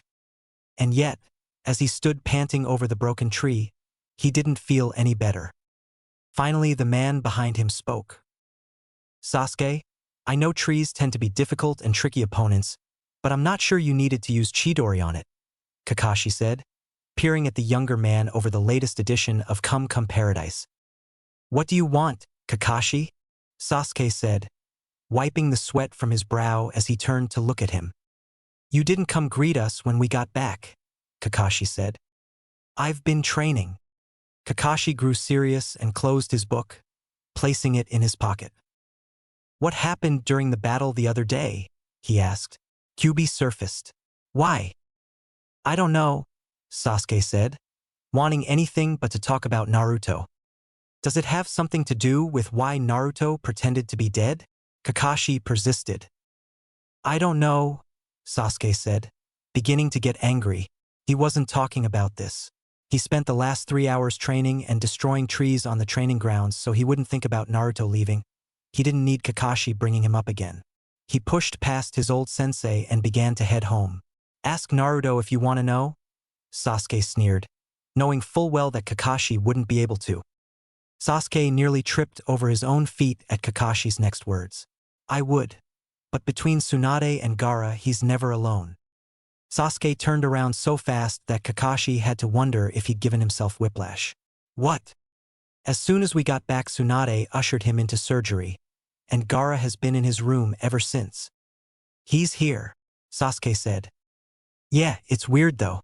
Naruto seems to really trust him, but they almost killed each other when they were 12, Kakashi said. Sasuke blinked in confusion before he understood what Kakashi was talking about. No, not Gaara. Naruto. Naruto is in Konoha? It was Kakashi's turn to look confused. Yes, he came back with us earlier. Sasuke didn't even say goodbye, turning and taking off towards the hospital. When Sasuke reached the hospital, he quickly found Naruto's room number. He purposely strode down the white hallway, not really sure what he would say when he got there. Lost in thought, he almost didn't hear the voice say his name. Uchiha Sasuke. Standing across the hall from Naruto's door were Temari and Kankuro, the latter of which had called out to him. Kankuro was leaning against the wall with his arms folded. The white sack-like object that he normally carried on his back was propped up next to him. Temari's tall metal fan was next to her, and she was leaning comfortably on it. They were glaring at him, and he stared back evenly. I'm surprised you're here, Temari said. Why is that? Sasuke asked, not really in the mood for this, but humoring them. Well, we heard you tried to kill Naruto a couple of times. Why bother checking on his welfare now? Sasuke was surprised, but his stoic face did not show it. How would they know about that? Only he and Naruto knew exactly what had happened at the Valley of the End. Kakashi had told him that Naruto had not told anyone when he had been brought back to Konoha, and Sasuke certainly hadn't spoken of it. Kakashi had said something about Naruto trusting Gaara. Had Naruto told them? Why is that any of your business? Sasuke asked. Naruto is important to us, Kankuro said. We saw him through some of his worst times. Sasuke's face did show some of his surprise then. When had this happened? What were some of Naruto's worst times? He knew more about Naruto than anyone in Konoha, and still he felt as though he knew nothing about the other man at all. But these strangers knew so much. Naruto had gone to them for help? If you try to hurt him again, though, you won't have to deal with us, Temari said. However, Gaara won't be very forgiving. If I recall, Sasuke said, fists clenching, Gaara tried to kill Naruto himself. Anger was rising in him. Anger at them for implying he'd hurt Naruto again. Anger at Gaara for even wanting to protect Naruto. Anger at Naruto for going to the Sand siblings instead of him. But most of all, anger at himself for being the cause for it. He had betrayed Naruto and tried to kill him. How could he expect the other man to trust him after that? Yes, Kankuro agreed. But Gaara wasn't his friend at the time, was he? Sasuke didn't know what to say to that. He turned and knocked on Naruto's door, waiting for the muffled, "Come in," before he entered. Naruto was sitting up in the hospital bed, a pillow behind his back and his bandanaed head leaning against the wall.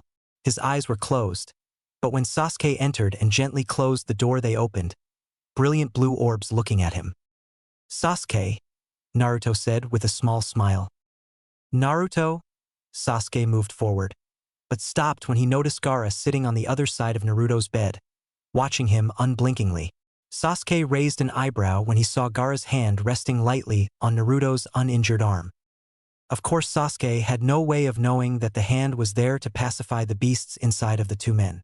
The demons reveled in the other's powers, and direct contact at least stopped them from attempting to take over.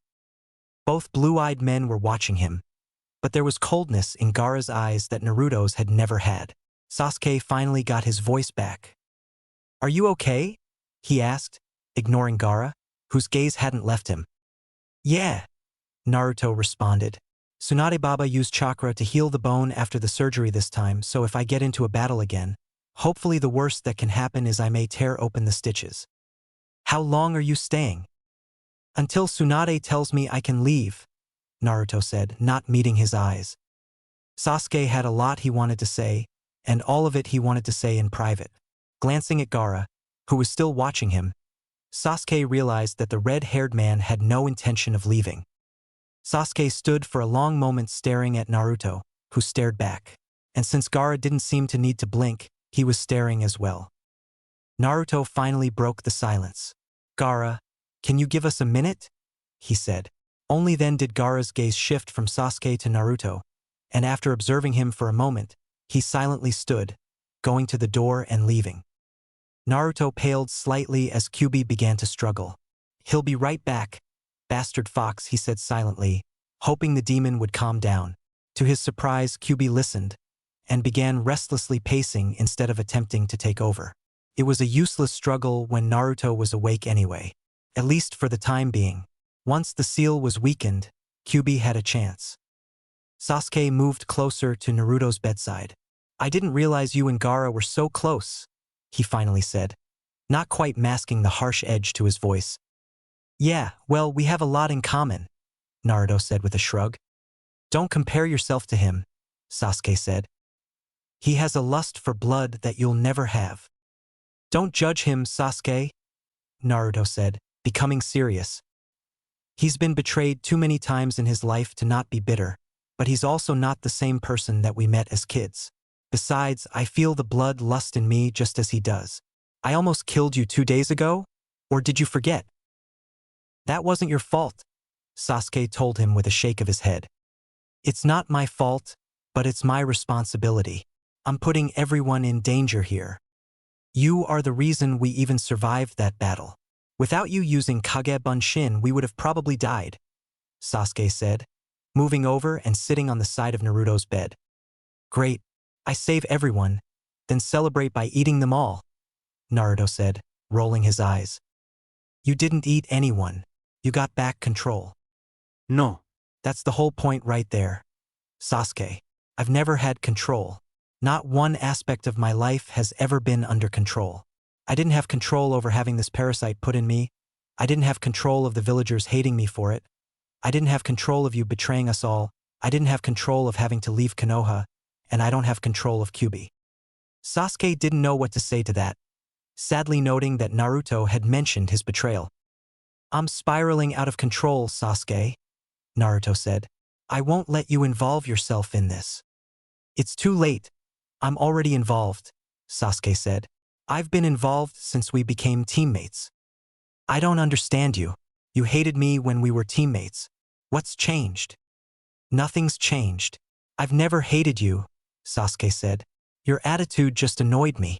I mean, no one in the village liked you. You were the dope of our class. You lived all alone. And yet you were the happiest person I had ever seen. I didn't know what to make of it.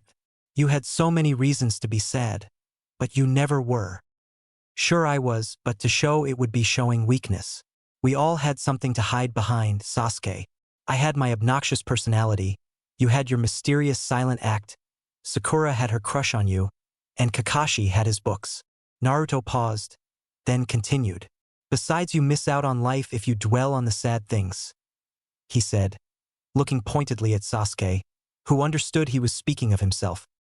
There was a knock at the door and Tsunade came in, pausing as she saw Naruto and Sasuke staring intently at one another.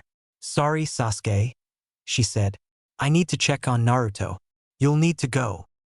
When Sasuke exited Naruto's room, he wasn't sure if he was feeling better or worse, and Naruto had made no promises to stay in Konoha. He walked by all three Sand siblings, who silently followed him with their eyes until he was out of sight. The next afternoon, Sasuke and Shikamaru were summoned to Tsunade's office to give her an account of their mission in full detail. Naruto lost control of Kyuubi? Tsunade said, her face grim. Shikamaru nodded. Yes, I don't know why it happened at that particular time. He fell asleep, Sasuke interrupted. He wouldn't have them thinking that Naruto lost control at random. They both turned to look at him. He was standing in the corner of her office with his arms folded over his chest. His fox mask hung from his hip. The snake venom knocked him out. Tsunade looked thoughtful. Well, if that's the case, why doesn't Kyuubi try to take over whenever Naruto sleeps? It does, Sasuke told her, his expression stony. Naruto hasn't actually slept since he was a teenager. There was a stunned silence as Tsunade and Shikamaru let his words sink in. There was a loud knock on the office door and Tsunade had barely begun to say, "Come in," when the door opened and Kakashi walked through. Tsunade sighed at the sight of him. Kakashi, I already told you I can't answer your questions. There are things that not even I know the answer to. Sasuke smirked slightly. Forgive me, Tsunade-sama, but that is not when I'm here, Kakashi said. Naruto and Gaara are about to spar. What? Tsunade and Sasuke asked in unison. I thought you should know, since their last fight ended in the destruction of a quarter of the forest, Kakashi said. Yes, Kakashi, thank you, she said, rising and striding quickly to the door. Sasuke and Shikamaru were right behind her. Rules? Gaara's monotone voice asked. He stood about 10 feet away from Naruto in an otherwise empty training field. Temari and Kankuro were off to the side, making sure to leave plenty of room to get out of the younger men's way. If there was one thing they had learned over the years, it was that Naruto and Gaara's spars often covered a lot of ground. Naruto tightened the hitai-8 around his hair, appearing thoughtful. No killing one another. Gaara actually made the effort to roll his eyes. I think that's a given, he said. Well, with you, you never know, Naruto said with a grin. I like to establish the no-death rule up front. Temari stifled a laugh and Kankuro smiled. Naruto was the only one who could insult Gaara without being introduced to Gaara's desert graveyard technique. He was also the only person Gaara deemed worthy enough to spar with. The gourd on Gaara's back was suddenly lidless and sand began to pour from it as gently as sand in an hourglass. The sand trickled to a stop and Naruto waited for Gaara to make a move. The red-haired man, however, was perfectly willing to wait as well. After a few minutes, Naruto sighed. Gaara knew that patience had never been one of his strong points. To hell with it, Naruto mumbled, raising his hands in front of him and performing familiar seals. He smiled. Kyuubi had managed to heal up his arm to the point that he only felt a small discomfort now, nothing compared to the sharp pains of before. Kagebunsin no jutsu. There was a cloud of smoke and 5 Narutos now stood before Gaara.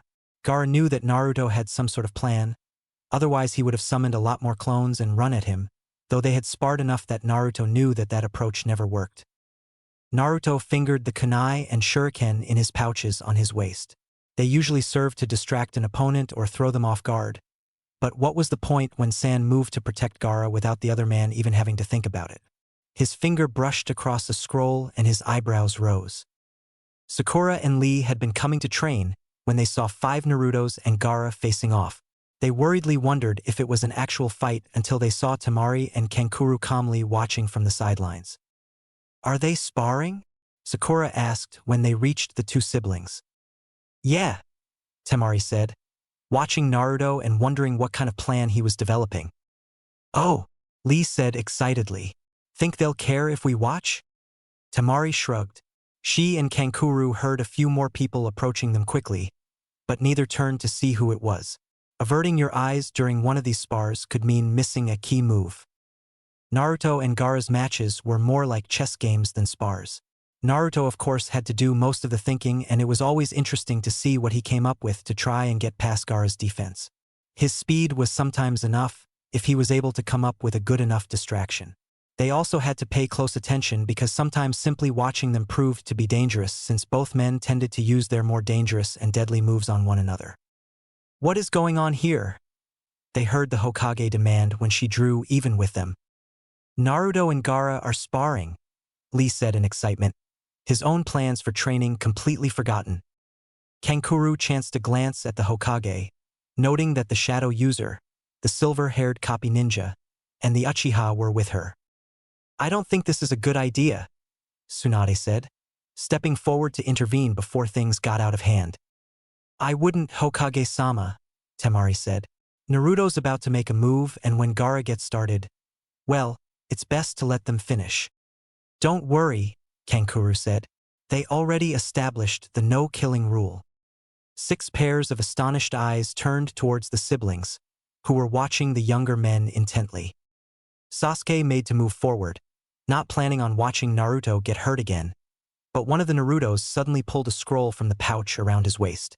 Biting his thumb, he opened the scroll, smearing blood along the length of it before closing it once more. With the scroll still in his hands, he began performing a series of seals, and Kakashi recognized the technique. Summoning no jutsu. Naruto said, slamming the scroll into the ground. A huge cloud of smoke blocked all visibility. When the smoke began to clear, everyone watching stared in bewilderment at the whiskered man, who was standing with his hands on his hips looking distinctly proud of himself. They had been expecting something impressive, a large frog or maybe even Gamabunta. They had not expected to see hundreds of frogs the size of Gamakichi hopping all over the clearing asking one another whether or not there were snacks.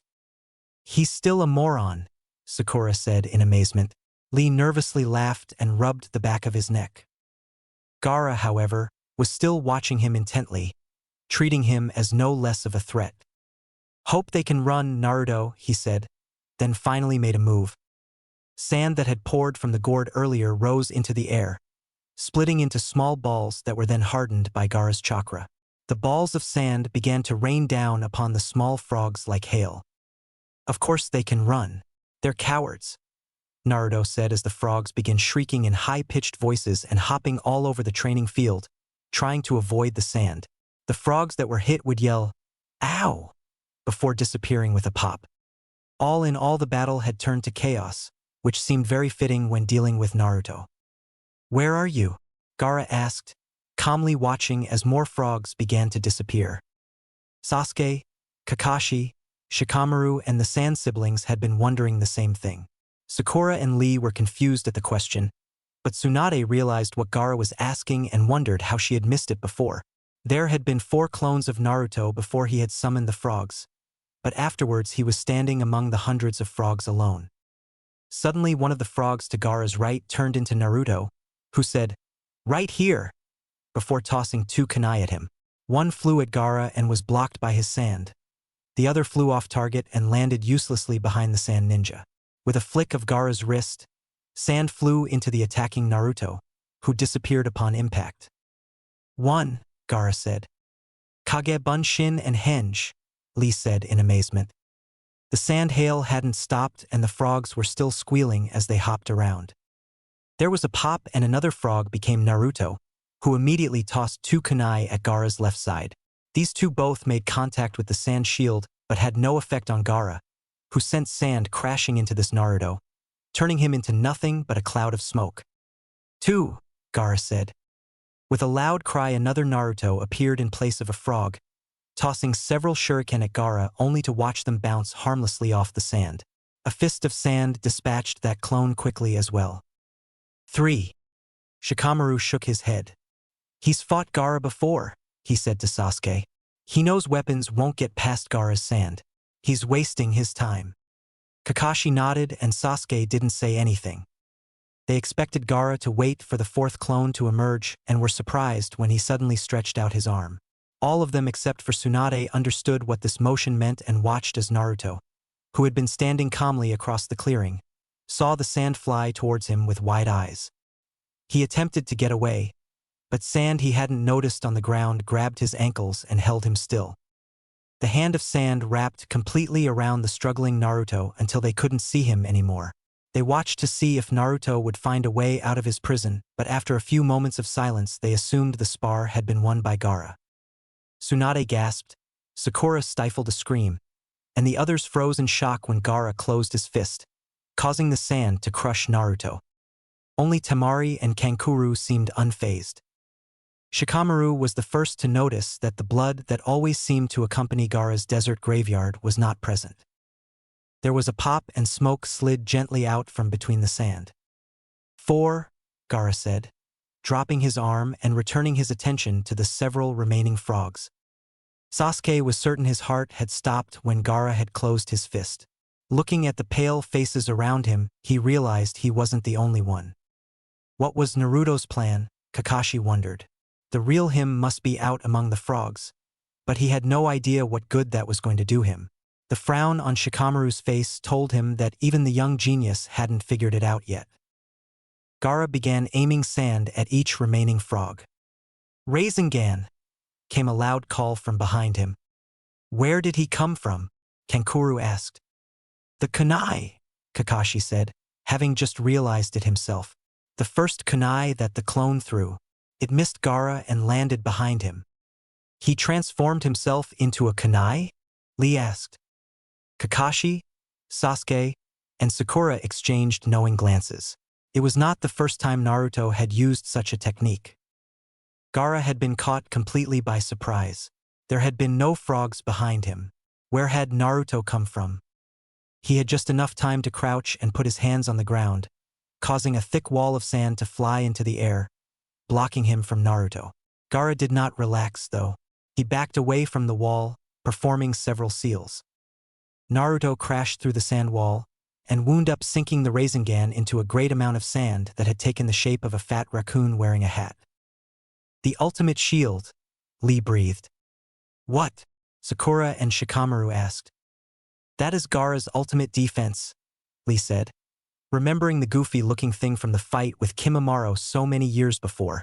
"What is that jutsu that made Gaara have to call on that?" Lee asked, watching Naruto dislodge his hand from the sand. "That is the Rasengan," Tsunade answered. "Only 3 people have ever mastered it. Naruto, Jiraiya, and the 4th Hokage."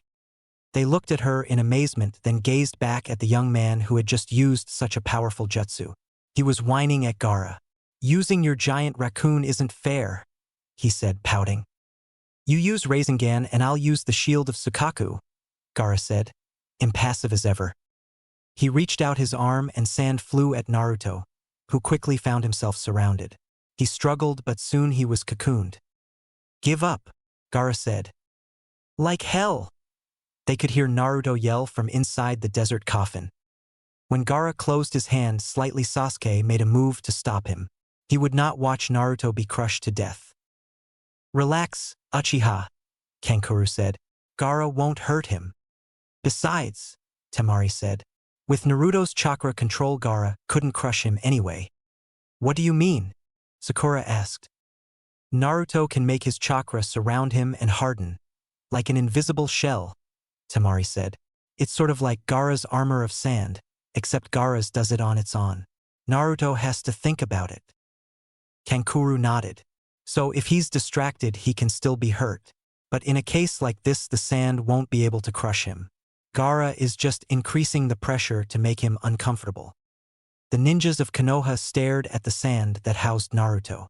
Was such chakra control even possible? Not even Tsunade had heard of anything like it. Sasuke suddenly thought back to the night he and Naruto had fought in the hallway of Hokage Tower. A shield of chakra. That must have been why Naruto was unaffected by Chidori. Gaara's hand tightened a bit more. "Done yet, Naruto?" he asked. Naruto didn't answer, but Gaara could hear the whispering of seals. He raised an eyebrow. Perhaps the match wasn't as over as he had thought. "Katan, Ryuka no Jutsu," was yelled from inside the sand. Several of those watching looked at Sasuke, who was wide-eyed. That technique was rare to know. In fact, most fire techniques were exclusive to the Uchiha clan. Those who had on the rare occasions seen Sasuke perform the jutsu knew that a lot of flames must be coming from Naruto's mouth. But with nowhere to go, what would happen to Naruto as the fire remained contained in the sand? "He's a fire fox. Fire calls him out." Sasuke stared at the ball of sand. What was Naruto doing? From the outside, the sand looked no different, but Temari and Kankuro could see by the way Gaara's hand began to shake that something was definitely going on inside. Suddenly, the sand began to glow red, and they could feel the intense heat it was giving off, even from their distance. "Glass," Shikamaru said suddenly. Everyone looked at him in confusion. "If you heat sand at a very high temperature, it becomes glass." They looked back at the sand, and sure enough, it was gradually becoming transparent. They could see Naruto standing in the center, unharmed as flames flew around his body. The sand began to melt away from him, becoming a pool of liquid glass on the ground. Naruto leapt to the ground, avoiding the glass and stopping the fire jutsu, grinning at Gaara with red eyes that quickly receded to blue. Naruto then ran at Gaara, and they all waited for the sand to leap up and block him. It was a surprise to everyone when Naruto tackled Gaara, who would have landed painfully on his back, but his sand shield caught him before the impact and gently laid him down. Naruto sitting smugly on his stomach. "Why didn't the sand block Naruto?" Kakashi said. "It can tell if there is harmful intent," Temari said. "Otherwise, no one would ever be able to touch him." She and Kankuro smiled as Naruto continued to sit on their brother, excitedly saying, "What did you think of that, Gaara? It took me forever to think of a way to defeat your damn desert coffin." Gaara raised his eyebrows, feigning indifference, but a tiny smile was tugging at the corners of his mouth as the 25-year-old on top of him acted like he was 12. Sasuke watched the scene with a mixture of anger and jealousy. This was the first time he had seen anything that even resembled Naruto's old personality. Around him, Naruto was always quiet and almost depressed, but with Gaara he seemed happy. Tsunade, Kakashi, and Shikamaru were discussing the spar with Temari and Kankuro, and Sakura and Lee were involved in a conversation of their own. Sasuke was the only one paying attention to the two that were still on the field. Gaara raised his knees and Naruto leaned back, resting his back against Gaara's thighs. Naruto was still explaining how he had come up with the glass idea, smiling brightly as he remembered a particular detail. They looked comfortable, Sasuke realized. More comfortable than he and Naruto had ever been in their entire lives. He turned abruptly and walked away. Naruto would never be like that around him. Sasuke had betrayed him, and that was something he would never be able to completely atone for. The sun was slowly setting as Naruto made his way to Sasuke's house. He kept to the rooftops, not wanting to scare the villagers with his presence. Rumors of his return had been circulating since the group of shinobi had returned to Konoha, but he wasn't going to make any appearances to confirm them. Kyuubi was furious with him, and if the fox had a physical impact on Naruto, he was quite certain his stomach would be ripped in half from the inside. Gaara was a good ways away now. Tsunade had set him and his siblings up with rooms at Konoha's only inn. Kyuubi wanted to be near Sukaka's power, and Naruto had no intention of letting the two demons spend more time together than needed. He quickly found himself in front of Sasuke's door and, even though Sasuke's living room window was open, he decided to knock. Naruto stood on the doorstep for a few moments, listening for any sound that would indicate that Sasuke was even home. He knocked again, louder this time. Footsteps sounded from inside the house and Naruto waited patiently as they became louder. The door was pulled open and Sasuke stared at him for several moments. He seemed surprised, but covered it with his usual cold indifference. "Can I come in?" Naruto finally said. Sasuke didn't answer, but he opened the door wider and stepped aside, allowing Naruto to enter. "What are you doing here?" he asked. There weren't any lights on, and the deep red of the setting sun through the open window was all that illuminated Sasuke's living room. Sasuke closed the door and waited for Naruto to speak. Naruto looked at him in surprise. "Well, I was discharged at the hospital and I just assumed." He broke off his sentence. "Sorry, that was stupid of me," he said with a smile. "I'll go get Tsunade Baba to get me a room with Gaara and them." Naruto had already been wondering if seeing Sasuke again was a good idea. Obviously, he was right in thinking it wasn't. A sudden memory flashed into Naruto's mind. With a frown, he shook his head, wondering why he was suddenly thinking about practicing chakra control by climbing trees. It was completely random. It took Sasuke a minute to realize Naruto had come for a place to stay. "No, you can stay," he said quickly. "I just figured you'd be leaving." "I'll be heading out tomorrow with the Sand siblings," Naruto told him, looking almost sad. For some reason, that information angered Sasuke. They were allowed to go with Naruto, but he wasn't. Still, Naruto was so at ease with Gaara. If Gaara made Naruto happy, then Naruto should spend time with him. God knows Naruto needed some happiness in his life. Sasuke moved further into the room, taking a seat on his couch and looking at the floor. "Are you okay?" Naruto asked, looking down at him in concern, ignoring the sudden memory of defacing Hokage Mountain when he was 12. Why were his thoughts wandering? "You looked really happy today," Sasuke said. Naruto frowned at the odd statement. "I was," he said. "Does that bother you?" "Of course not," Sasuke said, looking up quickly. Naruto gazed down at him curiously. Sasuke continued, "It just makes me think that I can't make you feel at ease. I guess you can't trust me anymore." "What?" Naruto asked, not understanding. He closed his eyes for a moment, steadying himself from a sudden wave of vertigo. "You seem like you're able to relax around Gaara. With me, you always have your guard up." "Sasuke," Naruto said with a laugh, "of course I'm more relaxed around Gaara. If I lose control of Kyuubi around him, he would be able to fend me off. With you, I worry about what would happen. One slip and you'd be dead." Sasuke studied his face. So this wasn't about his betrayal? This had nothing to do with Naruto's trust of him? Naruto was just worried. "Let me come with you. Don't leave me alone here, Naruto." Naruto looked away and after a moment he met Sasuke's gaze again. "The fox will kill you, Sasuke," he said. "I would never be able to forgive myself." "I would rather die with you than stay here by myself," Sasuke said. "I hate it here. Everyone in this village sees me as nothing but the last Uchiha. I'm surrounded by people, but I have never felt more alone. I only stayed here for you, because you loved this village and your dream was to be able to protect it. So I stayed here to do it for you." Naruto wanted to respond, but the dizziness from before came back and suddenly he found himself on his knees, using the edge of the couch to support his upper body as memories began to surface unbidden in his head. He clenched his eyes shut, trying to block out the images from his past, but they remained clear in his mind. "Naruto?" Sasuke asked in concern when his friend fell to his knees. He placed a hand on the other man's arm and felt the skin under his hand begin to grow warm. Naruto didn't respond and his eyes were shut firmly. Tendrils of red chakra began weaving around Naruto's body, and Sasuke quickly started to shake him by the shoulders, ignoring the feverish temperature of his skin. Naruto! The red chakra flared up and Sasuke pulled his hands back with a hiss as Naruto's skin became so hot that it burned him. Naruto! Sasuke said loudly, not daring to touch him again. What's going on? Naruto's eyes snapped open and Sasuke almost felt relieved. Then the blood-red eyes fixed on him. Sasuke stood from the couch, taking several steps back as Kyuubi stood up slowly, sharp fangs gleaming at him as he grinned. You should have listened to the brat, he said, advancing on Sasuke. He told you I would kill you. He leapt at Sasuke, a clawed hand outstretched to slash at him. Wishing he had some type of weapon to defend himself with, Sasuke dove out of the way, barely missing the razor-sharp nails.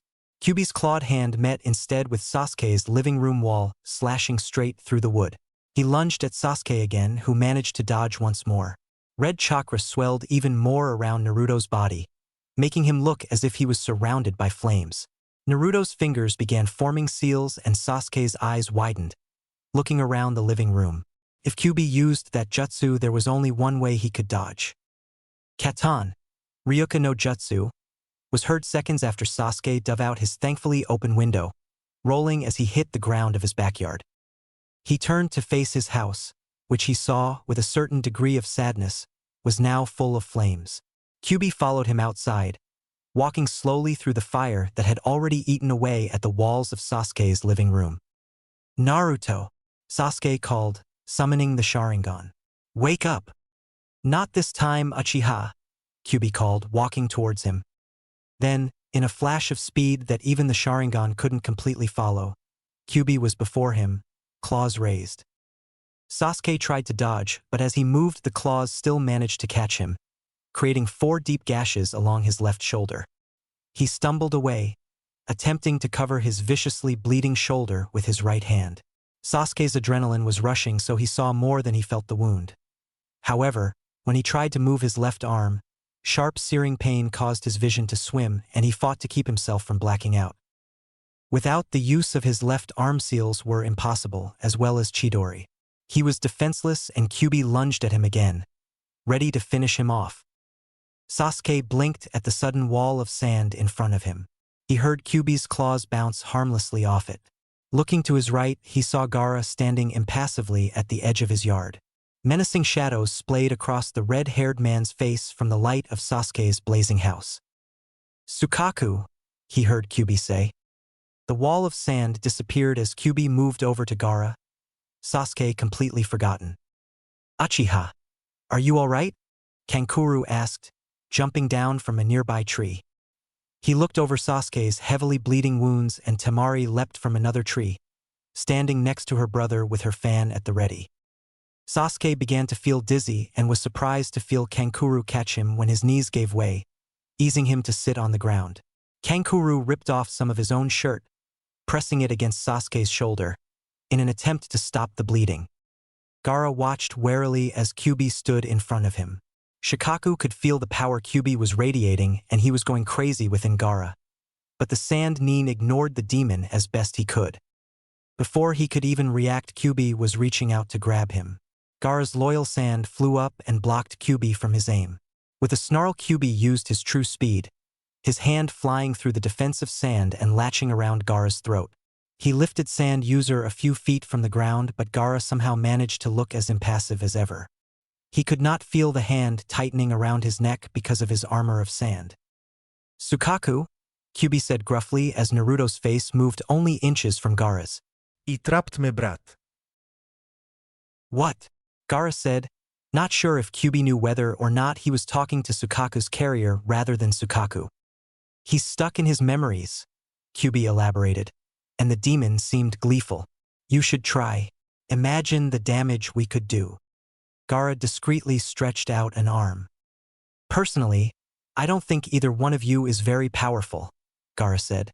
You're both stuck in 2 humans and are unable to escape. Goading the demons wasn't exactly the smartest of ideas, but Gaara needed to buy some time for his siblings to do what he needed of them. The Sand siblings and Sasuke looked up in surprise as one of Gaara's sand clones suddenly appeared next to them. He has Naruto trapped in his memories, the clone said to them. I can't wake him up. What do we do? Temari asked. That blonde girl, the clone said. The one who can enter minds. Get her. Quickly. Uchiha. Where does she live? Kankuro asked. Sasuke turned to him with slightly glazed eyes. His vision was blurring and he could barely hear what Kankuro was asking him. Uchiha. Sasuke felt like the voice was underwater and he closed his eyes as everything went black. Sasuke, Kankuro said, shaking him carefully, avoiding his injury. Temari, I think he's going into shock from the blood loss. We need a medical nin, she said, kneeling down and helping Kankuro lay the Uchiha flat. Stay here, Kankuro said. I'll find help. Kakashi had never been one for sleep. Sure, he got enough to remain alert and aware, but he certainly didn't sleep the way Naruto had when he was his student. Nor did he find himself nodding off like Tsunade occasionally did in her office. Late into the night or early in the morning, he could usually be found at the small black monument near the training grounds, usually sitting calmly and tracing all the names with his eyes before meditating. He sometimes lost track of the hours spent there, which was the reason he was so often late to, well, everything. Tonight his eyes were on one name. Normally he divided his attention between 4 of them. Rin and Obito were never far from his mind, and of course there was his sensei, the great 4th Hokage, the man who gave his life to protect Konoha from Kyuubi. But tonight he couldn't help but pay more attention to the name that shouldn't be there. Uzumaki Naruto. Kakashi still had no answers to explain Naruto's reasons for pretending to be dead. It seemed as though it had something to do with Kyuubi, but no one was willing to enlighten him. Kakashi's head snapped up when he felt the distinct surge of Kyuubi's malicious chakra. Standing, he quickly headed towards the source, somehow not surprised that he was running in the direction of Sasuke's house. He skidded to a stop when he saw Kankuro moving quickly from the direction Kakashi was headed. Kankuro, what's going on? He asked the puppet master, taking in his torn shirt and flustered appearance. I need a medical nin and that girl who can go into minds, Kankuro told him. What's happened? The longer we stand here talking about it, the less time Uchiha has, Kankuro said. Realizing this was more serious than he had anticipated, Kakashi wasted no more time. Ino lives a few streets from here and Sakura is her neighbor. Come on, he said, leading the way. The 2 girls were more than confused when Kakashi and Kankuro drugged them from their doorsteps without explanation. As they ran back to the Uchiha estate, Kankuro filled them in, and worry for both Naruto and Sasuke overtook them. Naruto has Kyuubi in him? Ino asked in amazement.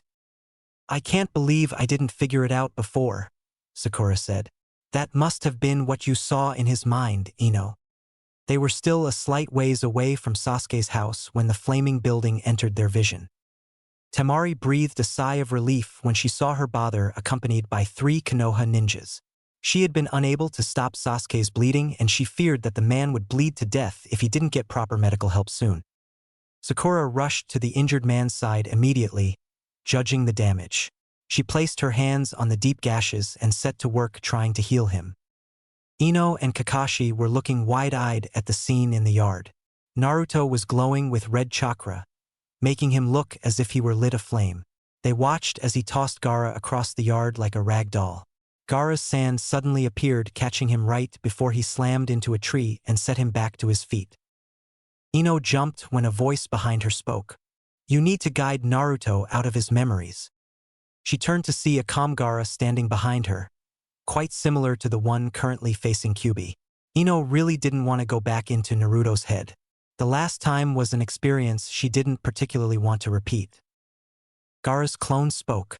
Stick to Naruto's memories and you won't meet with Kyuubi. Ino nodded and swallowed, then raised her hands and performed the seals. It was dark in Naruto's mind, just as it had been the first time. Naruto's memories streamed by her, blurring together into streams of color. How was she supposed to find him? This could take forever. With a deep breath, she stepped into the stream of memories, which immediately stopped moving and focused into a scene. Ino recognized her surroundings instantly. She was near the ninja academy, although not too close. There was a crowd of parents and children and happy chatter filled the air. Suddenly catching sight of her 12-year-old self excitedly showing of her new Hitai 8 to her father, Ino realized exactly what day this was. Graduation day. She looked around the memory for Naruto and paused when she turned and finally spotted him. It was the 12-year-old Naruto, not the adult one she was looking for. He was sitting by himself on a swing in the playground across from the school, quietly watching the crowd. There were goggles on his forehead, and for a moment Ino wondered why, but then she remembered that Naruto had not graduated. A conversation caught her attention, and from the look on the young Naruto's face, she could tell he could hear it too. That's the kid. He's the only one who failed. Well, that's good. We can't have him becoming a shinobi since he is. Hey, we can't talk about that. Ino watched sadly as Naruto slid from the swing and ran off. Suddenly the scene changed and she found herself in the center of the village. She watched a little Naruto stumble from Konoha's sweet shop, backing away quickly. Naruto was younger in this memory than in the last, maybe 8 or 9 this time. Don't come back here, you little monster, the old woman who owned the shop said, brandishing a broom. Ino looked on in amazement. The little old lady had always seemed so kind when she and Sakura used to visit the shop when they were younger. I won't have you stealing from me. Well, that made sense, Ino thought, watching as she tried to smack Naruto in the head with the broom. He nimbly avoided it, taking off. As he ran by Ino, though, she noticed the money clenched tightly in his fist. The scene blurred again and Ino was surprised to see an older Naruto. This memory was obviously sometime after he had left Konoha. His blonde hair was tied up under his Hitai and he was now in darker colors instead of the trademark orange jumpsuit. Ino figured he was probably 16 or 17. It was night and, with a bit of surprise, she saw that he was sitting next to Gaara. They were near the edge of a river and Ino didn't recognize the surroundings at all, so she assumed they weren't anywhere near Konoha. The 2 lumps in sleeping bags not far from the boys must have been Gaara's siblings, she realized. How have you done this for so long? She heard Naruto ask, punctuating his question with a loud yawn. Gaara shrugged. Naruto's eyes began to droop and suddenly a small ball of sand flew up from the ground, smacking him in the head. Ow! Naruto hissed, rubbing the spot he'd been hit. Stay awake, was all Gaara said. It would be easier if you were better company, Naruto growled. Talking to you is about as interesting as talking to a wall. He crossed his arms and looked away from the sand, Neen with a humph. Do you ever think about just letting go? Gaara suddenly asked. Naruto turned back to him, obviously confused. What? The demon. Do you ever wonder how much easier things would be if you just went to sleep and let him take over? No, Naruto said. It might be easier for us, but think of all the death and destruction we would cause. Gaara looked at him with a raised eyebrow and Ino realized that the red-haired man had never really seemed to care about innocent lives. Okay, fine, Naruto said, catching the meaning behind Gaara's look. How about this then? Letting him take over is proving that you don't have the power to fight him. To let him take over is to show you're weak. There was a pause where Gaara considered his words. I'm not weak, Gaara finally said. Neither am I, Naruto said. The area blurred again and the scene shifted several times, so quickly that Ino could only hear what was being said. Naruto, you're annoying. Baka. Stupid. You are such an idiot. What a moron. Ino recognized several of the voices, one of which had been her own. The last voice, though, she definitely recognized. Dobe. The scene finally cleared and Ino could once again see her surroundings. She stood on a cliff overlooking a large river that turned into a high waterfall. Looking across the river, she saw a huge statue that stood over the waterfall like a guard. Then she noticed that there was one on the side she was on as well. Ino had never seen this place before, and she wondered if it was somewhere that Naruto had come across after leaving Konoha, until she finally saw Naruto standing on the index finger of the statue on her side of the river. He was still clad in the bright orange from his youth, blonde hair hanging heavily around his face. He was soaked. Did that wake you up? He yelled.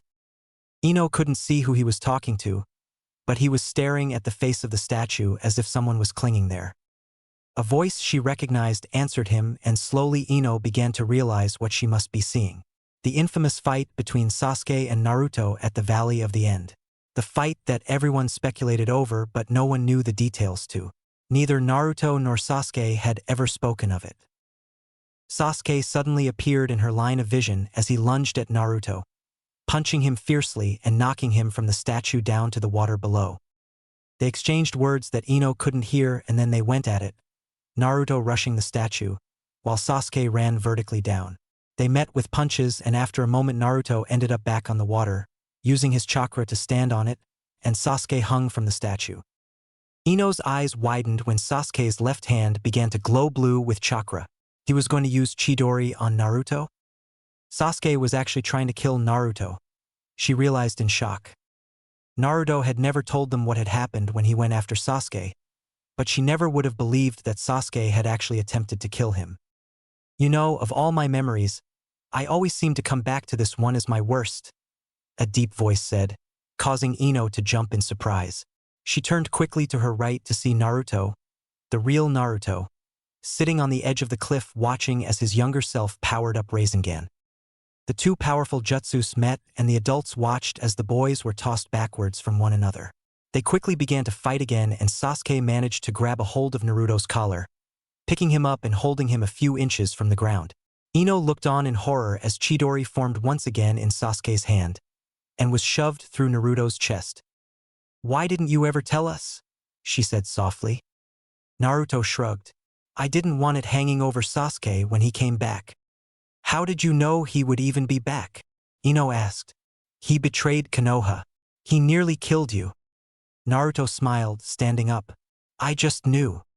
Ino suddenly remembered why she was there in the first place. "Naruto, Kyuubi's taken over. You need to wake up." "I've been trying, but I can't get out of here," he said with a deep frown. "Kyuubi somehow trapped me in my memories." For the first time since Ino had known him, Naruto looked helpless. "Well, you have to figure out something," she said. "Kyuubi seriously hurt Sasuke and he's attacking Gaara." Naruto's eyes narrowed. He seemed to be deep in thought. Finally he spoke. "I need you to go back and tell Gaara to do it." "To do what?" Ino asked. "He'll know what I mean. It's the only way to wake me up," Naruto said. "Go tell him." Ino looked around, eyes lingering on the boys still fighting below, surprised to see Naruto's form surrounded by red chakra that was beginning to take the shape of Kyuubi. "I don't know how to get out of here, Naruto. I don't have the use of your hands." Naruto began to glow blue as he focused his chakra. "Go," he said, and Ino felt herself being pulled from his body and slamming back into hers. She opened her eyes with a gasp and looked up at Kakashi, who had caught her when she fell limp. "It didn't work?" he asked her worriedly. She had only just preformed the jutsu moments before, and it looked as if Kyuubi hadn't let her into Naruto's mind. Her eyes immediately searched out Gaara's clone. "He said to do it," she said to him, hoping that Naruto was correct and Gaara would understand what he meant. "He what?" Temari said, moving next to her. "Kyuubi has him trapped in his memories," Ino told them as Kakashi helped her stand upright. "He said it's the only way to wake him up." "That is what he said?" Gaara asked. Ino nodded. "Gaara," Temari said, "if you do it while Naruto's consciousness is trapped, you could permanently switch them." "It's what Naruto wants me to do, Temari," Gaara's clone said before it turned into a pile of sand, effectively ending the conversation. Temari sighed.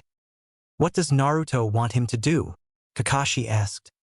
"Gagyufuin," she said. "The 5-part seal?" Kakashi said in astonishment. "That's a forbidden technique." "They both learned it," Kankuro said, coming to stand next to his sister, "in case they needed to seal each other. But by doing it with Kyuubi in control, they run the risk of simply sealing away Naruto's chakra and leaving Kyuubi in control." "But if you can seal Kyuubi's chakra, why didn't they just perform the seal when Naruto had control?" Ino asked. "The 5-point seal also makes it difficult for Naruto to control his own chakra. Instead of the two chakras mixing, they start to become at odds with one another. Leaving it on for too long weakens him significantly," Temari explained. Kyuubi rushed at Gaara, using Naruto's hand to once again grab Gaara by his neck. Gaara made no attempt to even move away, simply allowing Kyuubi to hold him by the throat. Naruto's mouth broke into a fanged grin until Kyuubi realized his legs were bound tightly by sand. He lifted his free hand to slash at Gaara, but he snarled in frustration when he saw that too was restrained by sand. Gaara raised his right hand and performed a one-handed seal. 5 tiny blue flames of chakra appeared on each one of his fingertips. With his left hand he lifted Naruto's shirt, revealing the black curse seal on his stomach. Reeling his arm back, he slammed his fingers into Naruto's stomach.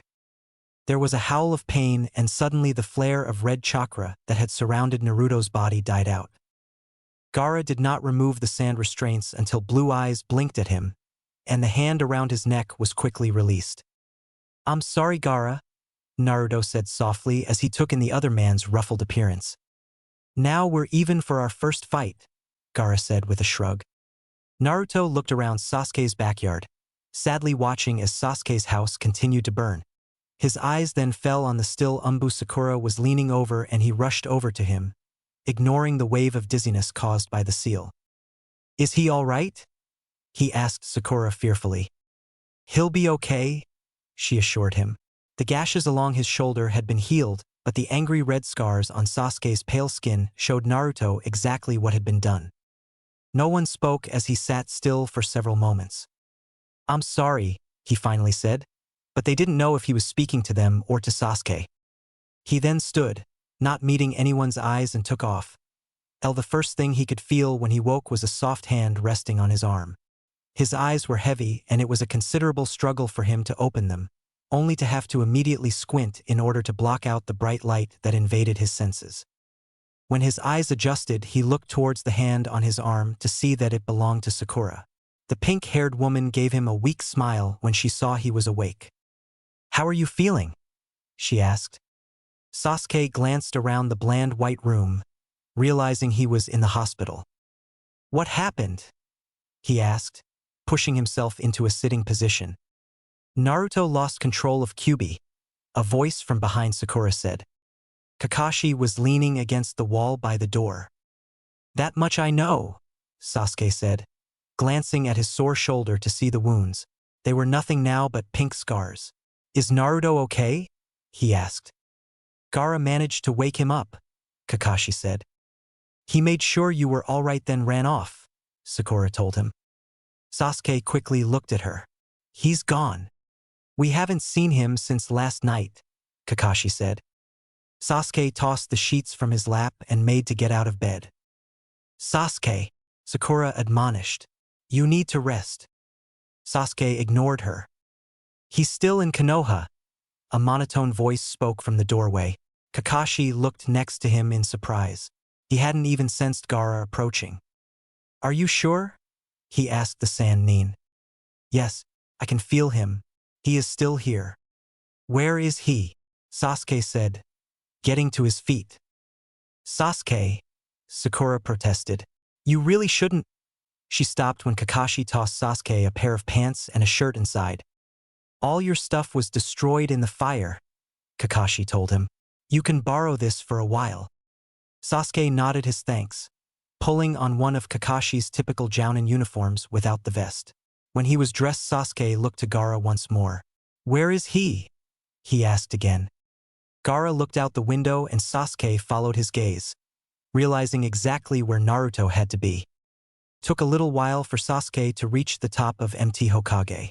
In the 20-something years he had spent in the village, he had never been on the monument. He actually wasn't sure if anyone was even allowed to be up here. He'd never heard any rules forbidding it, but this was a monument and a place of respect. Sasuke wasn't surprised to see Naruto sitting comfortably between several rocky spikes that were a part of the fourth's hair. If Naruto sensed his presence, he didn't turn, and Sasuke carefully made his way along the fourth's head until he finally stood next to him. Naruto's knees were pulled up to his chest and his arms were wrapped around his legs. His chin rested on his knees as he stared out over Konoha. The sun had risen several hours ago, and the center of the village was slowly filling with people as shops began to open. Sasuke took a seat next to Naruto. He looked more weary than usual, but his eyes remained their normal bright blue. Are you okay? Naruto said, still looking out over Konoha. Infine Sasuke answered. They sat in silence for a while, admiring the view, until Naruto spoke, this time looking at Sasuke. I'm sorry I burned down your house, he said, looking extremely distressed. Sasuke shrugged. It was just a house. You grew up there, Naruto said incredulously. By myself, Sasuke said. It's where Itachi killed my parents. There aren't many good memories there. The wind picked up, ruffling Sasuke's hair. Sasuke found himself staring at the large face of the third. He appeared much younger in the monument than Sasuke remembered him, having had his face carved in the rock long before the deep wrinkles had begun to appear on his face. Sasuke wasn't able to fully see the faces of the second and first around the third. Turning to the other side, Sasuke examined the young face of the fifth Tsunade, the current Hokage. At your funeral, Tsunade said she had picked you to be the sixth, Sasuke said. Naruto shrugged. Once upon a time ago. Are you going to do it now that everyone knows you aren't dead? Naruto snorted. I can't protect Konoha like this, he said. People need to protect Konoha from me. Sasuke frowned. You gave up on your dream that easily? Dreams die hard and you hold them in your hand long after they turn to dust, Naruto said quietly. Becoming Hokage is a dream that's now far out of my reach. When did you become such a pessimist? Naruto laughed. I'm not a pessimist. I'm a realist. You saw what happened last night. I destroyed your house and tried to kill you. Naruto cut himself off, frustrated. Kyuubi's influence was rapidly growing. He could almost hear the fox in his head now, and the instinct to kill was stronger in him than ever before. Kyuubi took over his body when he was awake. That had never happened before. He was gaining too much control. Naruto understood that the seal had been progressively weakening as the years had gone by. The comforting presence that had kept Kyuubi somewhat separated from him was fading, and soon it would be gone completely. The five-part seal was keeping the fox's chakra at bay for now. He could feel that both chakras within him were now separated, but they were becoming unstable because they couldn't mix. Soon he would need Gaara to remove the seal. After that, Kyuubi would have free reign again, and this time Naruto was sure the fox was planning to attempt breaking the seal for good. He had spent the last several hours considering his options, but, as usual, only one seemed apparent. Sasuke. Naruto began tentatively. I'm losing. Losing what? Sasuke asked, looking at him. Kyuubi's going to take over soon, Naruto told him. You'll fight him off again, Sasuke told him. His lips curled into a frown. No, Naruto said. He's going to take over completely. He needed Sasuke to understand. Once the seal was broken, there was no way Naruto could fight the fox. Sasuke was staring at him intently, apparently trying to judge if Naruto was serious. With a sigh, Naruto reached up and loosened his hitai-8, pulling it off and placing it in his pocket. Sasuke's stomach dropped. Naruto's hair had grown redder since the last time he had seen it. It now looked as if Naruto was a redhead with blonde highlights rather than the other way around. Naruto's voice ran through his mind. The more connected we become, the redder it gets. The seal is weakening, Naruto said, standing. He lifted his shirt, using a bit of chakra in order to make the seal on his stomach appear. Sasuke had only seen the seal a few times before, when they were younger. It looked the same, a spiral around Naruto's navel with several markings that looked like flames around it. But now it was a faded light gray color rather than the solid black it had once been. Sasuke stood as well. Sasuke, Naruto said, serious. Someone needs to stop me before Kyuubi takes over. Sasuke knew what Naruto was trying to say, but he shook his head. We should go talk to Tsunade. I'm sure she'll be able to strengthen the seal. She's been looking for ways to since I left. There's nothing else that can be done. Naruto paused, then continued. My death is his death. There was a long silence as Sasuke searched for something to say, some way to show Naruto that death was not the only option. Naruto's voice interrupted his thoughts. I want it to be you. Naruto, don't be stupid, Sasuke snapped. We'll figure out something else. Sasuke, I've been trying to figure out something, for the last 10 years. There is nothing to figure out. He's gonna take over. I will not let him use my body as a medium to kill everyone who's important to me. So instead, I have to kill the one person who is important to me? Sasuke said, his voice rising. No. I won't do it. Sasuke, Naruto said quietly, looking towards Konoha. I don't want to ask anyone else. Don't want anyone else to have to deal with it? Sasuke snapped. You'll spare them the pain. Just leave it to Sasuke. No need to stain anyone else's hands. Naruto shook his head. No. I don't want it to be anyone but you. You're my best friend and the only one I trust. Sasuke closed his eyes tightly, swallowing the lump in his throat. Only you can do it, Naruto said, looking Sasuke's left hand. Sasuke immediately understood the significance. I've used Chidori on you 3 times and you haven't died, he argued, resolve cracking with his voice. Naruto smiled. You never aimed for my heart. Sasuke turned away, refusing to meet Naruto's eyes. Please don't ask me to do this. Naruto didn't respond, and for a moment the two men stood in silence. Let's go back to the village, Naruto finally said. Taking hold of Sasuke's arm, Naruto began to lead them off the fort's head. Naruto's free hand subconsciously settled on his stomach, clutching the fabric of the shirt directly above the seal. With the 5-part seal still in place, Kyuubi would be unable to take over. But it had to be done soon. All Shikamaru had to see was the firm set of her lips and the fiery glare in Ino's eyes as she advanced on him to know that, somehow, once again, he was in trouble. Since the other night when he had almost died in the forest, Ino had treated him nicely. Actually, more than nice, the young woman was almost sweet. However, judging from her expression, the terrifying blonde was back to her normal self. He looked around for a means of escape, but he had been standing in plain view with Chuji and the former teammate. They were on the outskirts of town, meeting up before going to lunch. Kiba had told them about the rumor that Sasuke's house had caught on fire last night, and Hinata, in her quiet voice, had been saying that they should go visit him and offer to help him if he needed it. When Chuji and Shikamaru had felt the intense aura that had for years caused them to try and flee. With relief, Chuji saw the look was directed at his best friend and took a step towards Kiba, Hinata, and Shino, giving Shikamaru plenty of room to dodge any blows sent his way. You knew, didn't you, Shikamaru? Ino said when she reached him, ignoring the other 4 ninjas completely. He resisted the urge to roll his eyes. Why was he always getting yelled at for knowing things? What? Shikamaru asked. Kyuubi, she hissed. Shikamaru's eyes widened. Chuji and Team 8 looked between them curiously. How long have you known that Kyuubi was sealed in Naruto? Ino said. What? Kiba blurted, staring at her. They had all heard stories about the 4th defeating the 9-tails fox demon called Kyuubi. Why weren't we ever told? Ino said. Shikamaru was angry. Ino was obviously upset, but it wasn't right for her to go around telling everyone. You weren't told because it's none of your business, he snapped, surprising everyone.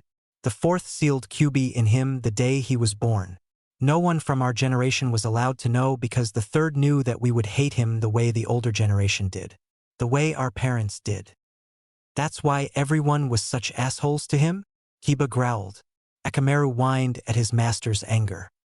It explains why so few came to his funeral, Shino said thoughtfully. Poor Naruto-kun, Hinata said sadly. It's not his fault. He's our friend, Chuji said with a nod of his head.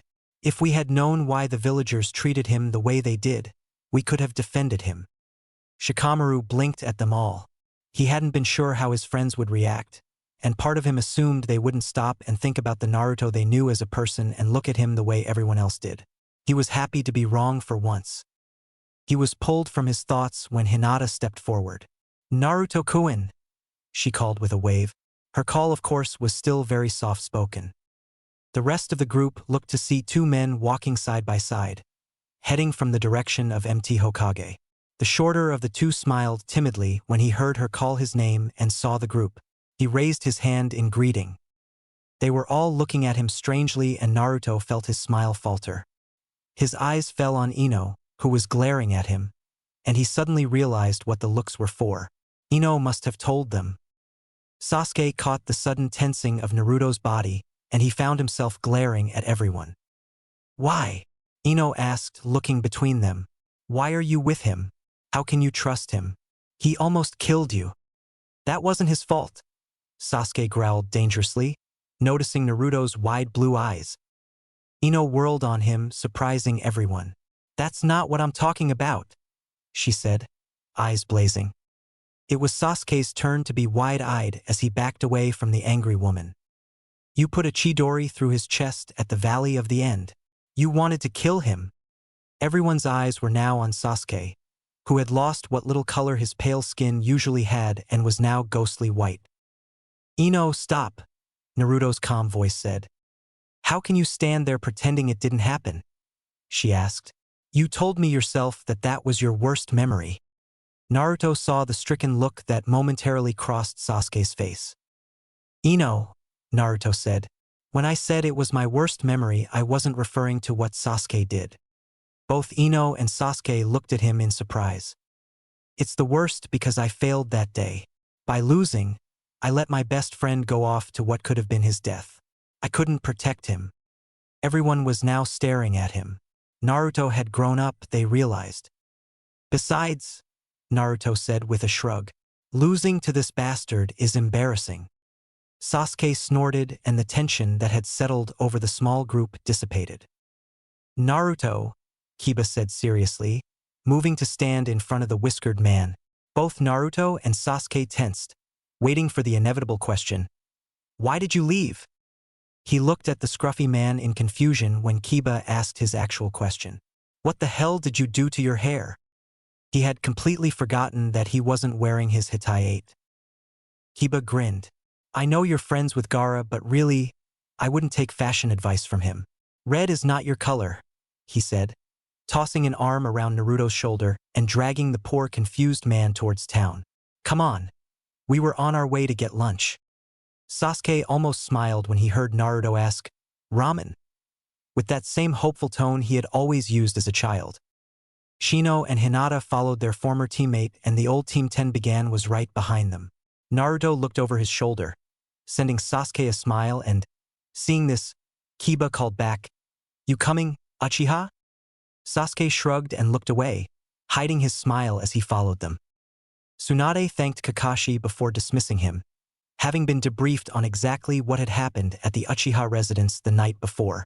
When the silver-haired Jounin was gone, Tsunade turned to Jiraiya, who was leaning against her wall. His thick arms were crossed and his head was down with his chin resting on his chest. His comfortable positioning and closed eyes made him look asleep, but Tsunade knew better. With a sigh, Jiraiya looked up. This is the second time in less than a week, Tsunade said. Jiraiya didn't look at her. He's losing control. Tsunade tiredly rubbed the bridge of her nose, suddenly thankful for the jutsu that kept her always appearing young. Without it, the stress of the job she held would have made her look even older than she actually was. God, I need a drink, she said. I've looked through all the books and scrolls I have access to. I can't find any way to strengthen the seal. Jiraiya didn't answer her. I'm the Hokage, Tsunade continued. I have to think about the protection of Konoha. If he can't keep control anymore? She trailed off, burying her face in her palms. Everyone is in danger. Her voice was muffled behind her hands. Not just Konoha, but everyone. Letting him leave Konoha would be the same as sicking Kyuubi on other villages. Jiraiya finally spoke. Are you honestly thinking what I think you are? Tsunade didn't look up, but the tensing of her shoulders was all the answer Jiraiya needed. I don't know what else to do, she said, and he could tell she was crying. Give me another option, Jiraiya. Please. But Jiraiya had no other options. As much as admitting it made him feel sick, Tsunade's solution appeared to be the only one.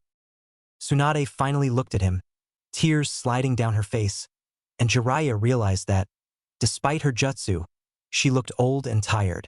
I'll send a team of Umbu, she said. No, Jiraiya said, pushing himself from the wall and striding to the center of the room. I'll do it.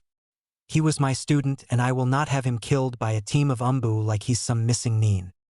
Tsunade nodded weakly, looking out the window. I'll leave it to you then, she said quietly. Jiraiya said nothing else as he exited the office. Tsunade sat at her desk, clutching the necklace hanging from her neck. Naruto had handed it to her before he left. This should stay with you, Tsunade Baba. You'll take better care of it than I would. Her grip tightened as she stared at empty Hokage. Sakura smiled across the table at Lee, who was in the midst of telling her a story about a recent mission with Guy, complete with flailing arms and large facial expressions. Years ago, Lee's excitable personality embarrassed her, especially when they were in small public spaces like the restaurant they were currently eating at. Somehow, though, Lee had grown on her to the point that she found his behavior endearing. He was like an innocent little kid, and his big happy grins were contagious. Besides, everyone who knew Guy understood the young man's unrestrained exuberance, and few people in the village thought twice anymore when either green-clad man went off on a loud tangent about the beauty of youth and self-respect. Sakura giggled as a waitress ducked under one of Lee's grander arm motions and continued on her trek to the table next to them as if nothing had happened. Suddenly Lee became even more excited, and Sakura found herself wondering why she was surprised that that could happen. "Shikamaru!" the dark-haired jounin called, waving frantically. "Kiba!" Sakura turned to see that not only were Shikamaru and Kiba standing by the door, but both their former genin teams were with them. She smiled sadly. It was nice that they still did things together. With Naruto's death and Sasuke's desire to sulk alone in the Uchiha compound, Team 7 hadn't done anything as a whole since they were 12. The teams wandered over to them, and Lee asked a passing waiter if they could place a few tables together. Sakura took a drink and nearly spit it out when she saw that teams 10 and 8 were not alone. There stood Naruto, looking odd with his red hair, smiling as he looked around the restaurant, and next to him was Sasuke, hands shoved in pockets and staring ahead with his usual scowl. "Naruto," she said, standing up and giving the surprised man a hug. Sasuke had found him then. She was glad. "Hi, Sasuke," she said, knowing better than to try and hug him, instead placing her hand on his arm and giving it a gentle squeeze. He nodded at her. Team 7 was whole again. Naruto found that he actually had fun. He had been expecting an uncomfortable reunion consisting of a barrage of questions that he didn't want to answer. Instead, they ate and laughed and talked about everything and nothing at all. His friends pulled him back into the group as if the previous 10 years hadn't happened. Sasuke didn't join in with much of the happy banter, but, although he didn't look it, watching Naruto's bright smile as he caught up with everyone made him happy. Of course, the conversation they had had on Empty Hokage was still fresh on his mind, but it was hard to worry about it when Naruto was having so much fun. Naruto suddenly felt eyes on him. He looked around the restaurant, ignoring the odd stares or, on occasion, glares that were being sent his way. His gaze finally met with a set of warm brown eyes. A man stood near the door, thick brown hair pulled back into a ponytail, and a green chunin vest over his clothes. He was watching Naruto intensely, biting on his bottom lip. The chatter at the table faded as Naruto stood, and they all looked to him in confusion. He ignored them, walking over to the chunin by the door and standing in front of him. "Iruka-sensei," Naruto said, unsure of what else to say. Iruka didn't answer right away, and Naruto nervously played with the edge of his shirt. Suddenly, the pony-tailed man grabbed Naruto and pulled him into a tight hug. "I heard some villagers saying they saw you here and—" Iruka paused, taking a shaky breath. "Tsunade-sama said you were dead all those years ago, but I couldn't help it. I had to come see." Naruto hugged Iruka back. He had missed Iruka so intensely when he had first left that his heart ached every time he thought about the gentle chunin. He was the only thing close to family that Naruto had had, and he had known that if anyone in Konoha would be affected by his apparent death, it would be him. And to hurt him like that had pained Naruto. "How have you been?" Naruto asked when Iruka let him go. Iruka let out a noise that seemed to be a cross between a laugh and a sob. "Okay," he answered quietly. Sasuke and the others discreetly watched the reunion between teacher and student. Naruto and Iruka spoke for a few moments before the former blonde walked back to the table. "I'm going to go to Iruka-sensei's house for a little while," he told them, although the explanation was more for Sasuke. "I'm glad I got to see you all once again." Sasuke caught the hesitation in Naruto's sentence and he glared at him, knowing what he had almost said. More. Everyone said their goodbyes, resisting the urge to ask him to stay and explain himself. Naruto was gone a few moments later, and they sat quietly for a bit until a familiar voice interrupted their thoughts with a, "Yo!" Kakashi stood behind Sasuke and he had appeared so suddenly that they had to wonder if he had just teleported in. "Sasuke," the silver-haired Jounin said, "the Hokage wants to see you." Sasuke nodded and stood, exiting the restaurant without bothering to say goodbye. "Bye," Kiba called at his retreating back, adding, "You jerk," when he was certain the Uchiha was out of hearing range. When he left Iruka's, it had grown dark.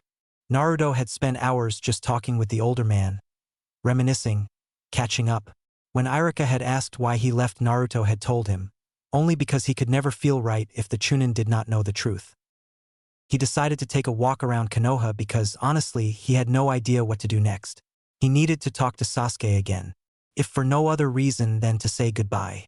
If Sasuke couldn't kill him, then he would do it himself. There wasn't much time left for him to argue about it. But he needed to see Sasuke one more time. Naruto found himself at the edge of the training grounds and he was about to leave when he felt a familiar presence. Naruto dodged the shuriken that had flown from behind him with ease and a smile. Now this brought back memories.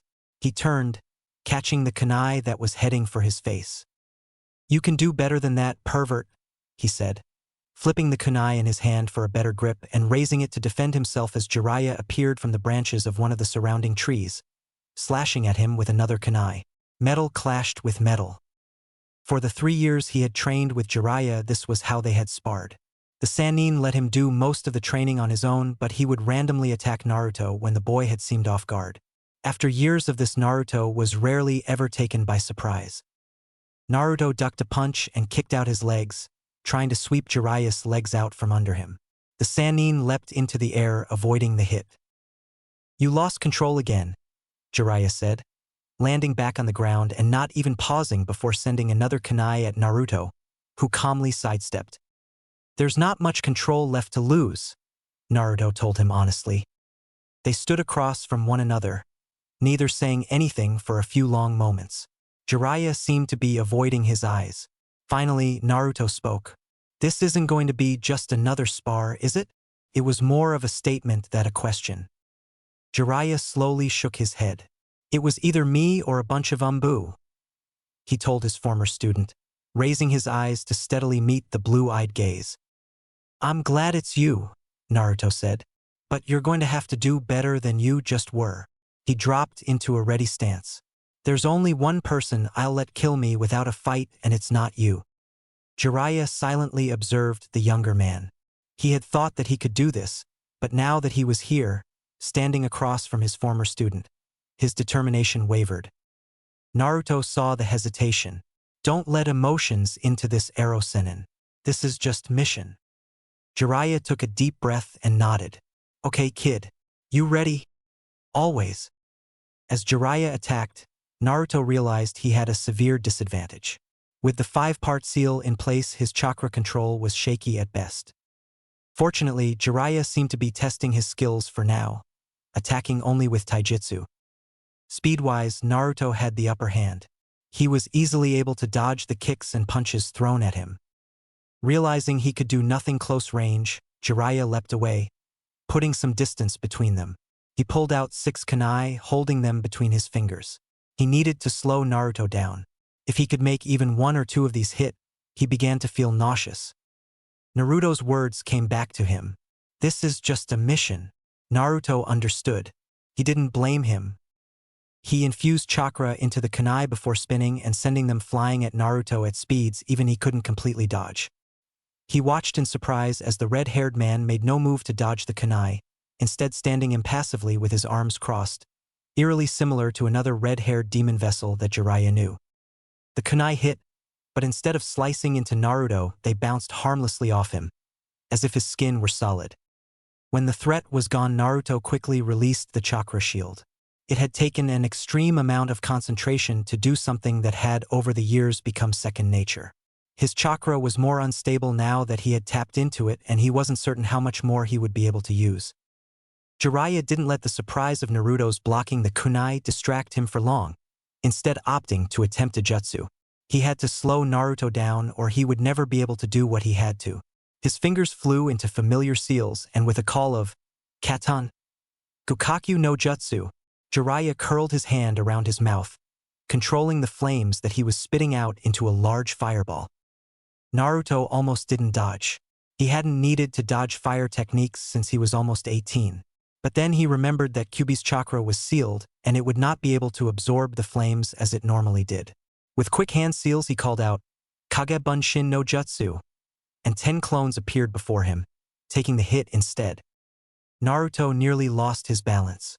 His chakra felt as though it was bouncing around inside his body. The sensation was making him dizzy, and he could not get enough control over his chakra to use it again. Jiraiya didn't pause long after the fire attack, throwing several kunai, knowing that they wouldn't hit, but hoping to distract Naruto long enough to give him a chance to use another jutsu. He stopped in surprise when the kunai didn't bounce harmlessly from his student. One sank deep into his right thigh, another into his shoulder, and one slammed into his stomach. Naruto grunted, stumbling backwards at the impact. His back hit a tree and he found himself leaning against the trunk, no longer able to hold himself up. Naruto slid down the tree, sitting calmly at the base.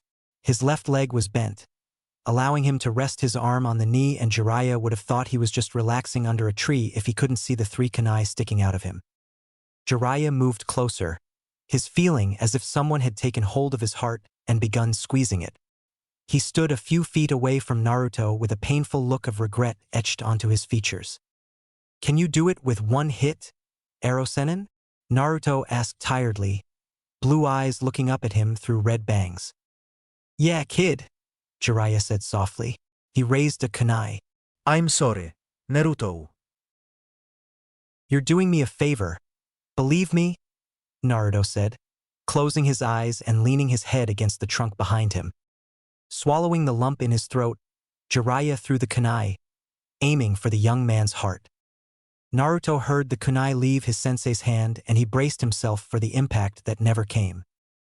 He opened his eyes and lifted his head, blinking at the back of navy blue-clad legs. The kunai that was meant for his heart was clenched tightly in a shaking fist. Jiraiya remained where he was, calmly meeting Sasuke's blazing gaze.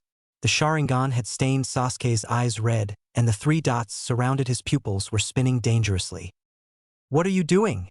he asked Jiraiya, his voice sounding like a growl. "Carrying out a mission," Jiraiya returned, not allowing the relief he had felt when Sasuke caught the kunai show through his calm facade. "A mission," Sasuke hissed. Rage was radiating from him. Wishing dearly he had his katana to slice the Sannin in half, Sasuke prepared to launch himself at Jiraiya. He didn't care if he was one of the legendary 3. He was going to kill him. "Sasuke, stop." Naruto's voice was soft and the words came out as more of a choked groan. Recognizing the pain laced in Naruto's voice, Sasuke quickly turned, forgetting Jiraiya entirely. Naruto had somehow pushed himself into a standing position and was leaning heavily on the tree for support. He had pulled the kunai from his body and now blood was flowing down his arm from the shoulder wound, small streams of red culminating at his fingertips and dripping like rain onto the grass. There was a growing dark stain from the stomach wound on the navy blue shirt and, although his black pants hid the extent of the leg wound from view, Sasuke could see blood trailing down Naruto's ankle. Sasuke went to him quickly, placing Naruto's good arm around his shoulder and wrapping an arm gently around his waist. "How long will it take for Kyuubi to heal you?" he asked, wondering if he should find a medic nin. "Kyuubi's chakra is sealed right now," Naruto told him. "He can't heal me." "What?" Sasuke asked. He had been unconscious when Gaara had woken Naruto up, but no one had told him anything about a sealing. "Gaara put a 5-point seal on him," Jiraiya explained. Sasuke nodded, thoughtful. "Then, doesn't that solve the problem?" he asked, looking at Naruto, who shook his head. "The seal messes with my chakra as well," he said. "I only used it twice tonight and it's bouncing all over my body. When the 2 chakras can't mix, they become unstable. The seal is only temporary. Sasuke sighed. Naruto suddenly leaned more heavily on him, and Sasuke realized he was having more trouble supporting himself. I need to get you to a medical nin, Sasuke said. He glared at Jiraiya as if daring him to try and stop him. Sasuke, Naruto said. Maybe you should just let. He didn't get to finish his sentence as Sasuke reached down and scooped him into his arms. Carefully adjusting Naruto so as not to jar his wounds, he began heading towards the village. Naruto sighed. Sasuke decided on his destination fairly quickly. Normally he would have taken Naruto directly to the Hokage, but her obvious involvement in Jiraiya's actions ruled her out immediately. He had known the minute he had entered her office that something wasn't right. She looked tired and sad, qualities he had never seen in her in the many years he had known her. Sasuke, she had said, clutching her necklace in her fist. I've arranged for you to stay at the inn in light of what happened last night. There's no need, Hokage-sama. I can stay in one of the other Uchiha residences. After all, he lived in an entire deserted community.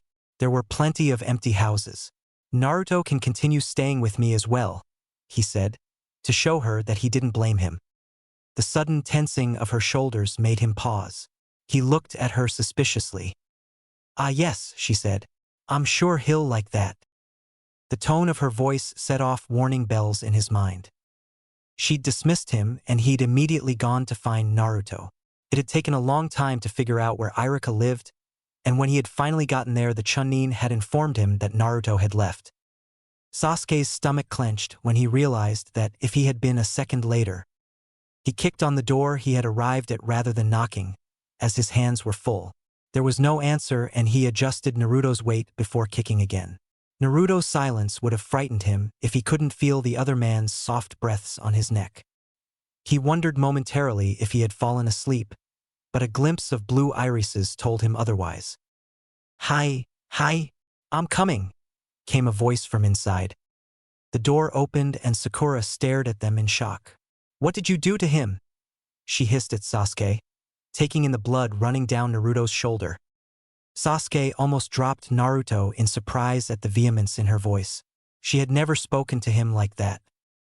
Sakura-chan, Naruto said quietly. Sasuke didn't do it.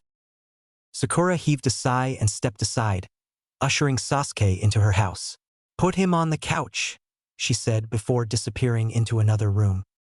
Sakura's house was neat, but Sasuke hadn't expected anything different from the pink-haired woman. He walked past the foyer and into her living room, surprised at the soft yellows and peach colors that decorated the room. For some reason, he had imagined everything in Sakura's house would be pink. Sasuke gently laid Naruto onto the couch, sitting on the floor next to him. Naruto had closed his eyes, but his uneven breaths told him that he was not sleeping. Sakura reappeared, medical supplies in her arms. Dumping the supplies by the floor near the couch, she shooed Sasuke out of the way and set to work. She used a pair of scissors to cut Naruto's shirt off, giving her access to 2 of the injuries. Who did this? Sakura asked, gently wiping the blood away from the stomach wound. Jiraiya, Sasuke said when Naruto offered no answer. What? Why? Sakura said, looking between them. Naruto finally spoke. Because it's something that needs to be done. No, it isn't, Sasuke said angrily. Yes, it is, Sasuke, Naruto snapped. Jiraiya and Tsunade recognize it. Use your eyes for something other than the Sharingan. Forget it, Sakura said, interrupting what looked like the start of a rather heated argument. I'm sorry I asked. She placed her hands over the now cleaned stomach wound, and Naruto shivered at the cool feel of her palm on his heated skin. Then the point of contact began to warm as she used her chakra to heal him. Sasuke and Naruto remained silent as she did the same for the other 2 wounds.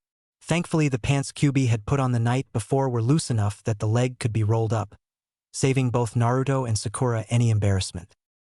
As Sakura was finishing the leg wound, there was a pop and a puff of smoke, and she backed away with a startled scream as a large frog appeared on Naruto's chest. Naruto blinked at the orange face that appeared in his vision. Gamakichi looked around, stopping in surprise when his gaze fell on Sasuke. I thought you left Konoha, kid, he said to Naruto. Long story, Naruto said with a sigh. He sat up and the frog remained exactly where he was, using chakra to stick to Naruto and giving the impression that Naruto had a strange orange growth on his chest. Well, this actually works out well for you, Gamakichi said. Akatsuki is on the move. They are heading for Konoha as we speak. What? Sakura said in shock. How far is Akatsuki? Naruto asked. They should be here by daybreak, Gamakichi informed him. We need to inform Tsunade-sama, Sakura said, gathering her medical supplies and standing. Naruto nodded, standing as well. You're actually going to go to her? Sasuke said, staring hard at Naruto. Naruto rolled his eyes. Relax. She's not going to reach out and strangle me to death with you there watching her like a hawk. Naruto, she ordered you killed, Sasuke said. Sakura's jaw dropped.